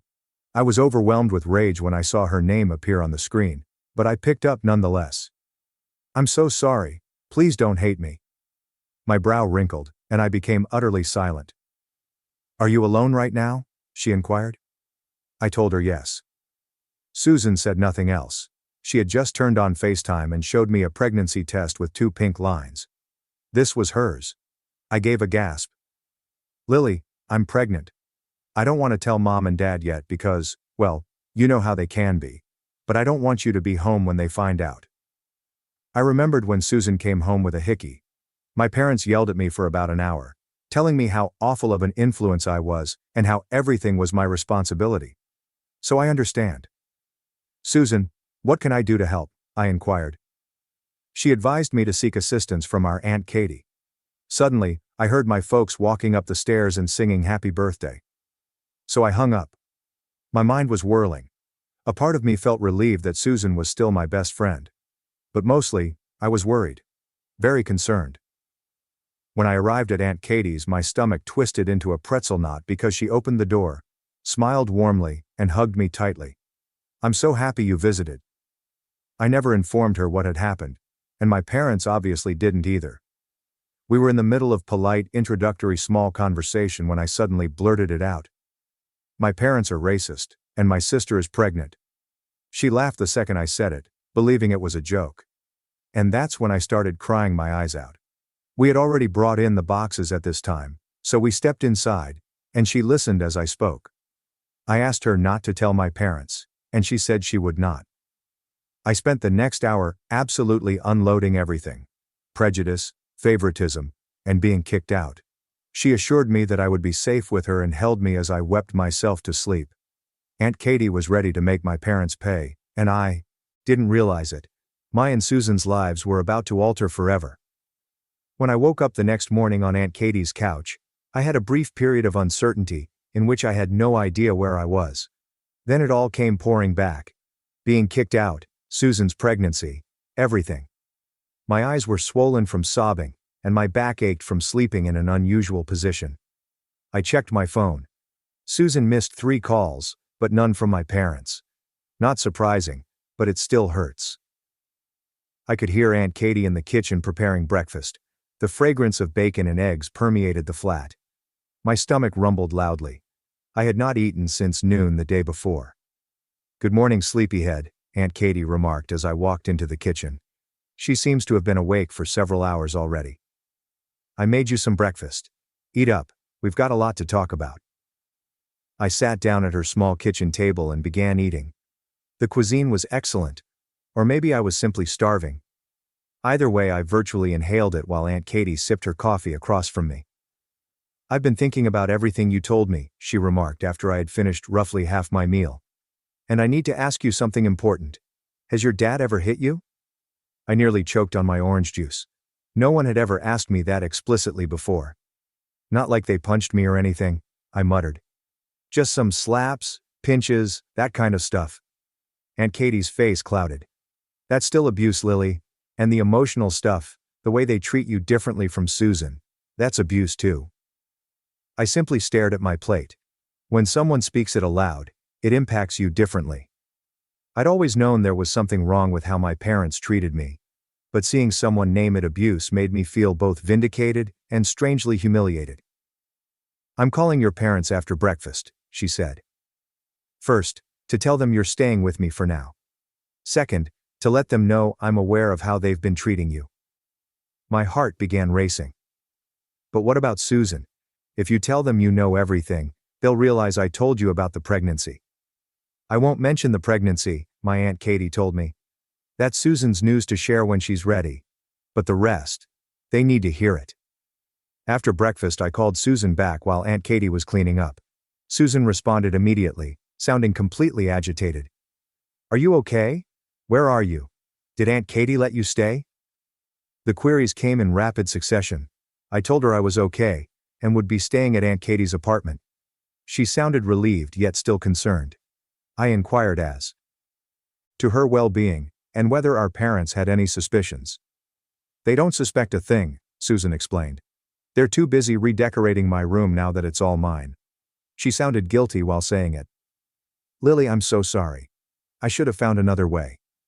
I wasn't over being upset, but I could see why she did it. "It's okay," I said. "But Susan, what's your plan? You can't hide a pregnancy forever." Susan began crying gently. "I don't know. I'm scared to tell them. You know how they'll react." I knew just how they would respond. They'd blame me in some way, despite the fact that I had no involvement. They would disgrace Susan, but eventually forgive her. They'd make things worse. "What about the father?" I inquired. "Is he in the picture?" "It's Tyler," Susan explained. "You know, from my chemistry class. His parents are super religious. If they find out, he's screwed. We both are." Tyler Williams. I knew him faintly. Tall, quiet baseball player. Not someone I would have anticipated Susan to date in secret. "Have you thought about what you want to do?" I inquired. "Like, do you want to keep it or—" "I don't know yet," Susan said. "I need time to figure it out. Can you ask Aunt Katie if she'll help me? Maybe I can come over and we can talk." I vowed to ask Aunt Katie and begged Susan to hold tight. Right after we hung up, I heard Aunt Katie on the phone in the living room. Her voice was high, and even though I couldn't understand every word, I could tell she was yelling at someone. Probably my parents. I sat on the side of the bed in Aunt Katie's spare room, where she had relocated my boxes. Part of me wanted to eavesdrop, but the other part was afraid to hear what she was saying. After what felt like an eternity, the apartment became quiet. A minute later, Aunt Katie stood in the doorway. "Well, I just had a nice chat with your father," she replied, her voice full of cynicism. "He claims they didn't kick you out, just suggested you might want to stay with friends for a while." I snorted. "Yeah, right. They literally packed all my stuff." "I know," Aunt Katie said as she sat next to me. "Your dad's always been good at rewriting history. But I made it clear you're staying with me for now, and we'll be having a family meeting soon to discuss how they've been treating you." My stomach sank. A family meeting with them. "Do we have to?" "Eventually?" "Yes," she answered. "But not right away. First I want to get you settled here, and I get the feeling there's something you want to ask me." I nodded. "Susan wants to know if she can come over to talk to you about, her situation." Aunt Katie smiled. "Of course she can. Tell her to come over tomorrow after school. I'll make sure to be home early from work." The rest of the day was bizarre, yet enjoyable. Aunt Katie helped me unload my belongings in her extra room. It was modest, but much nicer than sharing with Susan. I had my own desk, a queen-size bed, and real solitude. Aunt Katie even went me shopping for some decorations to make the area feel more personal. While we were out, I was constantly checking my phone. No messages from my folks. Not even a, "Are you all right?" Or, "We miss you." Only stillness. Susan texted that she will come over tomorrow about 4 p.m. "I want to chat to Aunt Katie." Aunt Katie ordered pizza that night, and we watched movies on her couch. It felt so normal, like something other families would do on a regular basis. No walking on eggshells. There is no sense of being burdened simply by your existence. Simply relax and enjoy each other's company. "You know," Aunt Katie continued quietly, "I always wanted kids of my own. It never worked out that way. But having you here, it's nice." I didn't know what to say, so I just smiled and continued watching the movie. But something warm settled into my chest. For the first time in ages, I fell asleep feeling secure. The next day was Tuesday. Aunt Katie had to work, but she left me a key and instructed me to make myself at home.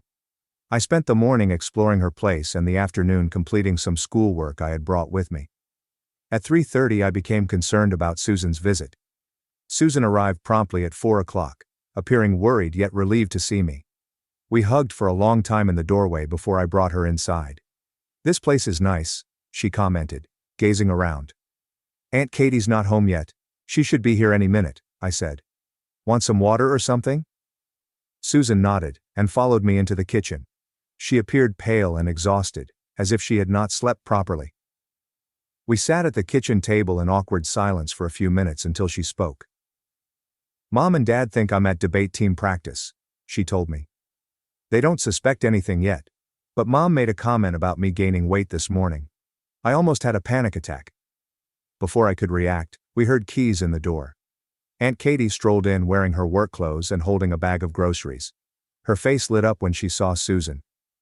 "There's my other niece," she added warmly, putting down the groceries to hug Susan.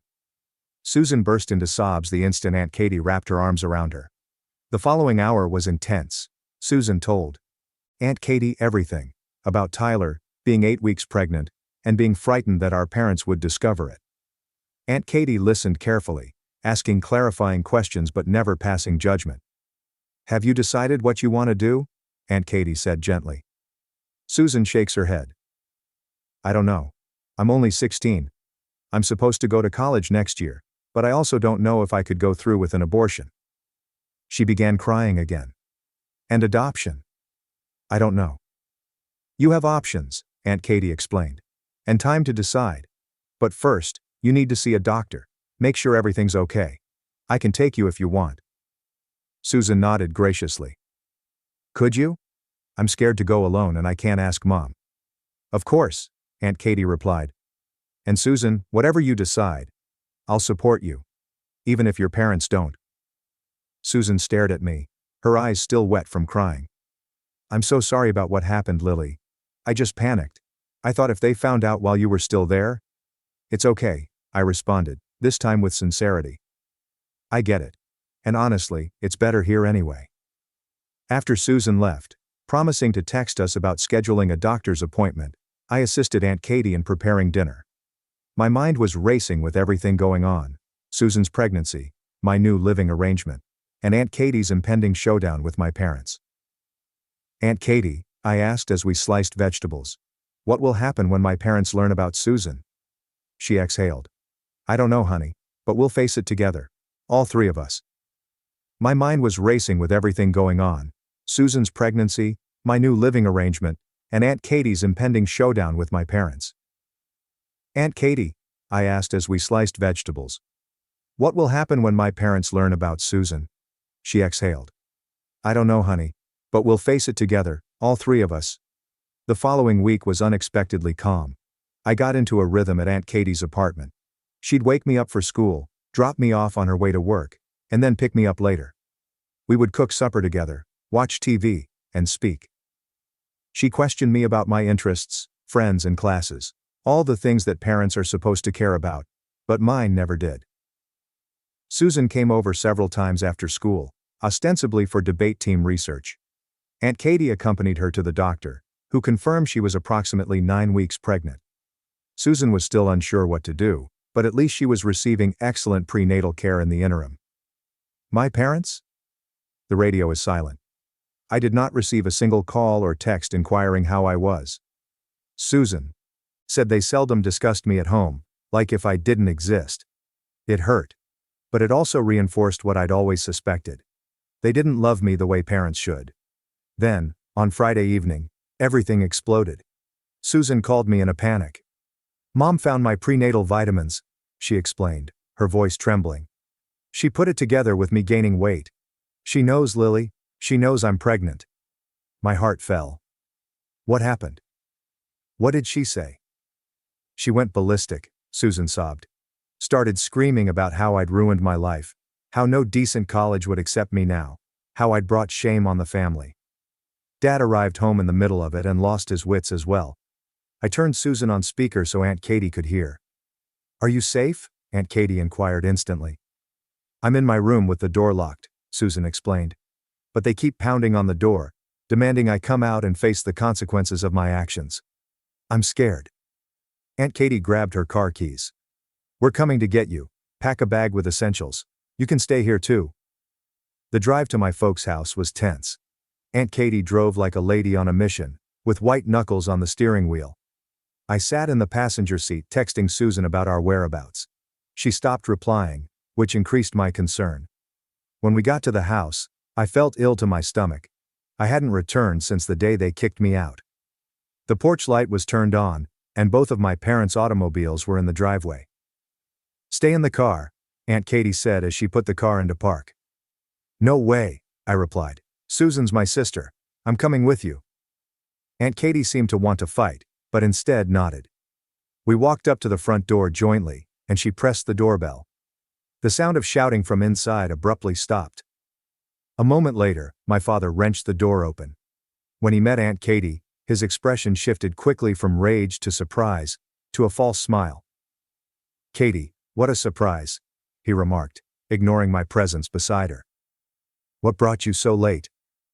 Cut the crap, Marcus, Aunt Katie remarked harshly. We're here for Susan, she called us. My mother arrived behind him, her face blotchy with tears or yelling, or both. This is a family matter, Katie. You shouldn't be involved. I am family, Aunt Katie replied. And so is Lily, though you seem to have forgotten that. Where's Susan? In her room having a teenage tantrum, my father remarked dismissively. She can come out when she's ready to discuss her options rationally. The way he said alternatives made my skin crawl. I knew exactly which choice he believed was rational. Let me go get her, I murmured, already heading for the stairs. My mother attempted to stop my progress. You don't live here anymore, Lily. You can't just move, Aunt Katie said, her voice so forceful that my mother stepped aside. I dashed upstairs to Susan's room, my old room too, and gently knocked. "Susan, it's me. Open up." Susan looked out through the cracked door, her face streaked with weeping. When she realized it was really me, she rushed open the door and hugged me tightly. "Thank God you're here," she whispered. "They've lost their minds. Dad says I have to get an abortion or he'll throw me out. Mom keeps crying about what people at church will say." "Pack your stuff," I instructed her. "You're coming to stay with me and Aunt Katie." Susan nodded and swiftly grabbed a duffel bag, packing clothes and toiletries inside. I assisted her in packing, retrieving items she had forgotten, such as her laptop charger, favorite sweater, and the plush bear she had given me years ago, which had miraculously survived the purge of my belongings. When we returned downstairs with her bag, my parents were still arguing with Aunt Katie in the entryway. "You can't just take her," my mother said. "She's 16, she's still a minor." "Watch me," Aunt Katie said. "Unless you want me to call Child Protective Services and report how you've treated both your daughters, I suggest you step aside." My father's cheeks became an unsettling shade of red. "Is that a threat?" "You have no proof of anything." "I have Lily's testimony," Aunt Katie stated quietly. "And now I have evidence of you trying to force Susan into a medical procedure against her will. Do you really want to test me on this, Marcus?" My parents exchanged looks. For the first time in my life, I noticed anything like terror in their eyes. "Susan can make her own decisions when she turns 18, my mother remarked, shifting tactics. "For now, she stays here where we can take care of her." "Take care of her like you took care of me," I exclaimed. "By treating her like garbage if she doesn't do exactly what you want?" My father eventually recognized my presence with a look. "You don't know what you're talking about. We've always provided for both of you." "Providing food and shelter is the bare minimum," I responded. "You never loved me, and now that Susan's done something you don't approve of, you're treating her the same way." Susan moved ahead, clutching her suitcase. "I'm going with Aunt Katie and Lily. I'll be back when you're ready to support me, no matter what I decide about my baby." My mother began crying. Again, but it seemed manipulative rather than real. "Susan, please think about your future." "I am thinking about my future," Susan stated confidently. "And right now, it's not here." We walked out of the home together, my parents too surprised to physically intervene. As we drove away, I noticed them waiting in the doorway, watching us leave. They appeared little and sad, no longer the towering figures of authority I had imagined for so long. The following few days were an adjustment. Susan took my bed, and I slept on the pull-out couch. Aunt Katie's modest apartment felt cramped with 3 people, but it was also warm and safe, unlike our parents' residence. My parents contacted Susan's phone repeatedly for the first 2 days, alternating between threats and heartbreaking pleadings for her to return home. She soon turned off her phone to have some solitude. They did not call me once. On the 3rd day, I was alone in the flat while Aunt Katie went to work and Susan had a follow-up doctor's appointment. The doorbell rang, and as I peeked through the peephole, I nearly passed out. My parents stood there. I contacted Aunt Katie immediately. "They're here," I said quietly into the phone. "Mom and Dad are at the door." "Don't let them in," she stated sternly. "I'm leaving work now. I'll be there in 20 minutes. The doorbell rang again, accompanied by banging. "Lily, we know you're in there," my father yelled. "Open this door right now." I remained quiet, hoping they would give up and leave. They did not. After a few minutes, I heard a key enter the lock. The door opened, revealing my parents. My father was carrying a key. "Aunt Katie gave us a spare key once when she went on vacation," he said, his voice calming down. "In case of an emergency, with her plants and mail." I backed away from them. "This isn't an emergency. You need to leave." My mother stepped inside and looked about the place. "Where's Susan?" "We need to talk to her." "She's not here," I stated frankly. "And I already called Aunt Katie. She's on her way home." My father sighed heavily. "Lily, this has gone far enough. You've made your point, but Susan needs to come home now. She's still a minor, and what Katie's doing could be considered kidnapping." "She didn't kidnap anyone," I exclaimed. "Susan chose to leave because you were forcing her to get an abortion." We weren't forcing her, my mother answered, her gaze shifting away from mine. We were just trying to help her see the right choice. The right choice according to who? You. I was outraged. It's her body, her baby, her choice. My father took a step toward me, and I automatically backed back. Something flashed before his eyes. Perhaps I was terrified of him. Good. He should feel horrible. This isn't about you, Lily, he said. You always make everything about yourself. I couldn't believe what I heard. Are you serious right now? You kicked me out of the house for Susan's birthday. You've treated me like I'm nothing my entire life, and now you have the nerve to say I make everything about myself? Before they could reply, the apartment door swung open again. Aunt Katie stood there, enraged. Susan was behind her, shocked to see our parents. Get out of my apartment, Aunt Katie told my parents, her voice dead calm. Not without Susan, my father said, turning to face my sister. Come on, Susan, this has gone on long enough. Come home where you belong. Susan walked to stand by Aunt Katie and me. I'm not going anywhere with you, not until you accept that this is my decision to make. My mother started crying again. Susan, please. We just want what's best for you. No, you want what's easiest for you, Susan shot back. What's best for your reputation? You don't care about what I want or need. That's not true, my father argued. Like you love Lily? Susan inquired forcefully. That silenced them. They looked at me, then at each other, plainly unsure how to answer. Aunt Katie stepped forwards. I think it's time we all had that family meeting I mentioned.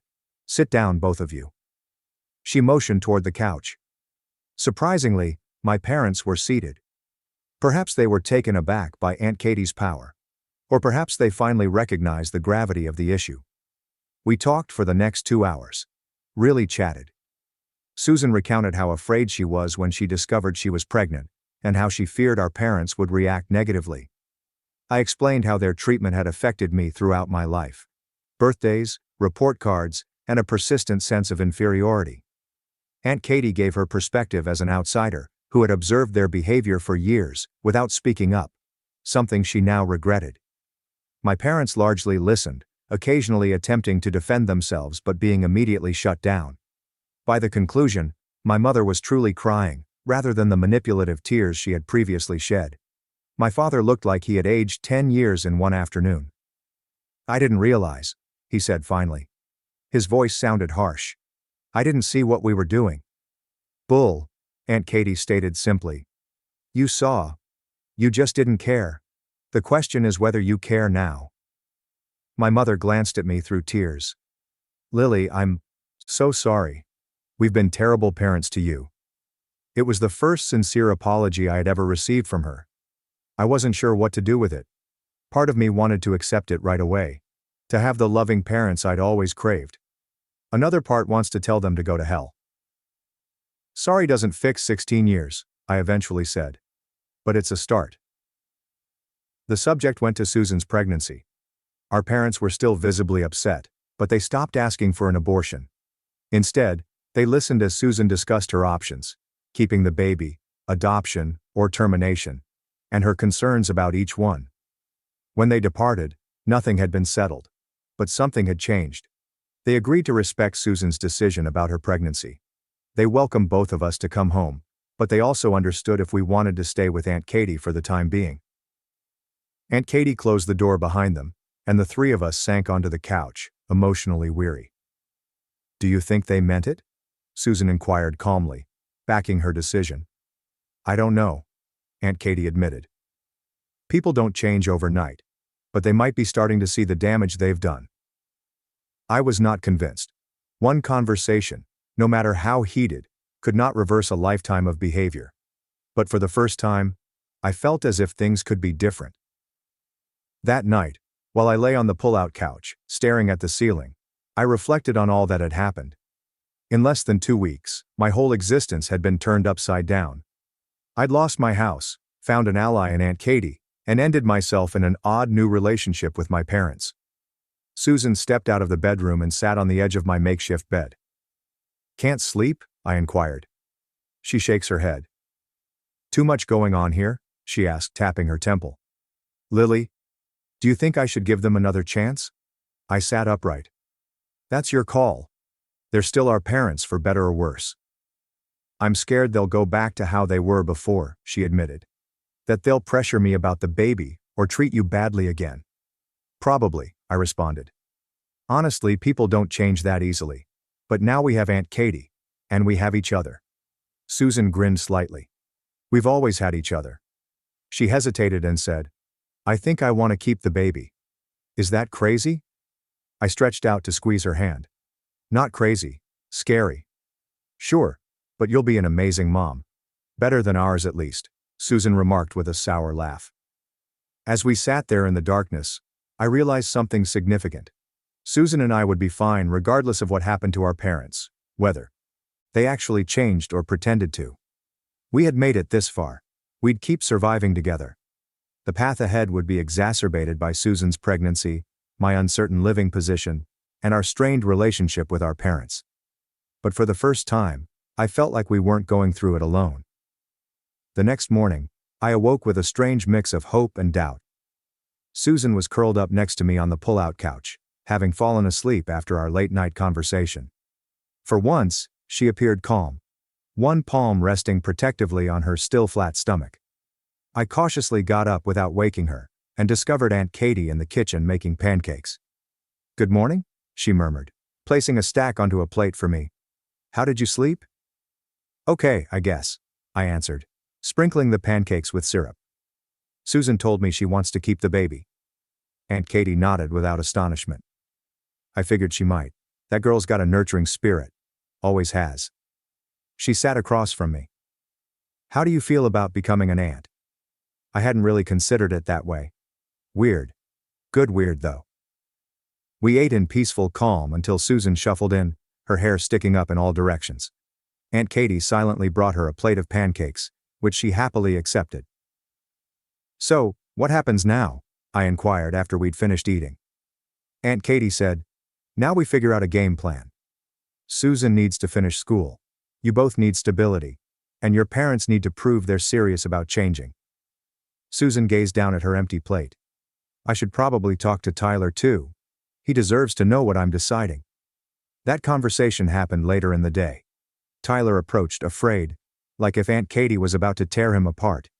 Instead, she brought him lemonade and gave them space to converse in the bedroom while I pretended not to listen from the corridor.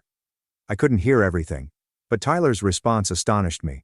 No disputing or denying responsibility. Instead, he continued uttering phrases like, whatever you need, and, I'll be there. When they emerged an hour later, Susan seemed relieved, and Tyler appeared determined, if still terrified. I'll tell my parents tonight, he said before departing. They'll freak, but they're big on responsibility. They won't let me bail. Susan flopped down on the couch next to me when he departed. Well, that went better than expected. He seems decent, I admitted. He is, Susan answered. Scared out of his mind but decent. The next few days were a whirl of planning. Aunt Katie contacted our parents for another meeting, this time with all of us, as well as Tyler and his parents. Talk about awkwardness. Tyler's parents were stunned, but rallied fast, particularly his mother. My parents were stiff and formal, but at least they did not yell. The adults talked about practical issues like medical insurance, living arrangements, and school preparations. I usually sat quietly, studying everyone's expressions. My father kept glancing at me when he thought I wasn't paying attention. This strange combination of remorse and something else I couldn't pinpoint. My mother rarely made eye contact with anyone. After the meeting, our parents asked whether we'd want to come home for supper that weekend. A fresh start, my mother termed it. Susan immediately fixed her gaze on me. Up to Lily, she stated firmly. I go where she goes. My father nodded slowly. Fair enough. I agreed, but only if Aunt Katie came along. No way was I going back into that place without my support. They hesitantly agreed. That Friday night was the most unpleasant dinner I've ever had. My mother had clearly spent hours cooking all of our favorite foods, even remembering mine correctly, which was a first. The talk was strained. Everyone tried too hard to be pleasant. Halfway through dinner, my father cleared his throat. I've been doing some reading, he said hesitantly. About colorism, and how it affects children. He addressed me directly. I never realized what I was doing to you, Lily. I'm not asking for forgiveness. Just a chance to try to be better. I nearly choked on my mashed potatoes. My father read about colorism. He admitted he was wrong. I didn't know what to say, so I simply nodded. My mother got in next. We've also found a family therapist, she told me. For all of us, if you girls are willing. We have a lot to work through. I looked at Susan, who lifted her eyebrows as if to ask, "What do you think?" "Maybe," I replied cautiously. "We'll think about it." After supper, my father hesitantly showed me my old room, but it wasn't my old room anymore. They'd entirely redo it. New paint, new furniture, and even a nice desk for studying. We thought, if you wanted to come back. He paused. "I don't know yet," I replied. "Honestly, this is all happening really fast." He nodded. "I understand. The room's yours whenever you want it. No pressure." Back at Aunt Katie's, Susan and I talked late into the night. She was torn about going back home. On the one hand, they were remarkably supportive of the infant right now. However, we were both aware of how rapidly they may flip. "What do you think?" she was asking me. "Should we give them another chance?" I exhaled. "I don't know. Part of me wants to believe they've changed. Another part is waiting for them to go back to normal." "Same," Susan admits. "But I also feel bad about taking advantage of Aunt Katie. Her apartment is tiny for 3 people, let alone 4, once the baby comes." It was a good point. Aunt Katie had been fantastic, but this was not a long-term solution. We resolved to speak with Aunt Katie about it in the morning. When we mentioned it during breakfast, she astonished us. "I've actually been thinking about this," she told me. "I've been looking at 3-bedroom apartments, more space for all of us." "You want us to stay with you permanently?" Susan inquired, shocked. Aunt Katie shrugged. "If that's what you want. Or you could try going home, with the understanding that my door is always open if things don't work out." We discussed it for hours. In the end, we had a plan. Susan and I would return home on a trial basis. We would go to family therapy. We would spend weekends with Aunt Katie. And the moment our parents reverted to their old ways, we'd leave. Moving back was strange. My parents were putting in so much effort that it made me uneasy. My father continued asking about my homework and offering to help. My mother suddenly inquired about my friends and interests. They both cared over Susan, making sure she ate correctly and slept enough. Family therapy was equally odd. Our therapist, Dr. Chen, would not let anyone get away with anything. When my father attempted to downplay some of the things he had done, she instantly called him out. When my mother grieved about how difficult it was for her, Dr. Chen reminded her of how much more difficult it had been for me. The breakthrough occurred around a month in. We were discussing birthdays. Specifically, how they had celebrated Susan's but disregarded mine. My mother began with her typical excuses of being busy or short on money. "That doesn't explain the pattern, Doctor," Chen replied calmly. "Why was money always tight for Lily's birthday, but never for Susan's?" My mother went silent. Then, to my full surprise, she turned to me, tears in her eyes. "Because I'm racist," she explained plainly. "I didn't want to admit it, even to myself. But I treated you differently because you look more black, and that's unforgivable." The room went dead silent. My dad appeared to have been punched. Susan reached over to squeeze my hand. "I don't know if it's unforgivable," I finally said. "But it really messed me up." My mother nodded, tears running down her cheeks. "I know. And I'll spend the rest of my life trying to make it right, if you'll let me." It was not a quick fix. There were still unpleasant moments when they reverted to old habits and I had to call them out. But that confession was the first time I thought they could be changing. Meanwhile, Susan's pregnancy progressed. Her first ultrasound was a huge event. We all went, including Tyler. Seeing that small blob on the screen made everything seem more real. Susan cried. Tyler appeared afraid, yet he held her hand the entire time. My parents stood uneasily in the corner until the technician asked if they wanted to view their future grandchildren. After that, my mother couldn't stop talking about baby stuff. By the time Susan appeared, our family had settled into a new rhythm. It wasn't ideal, but it was better. My parents tried on a constant basis. I gently let them back inside. Susan was glowing, despite her morning sickness and swollen ankles. We continued to spend every other weekend with Aunt Katie. These weekends became my favorites. Just the three of us hanging out, watching movies, and discussing everything and nothing. Aunt Katie never pressed us about our parents. She simply listened and gave counsel when requested. Susan abruptly grasped her stomach when we were watching TV at Aunt Katie's one Saturday. My heart nearly stopped, until she chuckled. "The baby's kicking," she exclaimed. "Here, feel." She took my hand and placed it on her rounded stomach. Sure enough, I felt a small knock against my palm. It was the craziest, coolest thing I'd ever done. "Hey, in there," I said to Susan's abdomen. "I'm your Aunt Lily, can't wait to meet you." Susan smiled so big I feared her face would split.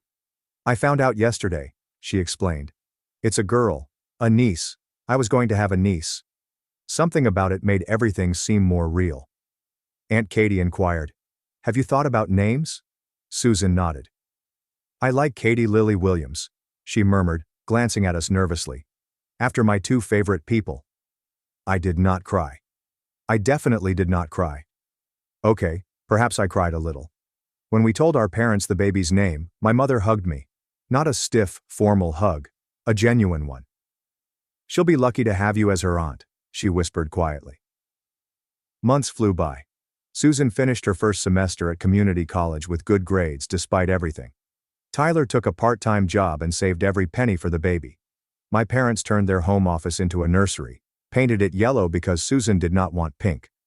Aunt Katie knitted enough baby blankets to make it through a nuclear winter.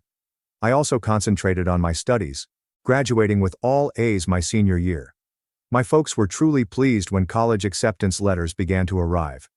They even threw me a small party when I got into my first choice. It was the first time they had ever given me a proper celebration. It felt lovely, albeit slightly weird. Susan's water broke 2 weeks early, exactly before my graduation ceremony. 1 minute, I was walking across the stage to receive my diploma. The next moment, my father was furiously waving from the audience. We rushed to the hospital, still wearing my cap and gown. The labor was long. 16 hours of Susan wailing, screaming, and threatening Tyler with murder if he touched her again. We all took turns sitting with her, my parents, Tyler, his parents, and Aunt Katie. By hour 15, we were all exhausted. But then it happened. The doctor instructed Susan to push, and a few minutes later, a little weeping human was put on her chest. Katie Lily Williams was 6 pounds, 7 ounces of perfection. She had Susan's nose, Tyler's chin, and skin that was a shade between the two. My parents cried as they held her. Aunt Katie did as well. So did I. If I'm being honest, it was only me and Susan in the hospital room that night, after everyone else had left for home or the cafeteria. Susan was napping while I held baby Katie. "Hey there," I said quietly to my niece. "You caused quite a stir, you know that? Changed everything." And she had. Looking at her small face, I realized how much had changed in under a year. Susan and I had progressed from sisters surviving our parents to true family. My parents had transitioned from folks I feared and despised, to people I was gradually learning to trust. Aunt Katie had progressed from a distant cousin to one of my most essential relationships. None of it was ideal. My parents continued to make mistakes from time to time. Family therapy remained a weekly requirement. Susan and Tyler were still figuring out co-parenting as they finished high school. I still had doubts about forgiveness. But staring at baby Katie, I knew we'd work something out. All of us, united. As if sensing my thoughts, baby Katie opened her eyes and stared directly at me. I swear she smiled, even though the rational part of me knows babies don't actually grin. In that instant, I felt a powerful protectiveness rush over me. This tiny girl would never understand how it felt to be rejected or unloved. She would grow up surrounded by people who loved her, including her mother, grandparents, and an aunt who had learned the hard way what a family should be. "You're going to be fine," I told her. "We all are." I worked 80 hours a week, paid my parents half. Then I found casino receipts in their car while begging to afford my daughter's chemo. When I was in junior high, my physics teacher impregnated me. He convinced me that we were in love and would tour the world.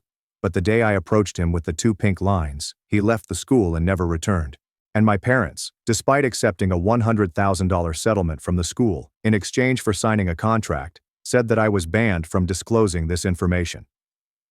Fast forward 9 years, and I'm working as a nurse during the day and cleaning offices at night to make ends meet. Every month I handed over about half of my paycheck to my parents, who claimed they couldn't afford to live on their pensions due to rent, utilities, groceries, medical co-pays, and other expenses. Meanwhile, I was skipping meals so that my 8-year-old daughter Lila could eat. Speaking of Lila, she got terribly sick. The doctor diagnosed her with a severe form of leukemia that required rapid treatment. Even with insurance, the drug alone would cost hundreds of dollars every month. I went to my parents to explain the problem. I asked if they might temporarily cut the amount I was sending them so that I could afford Lila's treatment. That's when they dropped the bombshell.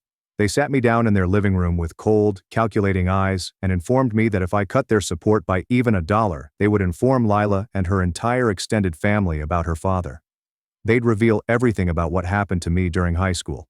They claimed they had safeguarded my reputation as a word for years, and I owed them for their silence. I totally broke down. The notion of Lila discovering that her father was my teacher and had abandoned us was heartbreaking. In my family, if people discovered I had been deceived and used as a youngster, I would be shamed and possibly excommunicated. So I took out a payday loan. I maxed up my credit cards. I borrowed against my car to keep paying my parents while trying to cover Lila's medical expenses. But that wasn't enough. Lila's condition deteriorated as a result of the medicine delays. She was continually missing school and losing weight. I was working 80 hours a week with little sleep.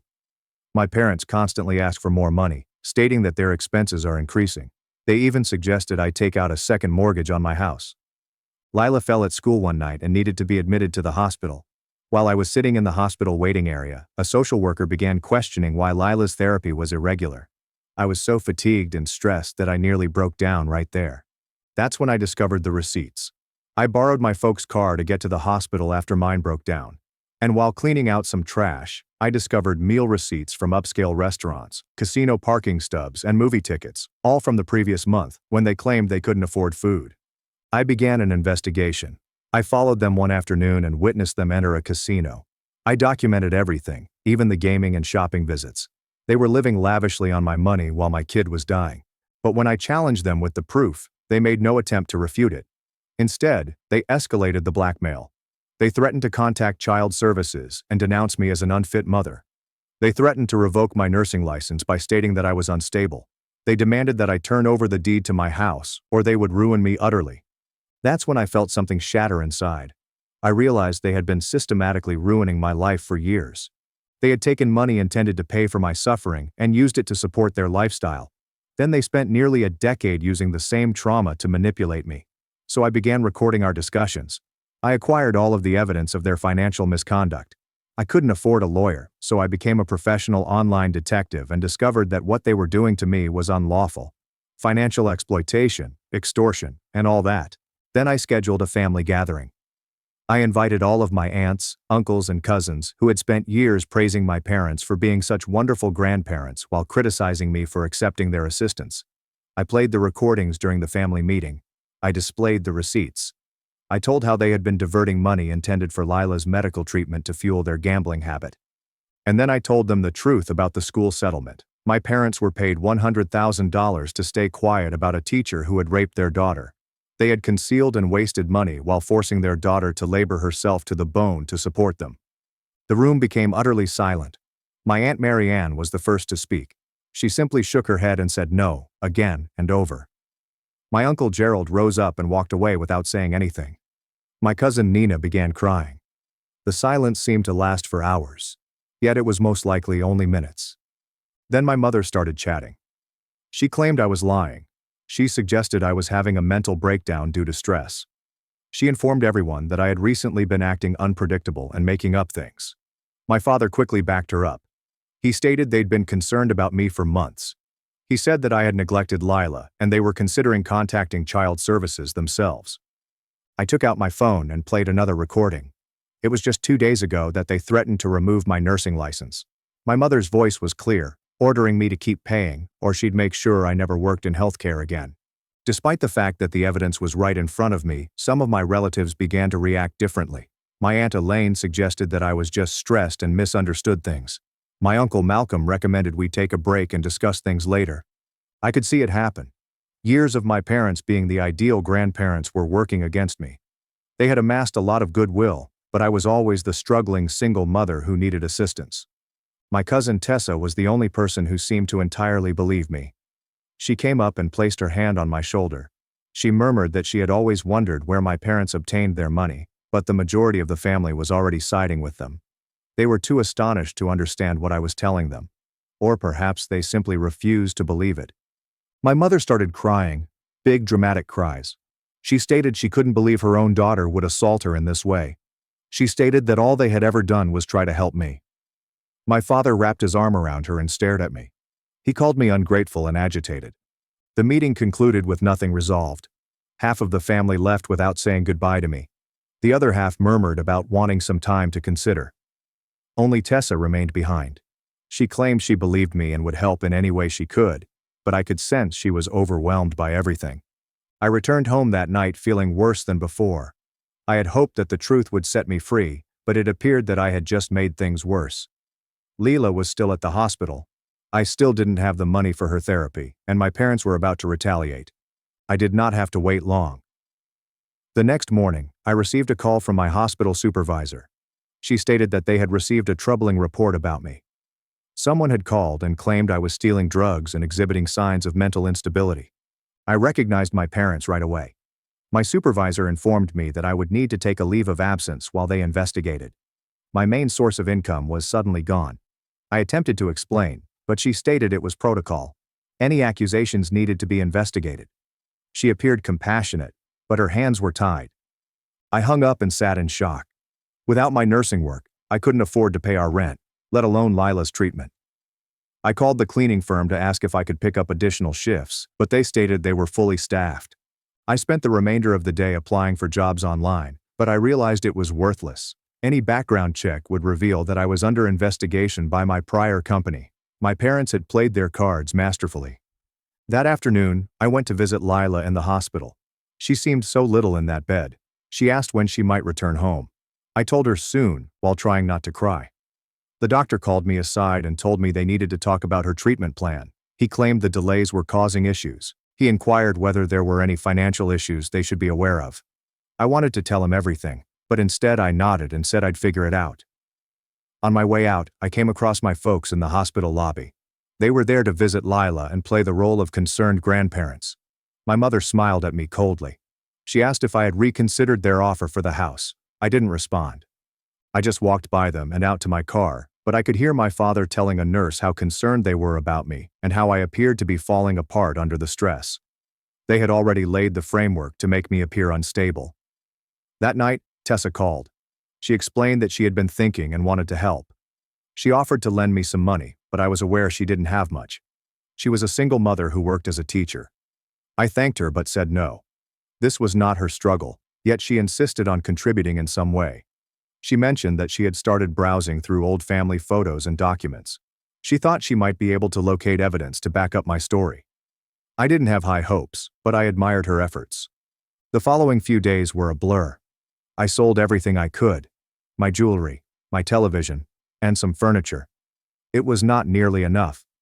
Lila needed to begin her next round of treatment quickly, but I couldn't afford it.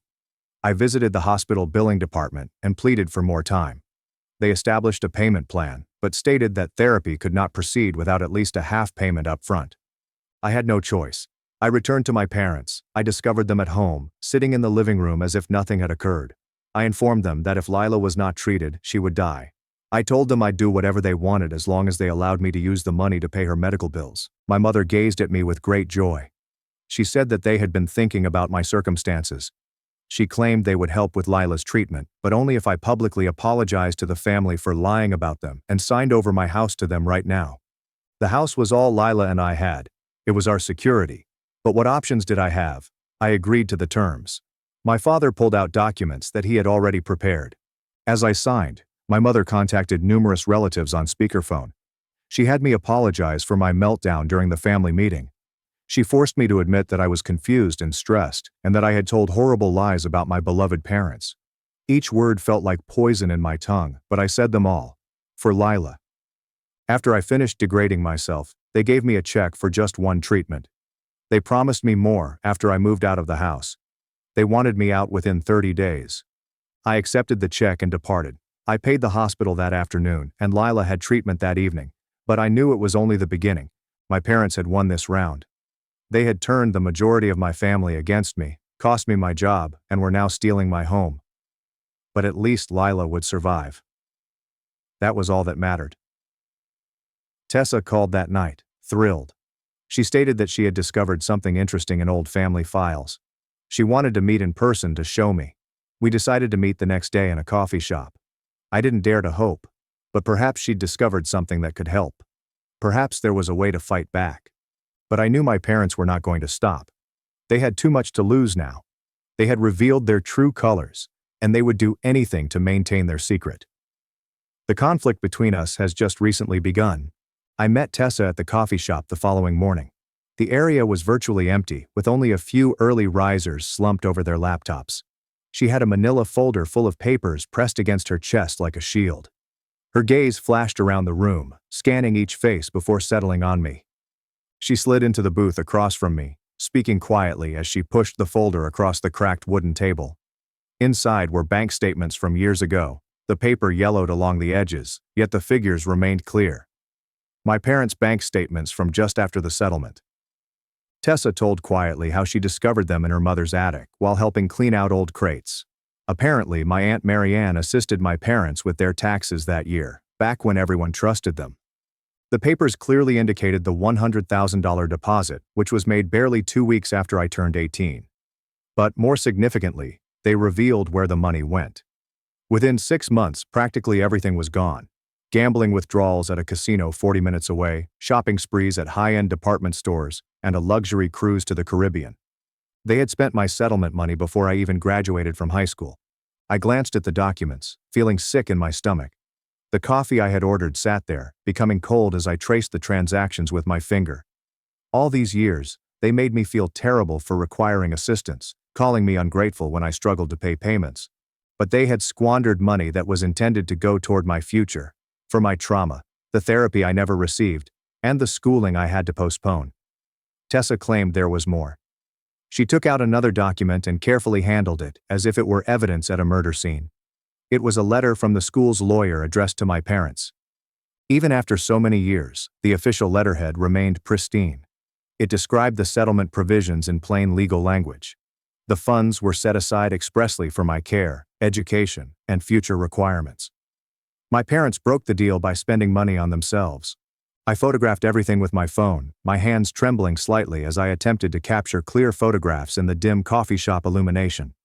Finally, I had tangible evidence, not just of their current extortion, but also of their previous betrayal. Tessa promised to keep the originals safe in a safety deposit box that her mother was unaware of. She also stated that her mother, Marianne, was beginning to have questions about my parents' narrative. Marianne apparently noted numerous anomalies in what they were stating, such as dates that did not match and bills they claimed to have but did not exist. They were adding up. I thanked Tessa and went home to pack, my mind racing from the new information. I had fewer than 30 days to find a new home for Lila and me, and the rental market in our neighborhood was quite competitive. But first, I needed to figure out how to strategically apply this new information. I couldn't simply call another family gathering. My parents had already poisoned the well, turning the majority of the relatives against me with their lies. I needed a different approach, something they wouldn't expect. That afternoon, I received a call from the hospital billing department. The woman on the phone seemed regretful yet strong. They claimed there was an issue with the check my parents handed me. It had bounced. The payment was refused, and Lila's therapy was once again put on hold. I felt my heart plummet to my stomach. I dialed my folks immediately, my fingers fumbling with the phone. On the third ring, my mother answered and said, "It must be a bank error." She said they'd correct it tomorrow, maybe the next day. But I could hear the smugness in her voice, the barely veiled joy. This was deliberate. They were punishing me for not signing over the house quickly enough. I drove to their house and beat on the door till my knuckles ached. My father answered, blocking the doorway with his body. He wouldn't let me inside, said I was being crazy and histrionic as usual. He threatened that if I didn't calm down, he would contact the police and report me for harassment. I told him Lila required the treatment and that without it, every day was a struggle. He simply shrugged, as if we were talking about the weather, and closed the door in my face. I heard the locks turn, shutting me out of the house that I had helped pay for. I sat in my car, quivering with wrath, and my entire body trembling. They were using my daughter's life as a negotiating chip, toying with a sick child's health. I called Tessa and informed her what had happened, attempting to maintain a steady voice. She stated that she will speak with her mother immediately. Maybe Marianne might persuade my parents to put a stop to this madness. But I knew it would not work. My parents were too far gone, fixated on their own power. They prioritized control over their granddaughter's life. That night, I was unable to sleep. I kept thinking about those bank records, seeing the numbers in my head, about how they had stolen my future and were now taking Lila's. The cruise they took cost more than Lila's entire treatment regimen. By dawn, I'd made a decision. If they wanted to play dirty, I would too. I started by calling every relative who had attended the family meeting. I spoke in a concerned, rather than furious tone. I didn't accuse my parents explicitly. Instead, I expressed my concern for them. I noted that, despite all of my assistance, they appeared to be experiencing financial difficulties. I indicated that they might have a gambling issue and required an intervention. After all, I'd seen them at the casino so many times. The gossip mill began buzzing instantly. My Aunt Elaine contacted my Aunt Marianne within an hour. Marianne mentioned discovering some old financial paperwork that troubled her. Soon half the family was discussing my parents' potential gambling addiction. It wasn't exactly what I said at the meeting, but it was close enough to get folks thinking. My parents attempted damage management, but the seed had been planted. Once doubt seeps in, it's difficult to overcome. Then I took it one step farther. I called the casino where I'd photographed them. I expressed concern about my elderly folks' gambling issue. I inquired if there was any way to determine how much they had spent there. Due to privacy rules, the casino was unable to provide specifics, but they did confirm that my parents were regular clients, very regular. The woman on the phone seemed concerned. I scheduled this conversation while my cousin Mason was visiting to check on Lila. He overheard everything in the kitchen. Within 2 days, the family's narrative had changed substantially. Instead of thinking I was insane and ungrateful, folks were concerned about my parents' gambling habits. My mother called me, shouting so loudly that I had to hold the phone away from my ear. She claimed I was destroying their reputation with terrible lies. She threatened to tell Lila everything immediately and poison my daughter against me. I taped the call on my laptop. Then I played it for Tessa, who then performed it for her mother. Marianne eventually began to see the reality. The disguise was sliding, but my parents were not finished. They showed up at Lila's school the next day, attempting to check her out early. They told the staff they were taking her to a doctor's appointment that I had forgotten about. Luckily, the school followed the process and called me first. I went over, breaking many traffic regulations, and found them in the principal's office, telling a narrative about being concerned about grandparents who simply wanted to help. I had to show the main legal paperwork that proved I had sole custody. My parents left, but not before my mother hinted that it wasn't over. Her breath smelled like wine. At 10 a.m. that night, someone contacted Child Services and reported me for medical neglect. I recognized them before the social worker explained why she was there. The social worker arrived the next morning with a clipboard and a solemn expression. I had to show her all of Lila's medical records, including every checkup and prescription, and explain why some treatments were delayed. I couldn't tell her about the extortion, but I did mention money challenges and family issues. She appeared satisfied, but indicated that she would need to follow up. Another problem to add to my increasing list, another method they can harm us. Tessa called with an update while the social worker was still present. Her mother, Marianne, had challenged my parents about the previous bank statements. They had attempted to lie at first, then revised their narrative several times, but Marianne had the evidence right there in black and white. She told them she was aware of the settlement money. My parents had finally acknowledged spending money, claiming they needed cash for bills and medical expenditures. Marianne did not buy it. She knew they had been healthy back then. She was now beginning to see who they truly were beneath the loving parent facade. The following day, I received an unexpected call that made my stomach drop. It was from my previous cleaning business. They stated that they had gotten several complaints against me from a client. The client claimed I took pricey office equipment after my shifts. I understood immediately that my folks were behind it. They were attempting to destroy any chances I had of working. The employer stated that they had to let me go pending an investigation, Even though there was no proof, they couldn't risk keeping me on. Company policy. I was again unemployed.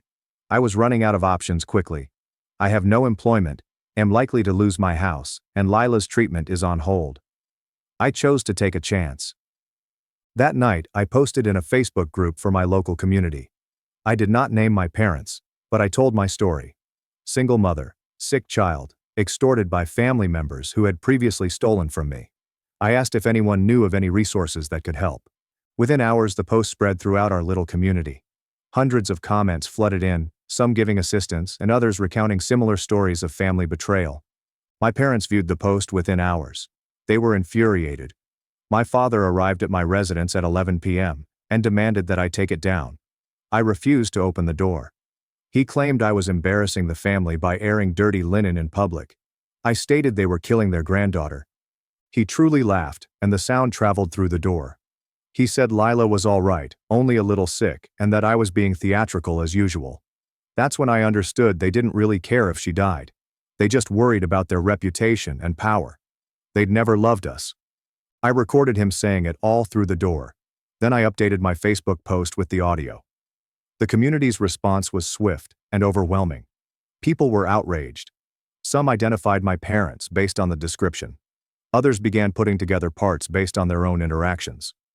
My parents' carefully manufactured reputation began to crumble, but they still had one card to play. The next morning, Lila awoke with a 103-degree temperature. She was deteriorating without therapy, her small body unable to fight anymore. I rushed her to the hospital while carrying her since she was too weak to walk. My folks arrived as I was shaking hands and completing paperwork.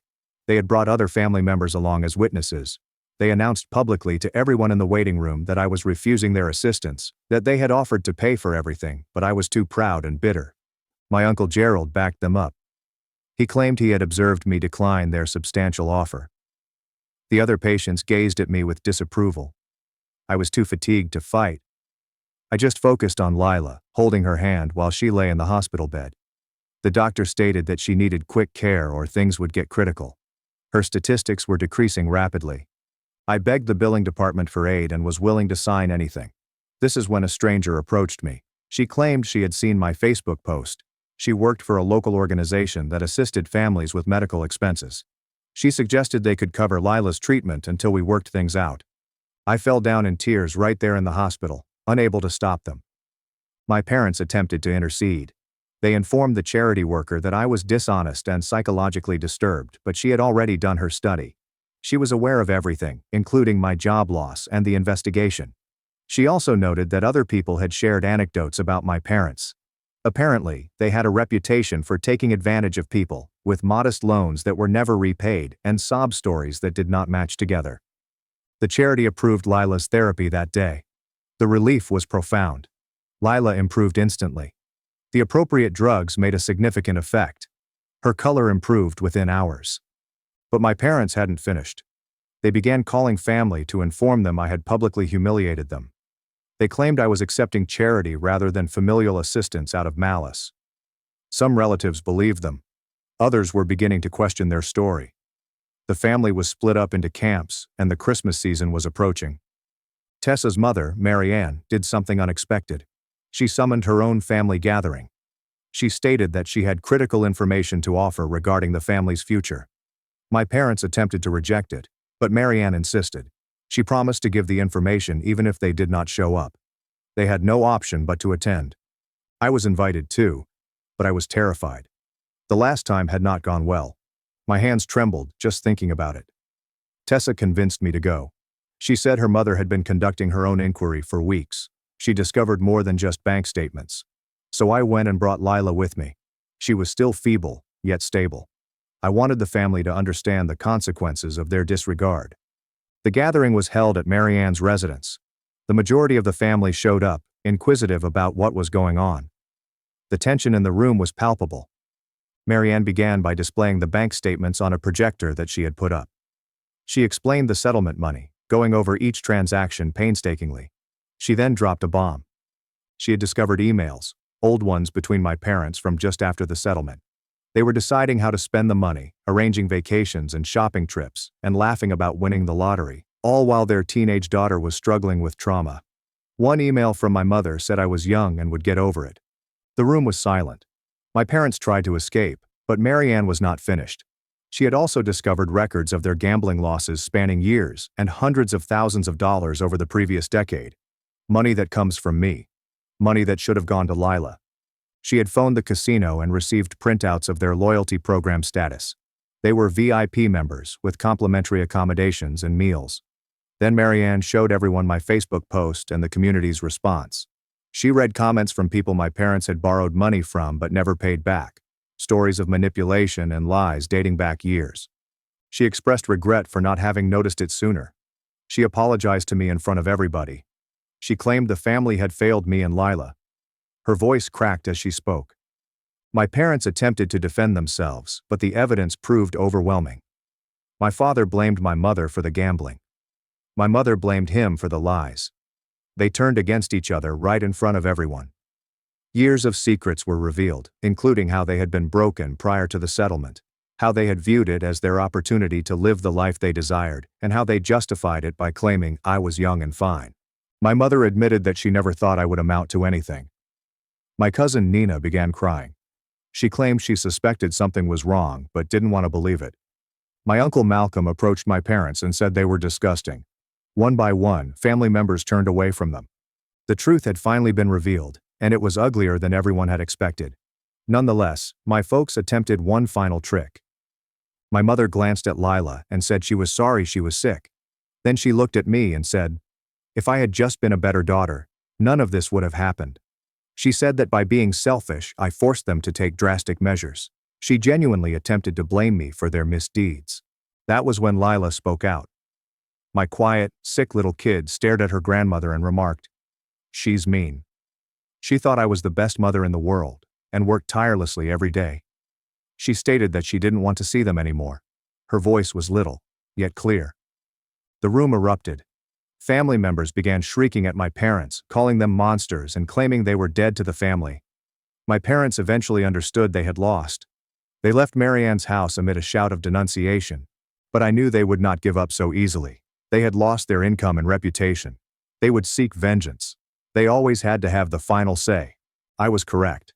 The following day, they filed a complaint with the nursing board. They said I had mental health difficulties that rendered me unfit for practice. They produced statements claiming that I had threatened them and demonstrated signs of instability. It was their final attempt to end my career. But this time, I was prepared. I had recordings, witnesses, and a charitable organization eager to vouch for me. I'd learned to document everything. The investigation was difficult, but Tessa and Marianne testified on my behalf. The charity worker gave documentation of my parents' attempts to interfere with Lila's therapy. Even some of my other relatives wrote me letters of support. The nursing board discovered no proof of wrongdoing. My license was cleared, and I was able to return to work. My supervisor apologized and promptly offered me my job back, with a minor raise to compensate for the inconvenience. However, the harm to my parents was lasting and rapid. The word had spread quickly throughout our small community. Their buddies had stopped calling. Their church ordered them to leave after learning of the theft. After learning about Lila's position, the casino blacklisted them. They became pariahs overnight, all by their own doing. They called me multiple times, but I did not answer. They had nothing else to scare me with. Lila maintained her treatment without interruption. The charity covered everything when I recovered. Family members who had been standing by began to aid as well. Marianne handed me money. She said my parents had borrowed from her years ago. Nina offered to babysit so that I could work additional shifts. Tessa assisted me in finding a tiny apartment that was within our budget. It wasn't much, but it belonged to us and couldn't be taken away. The house situation was problematic because I had signed it over under pressure. Marianne's husband, Franklin, had retired as a real estate agent. He discovered flaws in the documentation that my parents had completed. They hadn't filed it properly in their haste to seize power. The transfer was not valid. I still owned my house. When my parents discovered it, they threatened to sue. But which lawyer would take their case? They had no money left and no credibility. The threat was empty. 3 months later, Lila was in remission. The doctor said that she had reacted nicely to continuous treatment. We celebrated with a modest party at our home. We were joined by family members who had supported us, as well as several Facebook friends. For the first time in years, I felt like we had a true support system. My folks were not invited. I heard they'd relocated to a little apartment across town. They were working minimum wage jobs and just squeaking by, just like they had put me through for years. Sometimes karma comes around. They attempted to reach Lila on her birthday. Send a card with money inside. I gave Lila a choice. She tossed it in the trash without opening it. She declared, "People who hurt others don't deserve forgiveness." Smart youngster. She probably acquired that from going through so much so young, but she was healing. We both were. Following the revelations, my parents' extended relatives effectively excommunicated them. They were not welcome at holidays or family gatherings. A few relatives felt sorry for them, but the majority decided they had brought it on themselves. Instead, the family rallied around Lila and me, offering us the help and support we deserved all along. It took almost losing everything to find what we truly needed, a family who cared about us. Sometimes I worry if my parents regret what they did, if they ever reflect on how different things could have been. But then I recall their frigid expressions the day they threatened me. Their eyes were filled with satisfaction, as they believed they had me trapped. No, they just regret getting caught. They regret losing both their cash cow and their reputation. They have no regrets about hurting their daughter and grandkids. People like this never do. But we got through them. Lila became healthy. I was able to resume my career. We kept our home and discovered who truly cared for us. The cost was great, but the freedom was worthwhile. No more threats, no more manipulation, and no more handing out money we sorely needed. Just Lila and myself, living our lives without the weight of their greed weighing us down. We were finally free. 6 months later, things were finally stabilized. Lila was doing well with her therapy and even began playing soccer again. I was back at work full-time and had even taken on some overtime shifts. We were catching up on payments, and I was able to buy food without first checking my bank balance. My parents tried one more thing. A lawyer sent me a letter stating that my parents were contesting the house paperwork. They claimed I had verbally committed to give them the house, and they expected me to keep that agreement. The letter was from a cheap lawyer who most likely took their case for a tiny fee. I was not even worried. I had Marianne's husband Franklin on my side, and he was quite knowledgeable about property law. He stated that their case was rubbish and would be disposed of promptly, but my folks were desperate. They began showing up. First, they cornered me in the produce area of the supermarket store. My mother began to cry as she described how they were struggling. My father claimed I had ruined their lives due to a misunderstanding. I just walked away. They followed me through the store until security forced them to leave. Then they showed up to Lila's school again. This time, the principal contacted the police. They were warned against trespassing. Tessa called me one afternoon to share some news. She had been to the bank and overheard something unusual. My parents were trying to acquire a loan with my house as collateral. They told the bank they had ownership documentation. When they were unable to produce sufficient papers, the bank clerk shut them down, indicating that they were becoming desperate. They were running out of cash and options. I chose to be proactive this time. I went to the police station to submit a report on the harassment. The police stated that there wasn't much they could do without threats of violence, but he advised me to document everything and consider a restraining order if the situation progressed. I began carrying a little notebook everywhere. Every time I saw them or attempted to contact them, I recorded the date and time in my notebook. The family was still divided over my parents. My Aunt Elaine felt sorry for them despite everything. She claimed they were older and had made mistakes. She attempted to persuade me to help them a little. I reminded her about Lila in the hospital, the bounced check, and years of extortion. She stopped asking after that, but I suspected she was giving them money on the side. That was her decision. My parents' lawyer has sent another letter. This time they claimed emotional discomfort. They claimed I turned the family against them and tarnished their reputation. They sought damages. Franklin laughed when he read it. He described it as the most absurd thing he had ever seen. He responded back, basically urging them to stop wasting everyone's time. He also mentioned that we have documented their extortion and thievery. Following that, the letter stopped. However, my parents found other methods to irritate us. They spread the story that I was withholding Lila from them, out of spite. They told everybody who would listen that they only wanted to see their grandchild. Some people who did not know the full story believed them. I began receiving messages on Facebook from strangers telling me to forgive my parents, that family was vital, and that harboring grudges was bad. I blocked them all. Lila inquired about her grandparents one day. She wanted to know why they were being so cruel. I kept things simple. I said to her, "Sometimes people care more about money than family. Sometimes people make bad choices and hurt others." She nodded as if she understood. Then she inquired whether they would ever be polite. I told her I did not think so. She appeared content with her response. Children are resilient. My parents attempted to go through other relatives next. They persuaded my Uncle Gerald to call me. He stated that they were sorry and wanted to make amends. He claimed they realized they were mistaken. I asked if they were willing to repay the money they had stolen. He became quiet. Then he stated that it was in the past and we should move on. I hung up. They were not sorry. They didn't have any money. Tessa's mother, Mary Ann, had become like a genuine mother to me. She asked us over for supper every Sunday. She assisted with Lila when I had to work late. She even attended Lila's school festivities. One day she informed me that she had written to my parents against her will. She stated that after what they did, they were dead to her. She was leaving everything to her children and grandchildren, which included Lila and me. She told me that, and it made me cry. The harassment continued in tiny ways. Hang-up calls from unfamiliar numbers, my parents sitting in their car outside my workplace and following me to the grocery store but keeping just far enough away. They were attempting to frighten me without actually doing anything criminal. I kept documenting everything. My notebook was growing full. The cops claimed it was still insufficient for a restraining order. They wanted evidence of threats. Then they committed a mistake. My mother left a voicemail one night after drinking too much. She stated that I would regret wrecking their lives. She said karma will get me. She said she wished Lila got sick again so I could understand how it felt to suffer. She really stated that she wanted my daughter to suffer. I quickly saved that voicemail and made many copies.